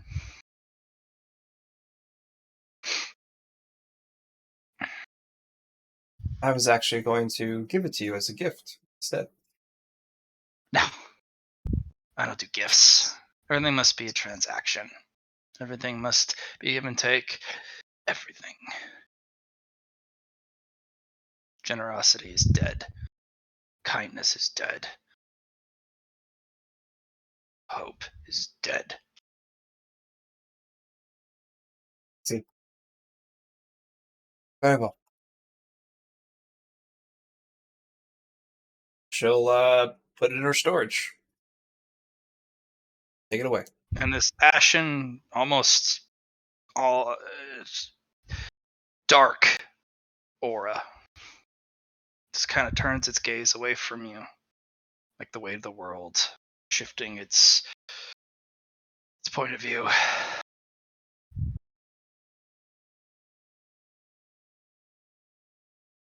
And you kind of have a sickly feeling in your stomach. They held it in. When they don't hold whatever illusion or whatever glamour, and you get to see a sneak peek of what's underneath, that's rotten. That is a darkness. Now you know why Nareem told you never let that in your home. Whatever that is. There goes my spirit mentor, I'm guessing. I don't think I'll ever be able to get It'll that. teach you. It'll teach you. Just don't let it in your home. Go meet it out in the wilderness, away from everything you hold precious, and extract whatever secrets you can get, and then leave. But never track what you learn home if you can.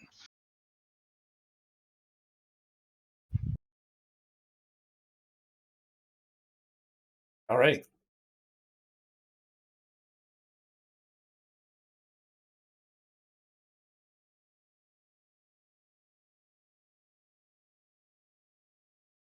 I imagine that was some downtime actions to go back and forth, so I'll go from there. It's Moving to- time, ladies and gentlemen, for the strategy meeting. Yes. You all meet up with your lordship. The little ones show. You got the wood sprite. You got baby Spoop and Spoopy Cat. Gulper kind of meanders in. Friend. Gekko-san will arrive.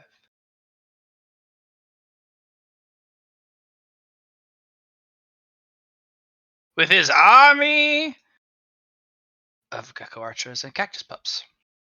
The Zorps look over the shoulder of one of the pieces of heightened stone. Anemi in the background kind of looks over at y'all from their little perch and then hops out. Bloop, bloop. All right, everyone. Time for a strategy meeting. Things have moved quickly. And I believe the dungeon and its location are now in jeopardy.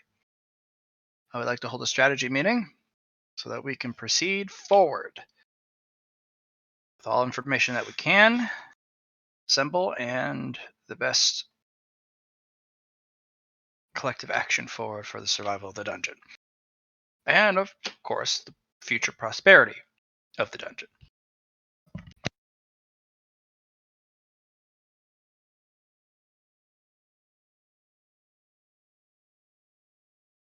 So, I will start with item 1, the sharing acquisition of information, and we will go one by one. If any of you have come across any new information, please share it. I have done my research, and there is a hero and their entourage who specifically serve with the core blessing of Nareem. But they are a jealous, bitter, vicious person. They think that those who are not human, whether it's humanoid or other, if you're not human and you try to secure yourself the visage or the blessing of Nareem, you are a heretic, a blasphemer, and must be burned, destroyed, eradicated for the blasphemy that you have performed. So That's that is awfully not someone I dramatic, want isn't it? to. Say again, Grimble? That's awfully dramatic, isn't it? Humans are dramatic. Yeah. Yes, they are. Absolutely, they are. But they're a hero and not a low tier one. So, because they are strong and they have a blessing of a god, that they can do no wrong. And since no one either does or those who do try to step in their way and tell them wrong, they just kill them.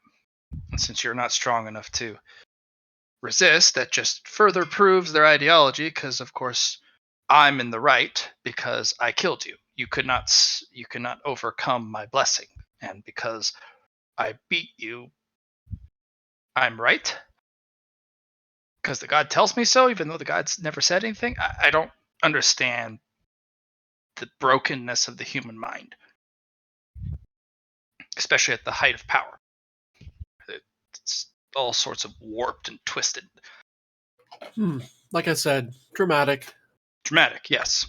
Barely starts the description of what that is. But yes, we'll start with dramatic. So, they're going to bring the entirety of their force, which is an expedition plus, to here. And they will find us. Yes, they will. But we're not without means. That type of force will take time to get here. Advanced forces I expect within the month. Elite forces I expect within 3 months, and the entirety of the expedition within 6 months. And that's an average. They most likely will move quicker if no one imposes them or stops them, or much slower if there are competing factions, which there might be or there might not be. I don't know who wishes to. I don't know the current landscape of the political dynamic of the hero faction or the royal faction, especially with the Temple of Kali business. That I don't know.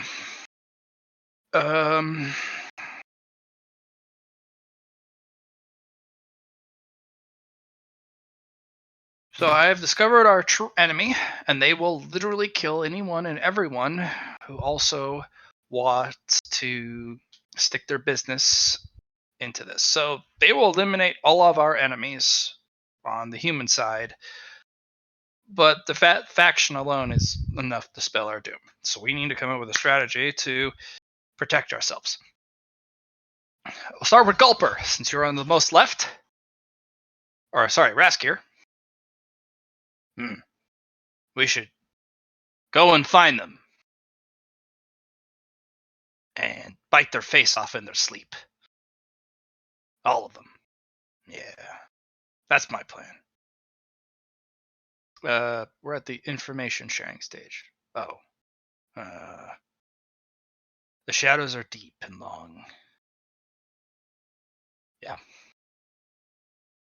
Thank you, Raskier. Gulper? Friend. Thank you, Gulper. Phil? Water is wet. But why is true water wetter than wet? Is it wetter than wet? Why is it true water? I don't know. Pretty lady has yet to tell me. Maybe we can use the pretty lady's true water against them. Thank you, Phil. Baby Gump? Gump. Gump, gump, gump, gump, gump, gump. Thank you. Indrid! Scare them. Scare them all away. This is the information phase. Do you have any information about the strategies besides scaring? It is very spooky. That is a fact.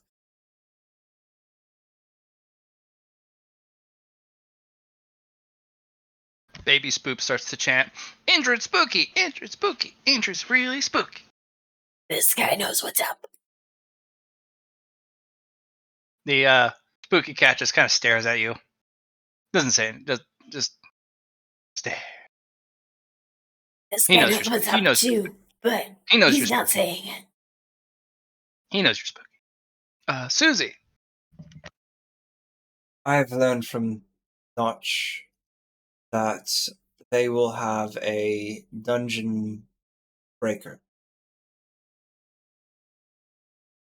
Therefore, we must have at least one skull and cross for our dungeon, if they get to our dungeon.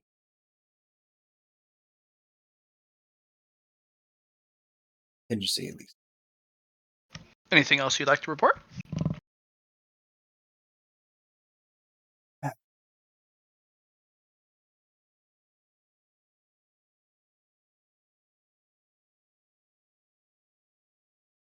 Not at the moment, as I do not have any first-hand accounts on anything.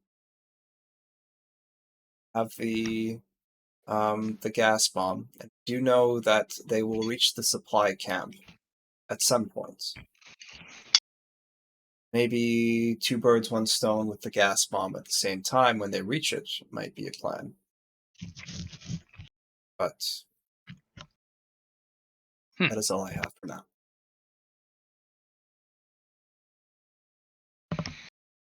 Wood Sprite spins around. Plants are good! Plants are good! Thank you, Wood Sprite. Pix? Does a little spin. Does a little dance. Thank you, Pix. Eatsley? We know that the expedition at Temple of Kali currently has 2 nobles there. One of the nobles is a member of the Royals. Those are not nobles. Those are direct royals. royal line. One of them is a member of, I believe he said, the Inquisition, and was investigating the disappearances there. We may perhaps be able to use that to our advantage if they are there by the time this expeditious force comes.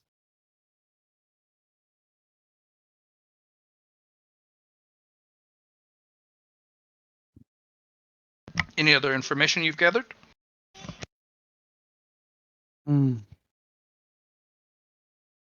As of now, no.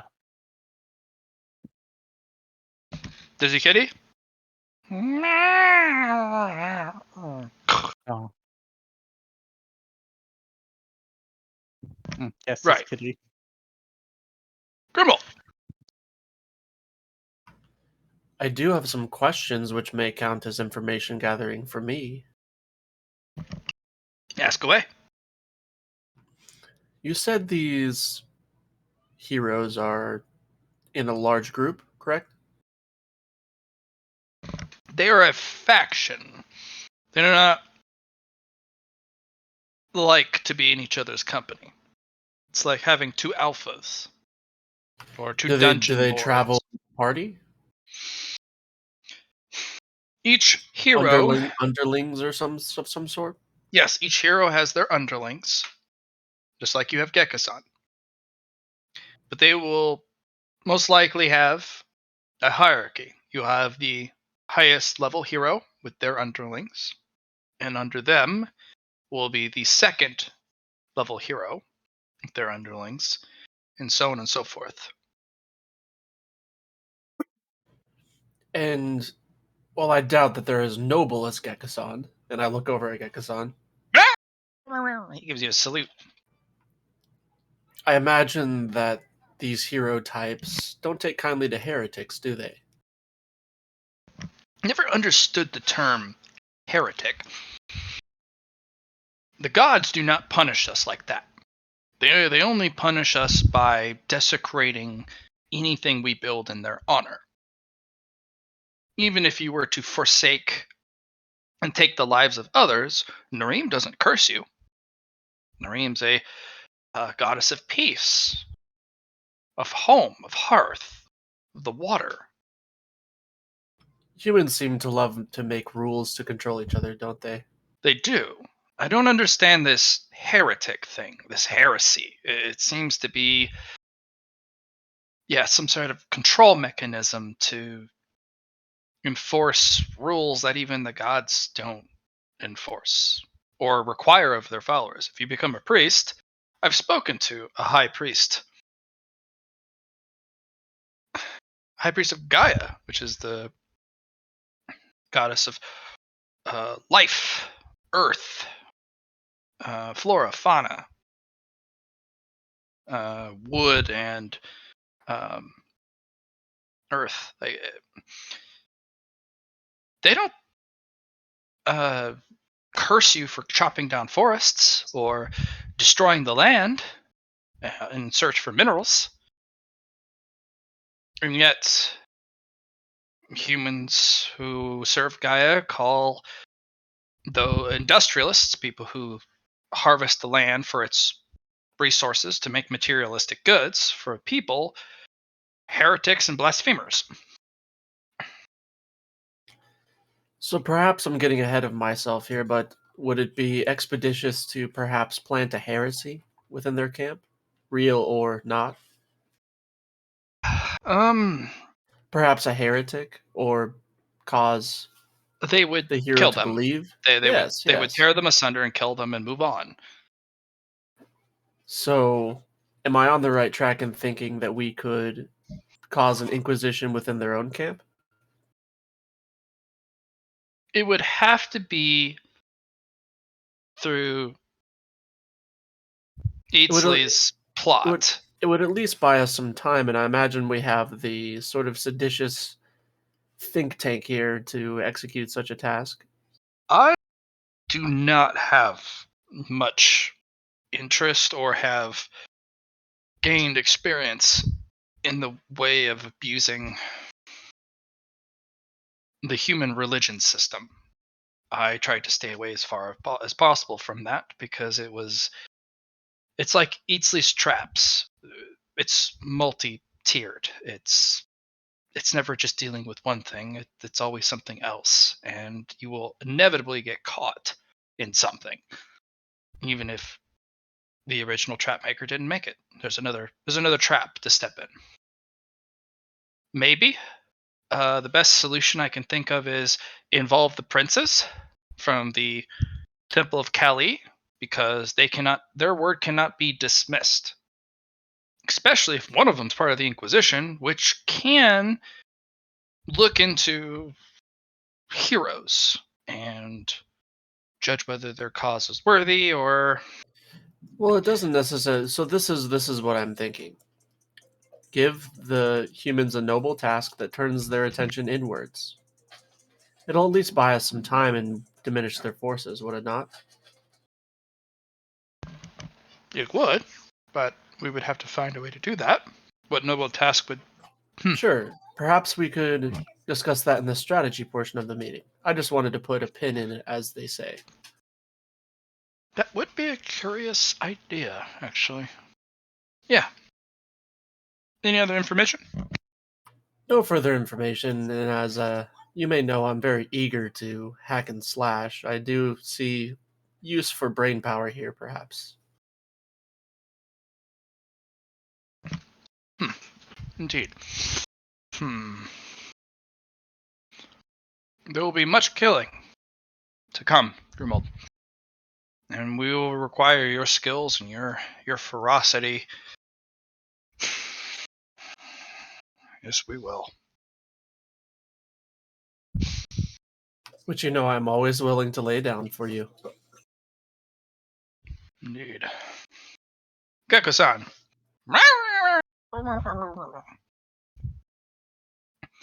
He's basically, don't discount the little ones. We can whittle them down too, sir. We're preparing and ready.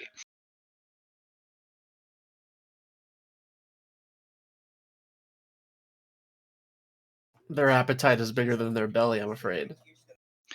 It's the same condition as the Zorps.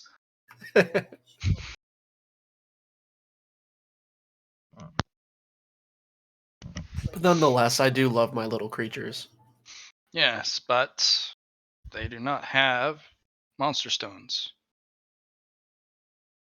They do not have a core. Maybe I believe it is most wise to sit the Gekasons out on this one. They do have a blessing of the world, though. They don't require a dungeon. They do not have the requirement of having to breed or build a territory. When there is a suitable piece of terrain, they'll just appear one day. And they'll appear one after another in great numbers, and then they will populate that area. You can't bring back the ones that were lost, but they will keep coming. If you give Gecko-san enough aether, he will form his own gem, and he can have the same privilege you do, Grimold. I look over at Gecko-san and say, "Do you hear that? I have great aspirations for you, Gecko-san."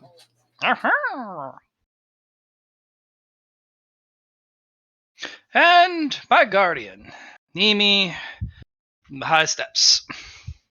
I'm a Nimi! Well, you know what?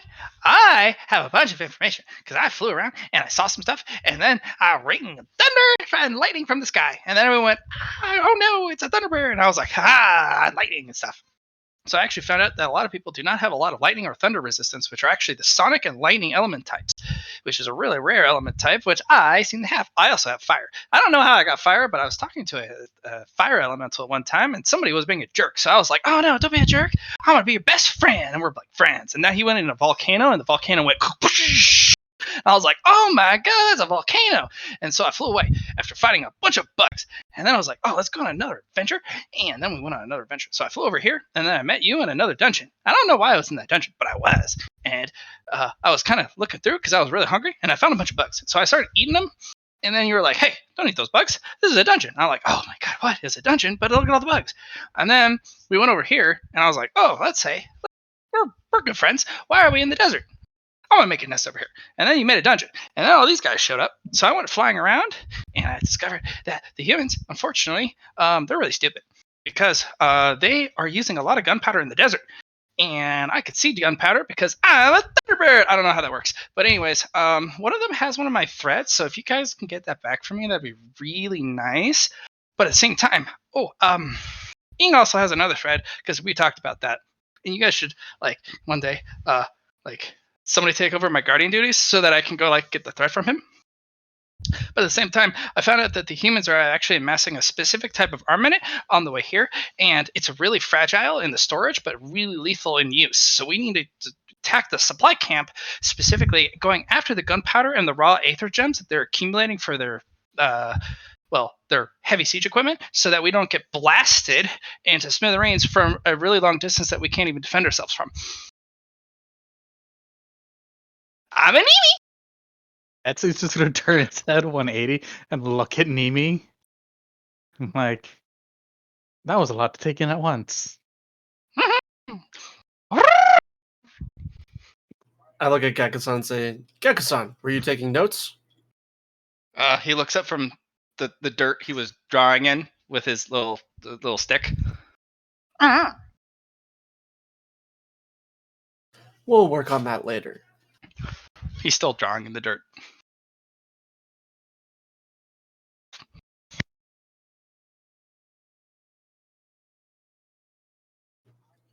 How So it do you seems our know, task is... Nimi, about that you're flying up high? How can you tell it's gunpowder? It's in barrels or boxes. Gunpowder is traditionally stored in barrels so that you can roll it because it's extremely heavy, just like storing salt or sugar.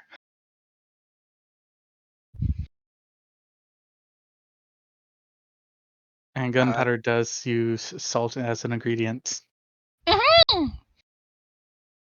Also, the barrels will usually have a specific talisman attached to it so that ionic energies and other magical energies do not coincide and ignite the gunpowder.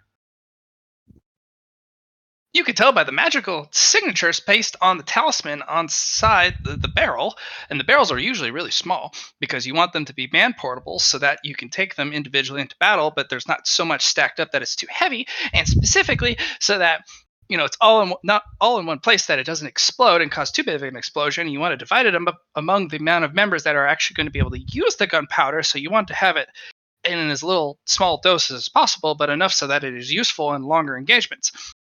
Especially when trying to deploy over the large desert, you'll want to control it so that if you do lose some of it, you don't lose a large chunk of it, so that you can deploy your siege weapons and you provide it for your big cannons.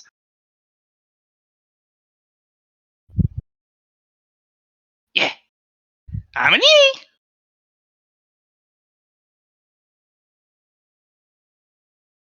Etsy's gonna turn its head back around and look at Lord Gaul. I'm like, and where did you find Nimi again? Across the continent, Nimi was having a philosophical discussion with the Thunder Dragons. Ah. I don't know if she was winning or not, but I distracted them after we were talking about bugs, and you shouldn't eat the bugs out of a dungeon because it's rude. It's just bad etiquette. The dragons didn't seem to care about it. Sometimes I don't know answers to your very difficult questions, children. I really don't. So it seems we have at least one clear task, and that's that of a saboteur.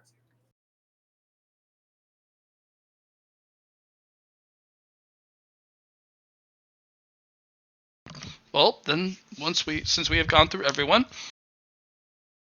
let's go through the strategy part. Recommendations for approach to deal with our enemy. Starting with Raskier. The night is long and the shadows are deep. We should sneak into their camp and bite their faces off while they sleep. Thank you. Gulper? You friend. Them not friend. Not friends. Bad. Thank you, Gulper. Phil? I've dug a lot of rocks. So if I put a lot of rocks together and some water together, I can drop it on them. And if I drop enough rocks on them, yeah, a lot of rocks.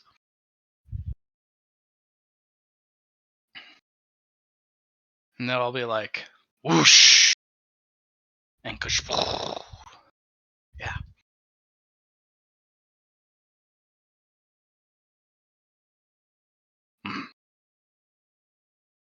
Indrid and Entourage.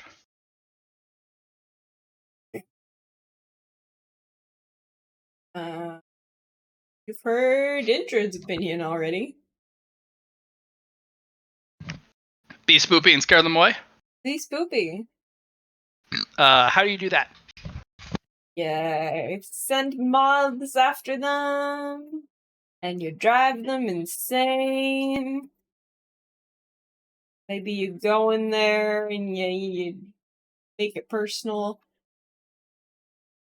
You know.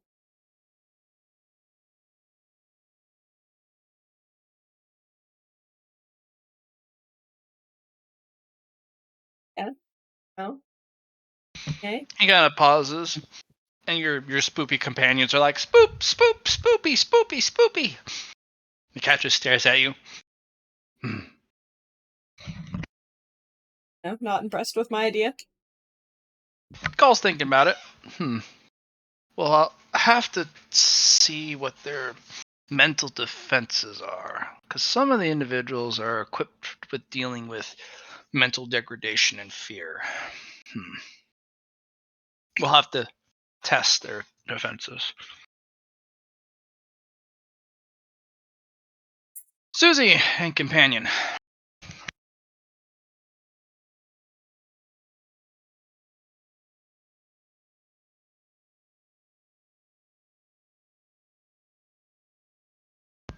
Susie.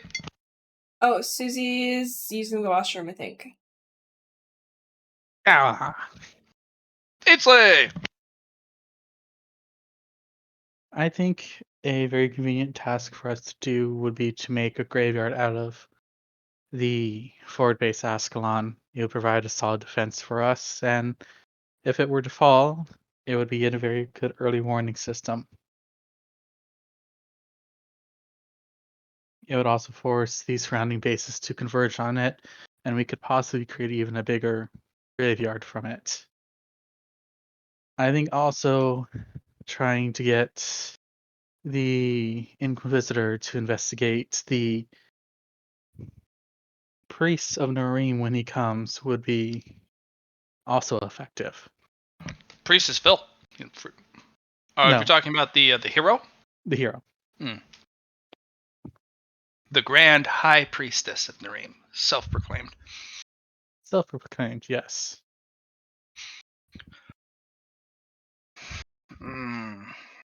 And my final thought would be to finish the Temple of Ziki, though that is harder than it sounds.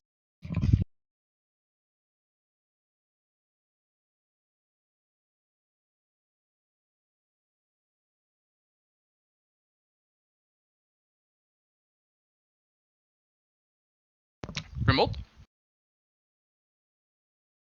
Mass hysteria. Okay. We have the means for that.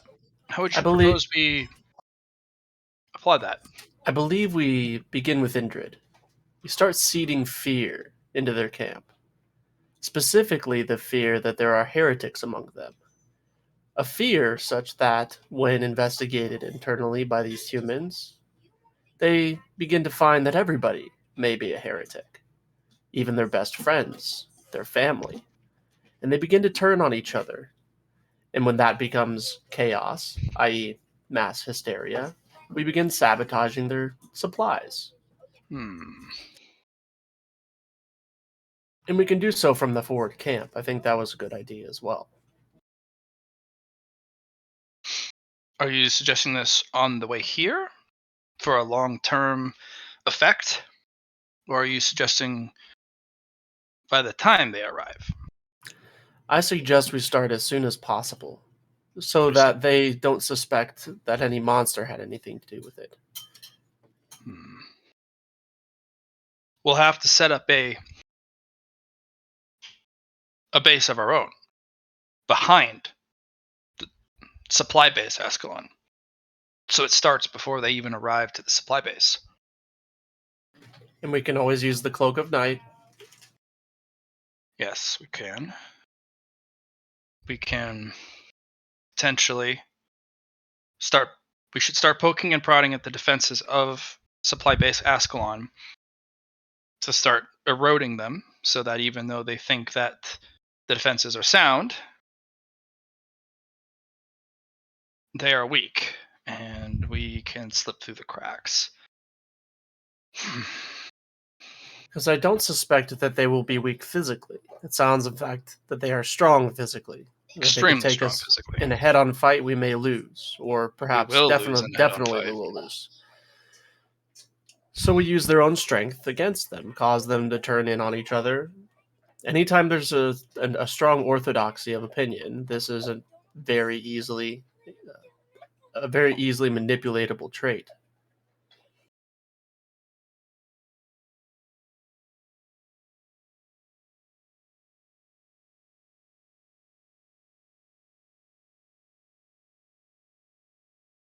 Hmm. Because we don't actually have to sway the opinion of the hero, just his underlings, such that it distracts him enough to have to deal with it. It doesn't have to be his direct underlings. It could just be the underlings of one of his direct followers, because each direct Yeah. follower would have their own entourage. It can go down as far as the person who throws the waste from the waste pit off the edge of the gate. It doesn't matter who it is, so as long as it's in their camp. It needs to start from a root of someone credible in their camp. And it needs to start from someone not so easily disposed and someone who is careful. Because if it starts from the waste thrower, the waste pit person, they can just execute him because he's nobody. Ooh, what about the cook? Cook's not so easily replaceable, especially if you want good food. Well, and how do humans behave when cornered? What do they typically do when blamed for a crime? They point their fingers. Yes, they do. Look at my accuser. Why is he accusing me? Would it not be just as likely that he is the heretic? Humans are petty.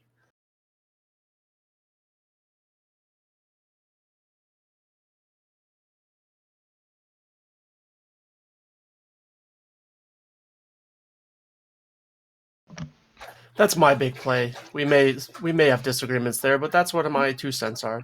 Take it for what it is. This is going to be a multi-step plan of action.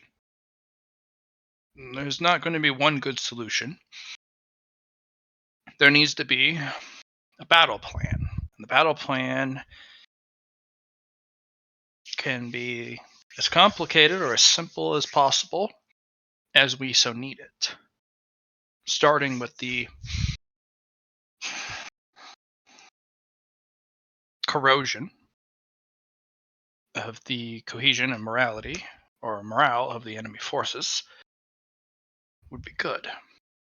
And I would think this would not be possible, but we have Indrid, an honest to goodness Mothman. So anyone who would, probably one of the best 3 monsters out there who could possibly do this. Well, you may already know this, but I'm very black and white when it comes to thinking. So I'm not very nuanced. So I Well, like does it- my ideas and my ideas alone, but I'll be willing to work with whatever ideas we come up with in this strategy meeting, as you call it. You know, Indrid, you've been growing an incredible amount of strength, especially if your strength is allowed to be applied long term. Look what happened with the riot beetles. You basically brought forward base Ascalon to its knees, took its cut its hamstrings, almost took its hands entirely. You did nothing directly, you just whispered your little dark thoughts to them, told them about their own fears, and it became such a hurricane, panic, and hysteria that the beetles nearly took out the base. And then whatever you did in that other part of the base and blew it to half to hell, well, you're quite the saboteur. Or troublemaker, I would like to say.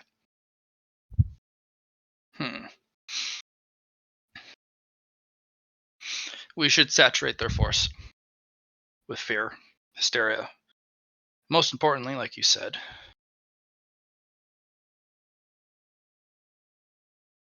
dissonance, discord. Yeah. Johnny, you back? Yeah, I'm here. Susie, strategy, input?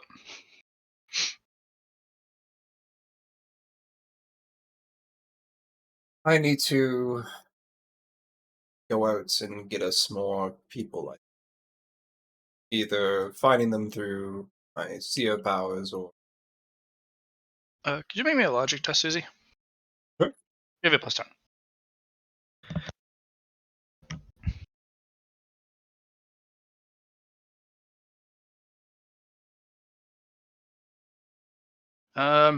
You have not shared one of the most important pieces of information you have discovered just recently with the group. You asked a question of Nareem. Nareem gave you the answer. You have I not see. shared that information yet. I see. Um.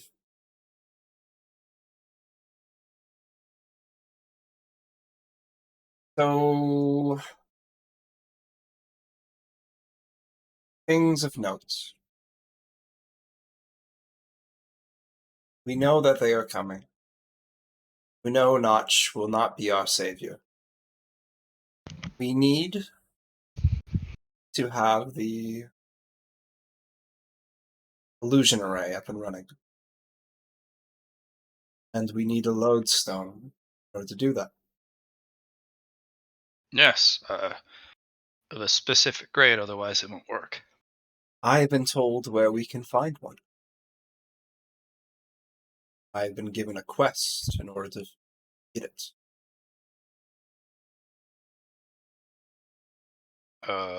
Okay. Grand Desolator's territory holds one. Of course he would have one. If anyone would have a lodestone, the Desolator would have it. But we may challenge him as part of the quest for this lodestone. A game. Challenge? Desolator? A fight is an option, but it's not the only option. What are the other options from your quest? A race. A game. You're not beating the Desolator in a race. A game. Mm-hmm. Or, and that game could be something of our choosing. For example, a cooking competition. Could also be, yeah. There's 2 more. You can challenge him in. Hide and seek. I don't know if that was one of them. That'd be a competition. It would be a competition. Game of hide and seek. You would not want to be the one hiding against the Desolator, because his answer would be burning in the countryside, and then you would be burnt to death. And he wouldn't need to seek you because you're dead. Beating him in a philosophical discussion, I think, was one of them. Debate, yeah. Debates. But you know how dragons are. Yes. As the law student slams his books down, ready for the debate.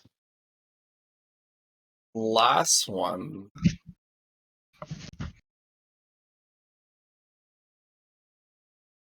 Yeah, I'm not sure what the last one is. It was a direct challenge of skill or talent, not just a competition. It was literally a flex off of a very specific thing. Yeah, which is where I thought for the cooking competition kind of thing. That's what I was. Not necessarily. A competition is a show of skill. Right. This is basically just it's a flex off Okay. of a very specific talent. Doesn't have to have skill involved at all. It's just like, I'm stronger than you. All right, we're arm wrestling.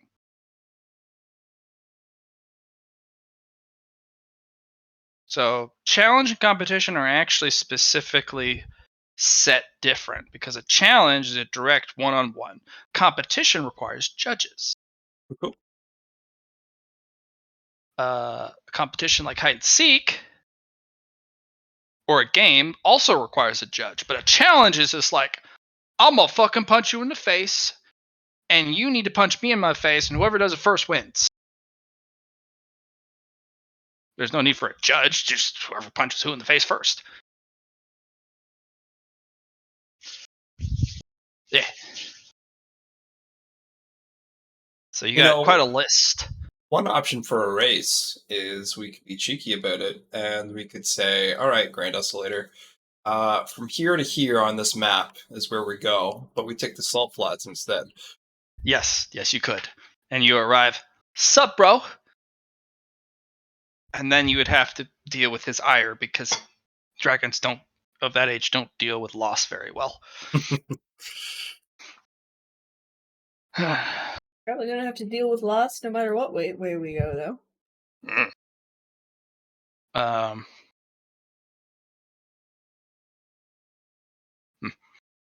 So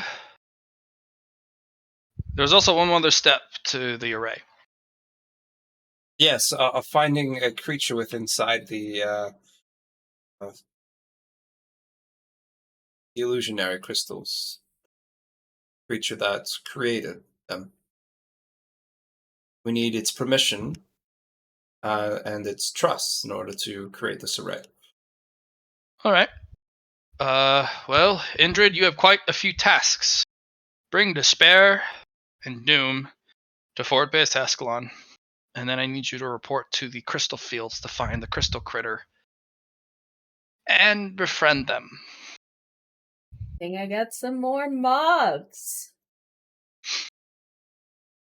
I know making friends is not easy for you, because why not be spoopy and scare them into doing what you want them to do? But it looks like we need to make them friendly, unless somebody else has the talent to see through the massive amount of illusionary crystals. I think I could take that on.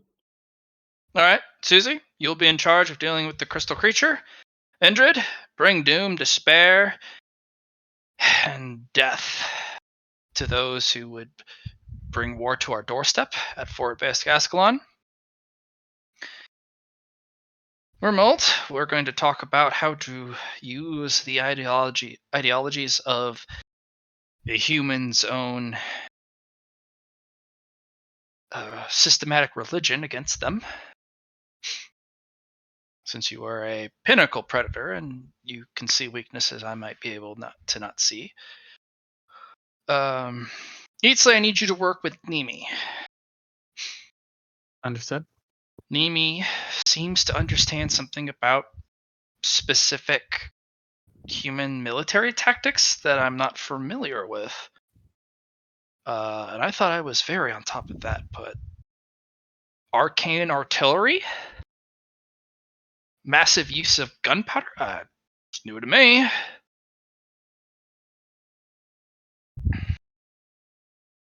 Okay. And Phil, prepare for a meeting with the Grand Desolator so we can get you somehow with Susie. Somehow get a lodestone crystal from, or lodestone gem from the Desolator without him burning us all to pieces. I think the bank has a quest for him as well. Well, why don't we double dip then? Yes.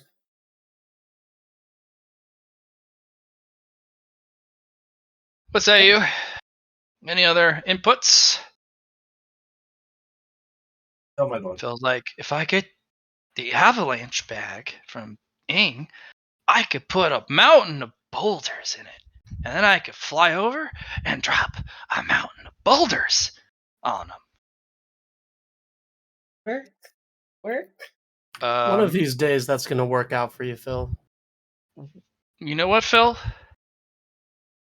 Find an object inside the treasury that Ing would trade for it that is not of the do not touch list, and see what we can do to trade for that bag and go get your boulders.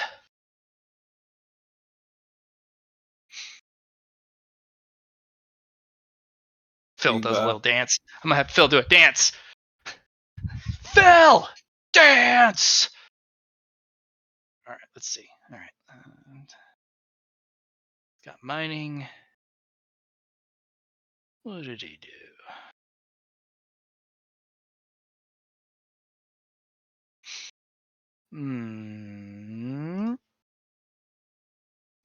Hops on his legs and starts to do a little Jimmy. Yeah. Do do do do do do do do do do do. And so he's gonna look at Indrid. If you have any need of my mantles, let me know. Last but not least, item number 3. What do we do with the poison gas?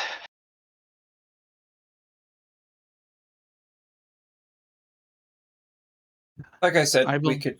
Sorry, go ahead. I think once we make the first place a graveyard, we can lure in our enemies there and then drop the gas on them. Indrid.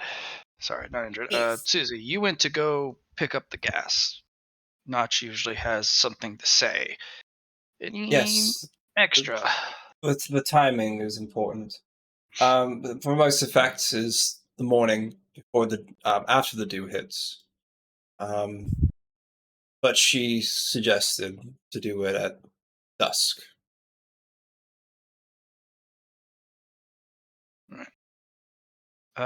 Potency? 10,000 humans. Defenses? Against? There is only one, she said. He kind of gives you a look like, oh Jesus. Okay. So they basically Notch made a witch's brew and made it so that the whatever that is far more vile and horrid than any alchemist could put together. Unfortunately, it was tit for tat. We gave Notch something of great importance, and in return they made this for us. What did you give Notch to do something like that? Something we did not expect. It was talismans of See No. The talisman's on the box. They valued the talismans that much? I added a little something as well. My moon thread. She used those as, let's say, a ornament of some kind with the talismans, and they've It's quite frightening. I would not suggest going to see her in the next little bit. She, there is no... Her true form is active. Nothing is stopping it now. It's a glimmer of what's coming through. It's not fully there, but it's half is revealed. Okay. Yeah. Okay. Children, stay away from the angry witch. That's it's not good. It's not good at all. But transaction, as I said, everything with Notch is transactional, even living. So, speaking of which, Notch will not be our savior, no, but we can, since it is contractual, pay Notch to kill, maim, murder, sabotage, all that. So, I'll make a quest out of it. Because doing so, I absolutely wish to reward you. Maybe you wish to approach Notch to inquire about the cost of their services. I will make sure you're remunerated for your efforts, even if it's no. Of course, my lord. But do be careful. If Notch cannot hold their glamour together, they're not in a good place. You might need to wait. I don't know. So,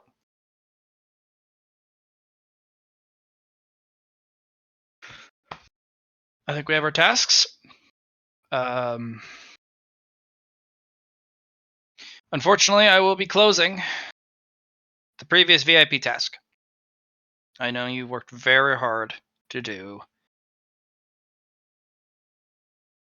the second objective, but we are in a crisis now. So I will be closing that now. But there will be extra rewards. It won't be the second tier rewards, but the improvements to our home, I think, has been rather significant, don't you think?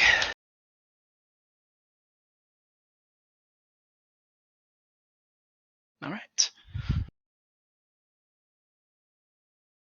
As a reward, and shaped through the power of the Dungeon Lord and the Dungeon Core, in response for the tasks that are to come, I will repurpose the rewards towards something what's to come. Pick from the reward. I have come with all my power to shape it into one of three choices. Choice number 1. Da-da-da-da. It'll be +1. +1 half action for attacking.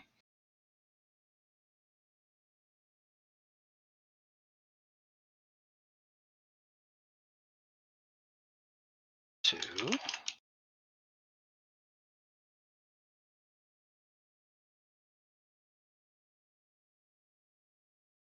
+12 natural armor.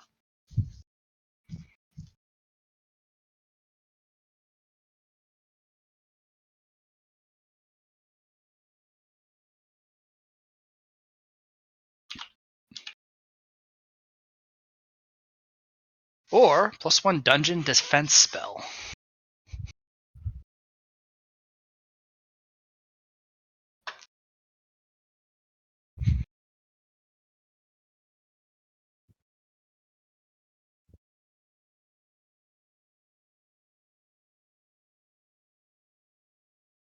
All right, type down what you want. You get to pick one.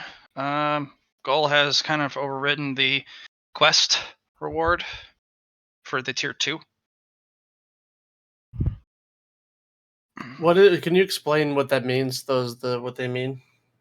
So, if you're on the attack, you gain another half action to your action economy to attack. So normally you only have 2 half actions on a turn.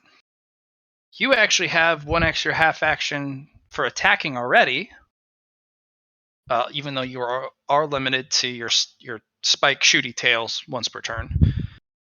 You still have another half action to bite and maul somebody. This adds yet another half action to attacking. A single attack requires 1 half action. And since you have 3, if you were to go, say, claw someone, you can do it once, twice, 3 times, and if you pick option 1, you can do it 4 times to maul someone. Yeah, it's pretty hefty. That's a big reward. Yeah, I'll do 1. All right. Plus 12 natural armor. That is not bad. Natural armor stacks with whatever items you wear. So if you're wearing a breastplate or plate mail, natural armor stacks with normal armor. Or if you're a creature that can't really wear armor or does not have custom monster armor, that's 12 damage reduction, minus whatever armor penetration they have, AP. So actually, I might not choose 1 yet. So for this, my armor and defense is like it says 4 for everything. What would this be placed under? That would be under the armor. So let me pull up Grimold. So you have natural armor 4, which means it matches whatever your toughness bonus is for armor. So if I added 12, I would have 16. Yes, you would. To your armor, soak can never be reduced. So whatever your toughness bonus is, you always reduce incoming damage by your toughness bonus, which is 4. Armor is easier to get than soak, and it always protects you first, but it is reducible by armor pen, which is an in-game characteristic. Armor pen's hard to get, even harder to defend against, but having a giant pile of armor never hurts. Yes, you would have 16 armor. If the guy did not have armor pen on his weapon or attack or spell, you'd just stop 20 damage at every instance of damage without armor pen. I'm gonna do that actually. Yeah, I'm gonna take the 12 armor. All right. So what do I add that? Is it for head armor? Is it just on the AR everywhere? part? It's the upper one. Okay, so put it to 16 everywhere.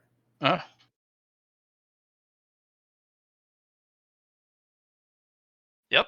On the upper one, yeah. The lower one's your soak. It is different, yeah. Yeah, I don't know why your left leg and right leg are 3 and 3. They should be 4. Yeah. Yep. So that should make me a little tankier. A lot tankier. You are 4 times tankier.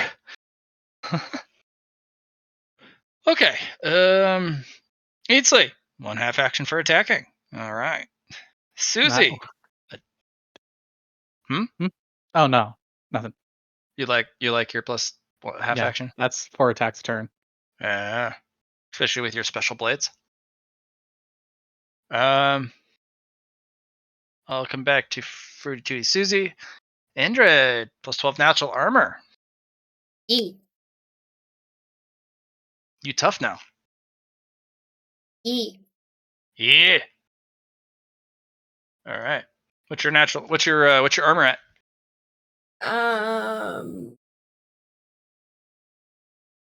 4. So 16. Oh. The top one. It's your AR. Uh-huh. Rating. And then Fruity Tooty Susie, you want the dungeon defense spell.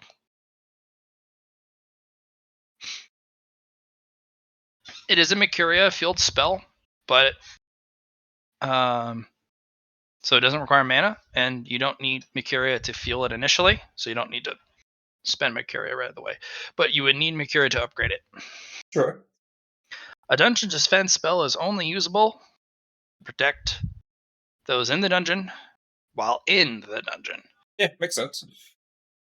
But you get to sculpt it, and it allows you to modify the dungeon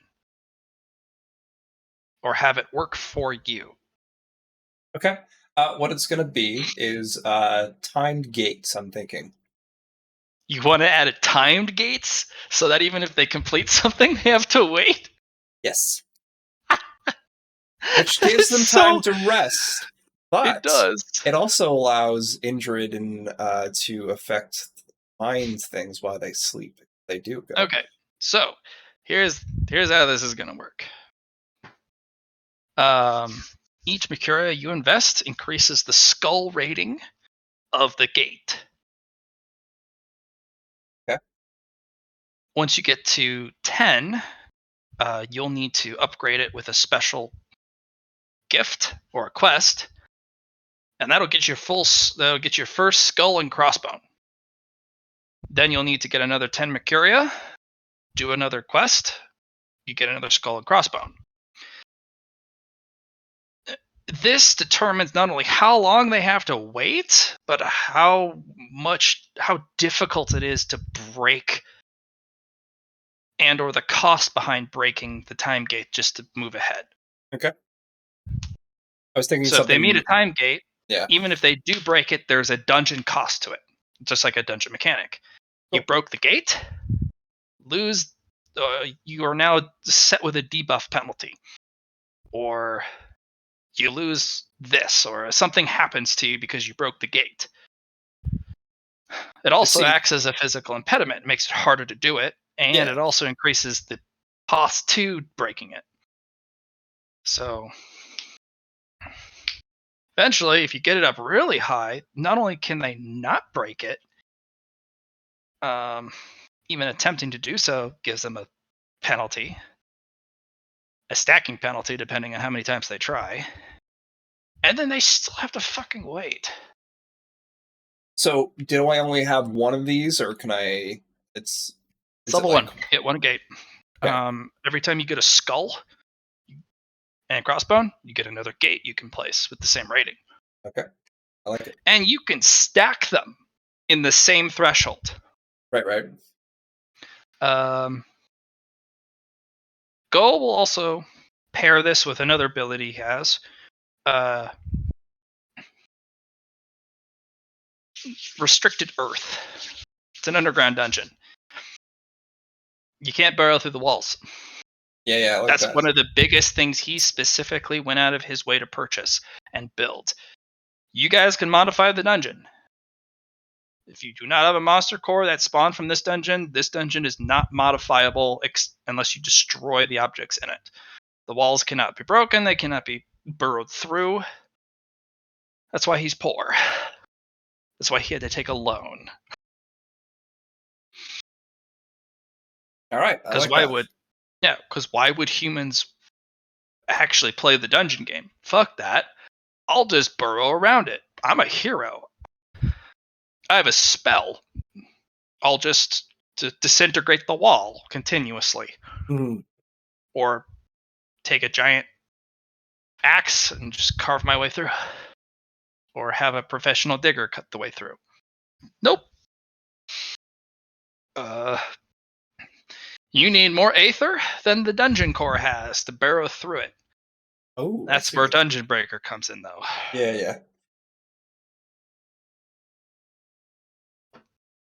Not a lot of people have more aether than the dungeon core has. That's why you have to play by the dungeon's rules. But, of course, there is the trade-off for that power.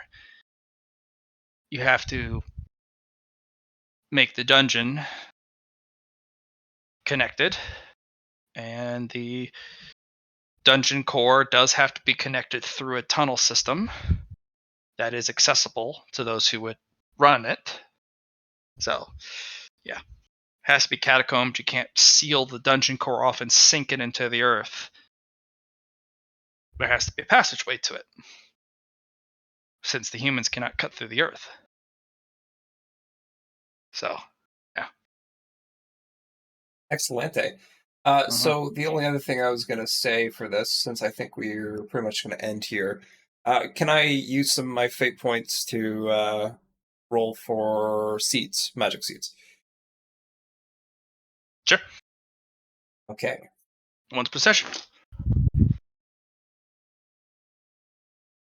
Oh, great. How many you got left? How many fate points you got left? I got 2 fate points, but I was wondering if anybody else wanted to. I've got 4. You got Yes. so many fate points, Indrid. I have a ridiculous amount. You've made it quite easy for me to obtain them. I'm glad you like them.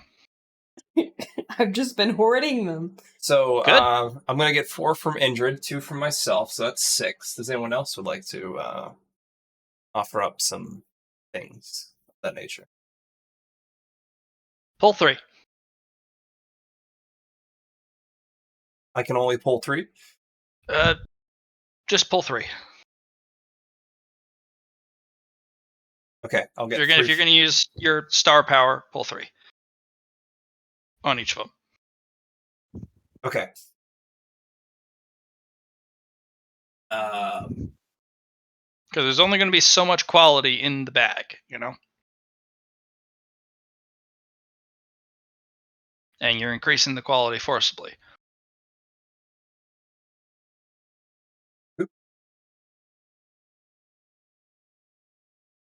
Doubles, but 10th place. All That's really basic good. magic plants. They're all slightly magical, but they're all edible, like cilantro. You also have lemongrass and sage. Cool. They're all slightly magical. They're not even low grade. They're, but you know, with a little bit of magic soil over generations, absolutely would be low grade.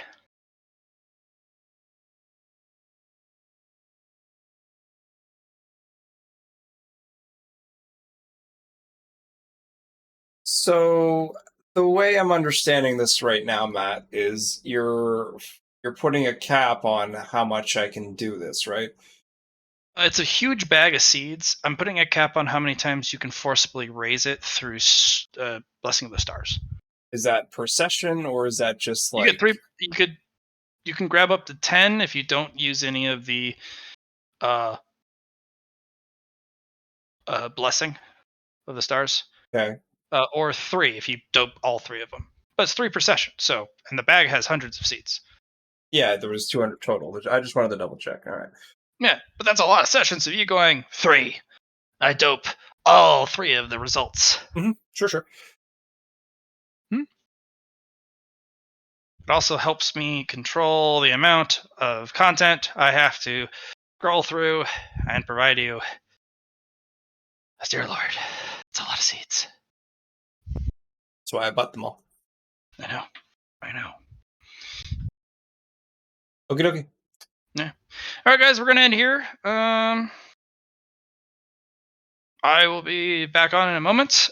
Taylor, I wanted to talk to you for a short smidge. Just shout out. All right, guys. I Peace. am here. Good night, everybody. Good session. I'm going to drag us down to another channel. I will Sure. pop back up to just chilling in a moment because I'll go to the restroom, finish talking with Ding, and then, yeah. All right. Bye-bye.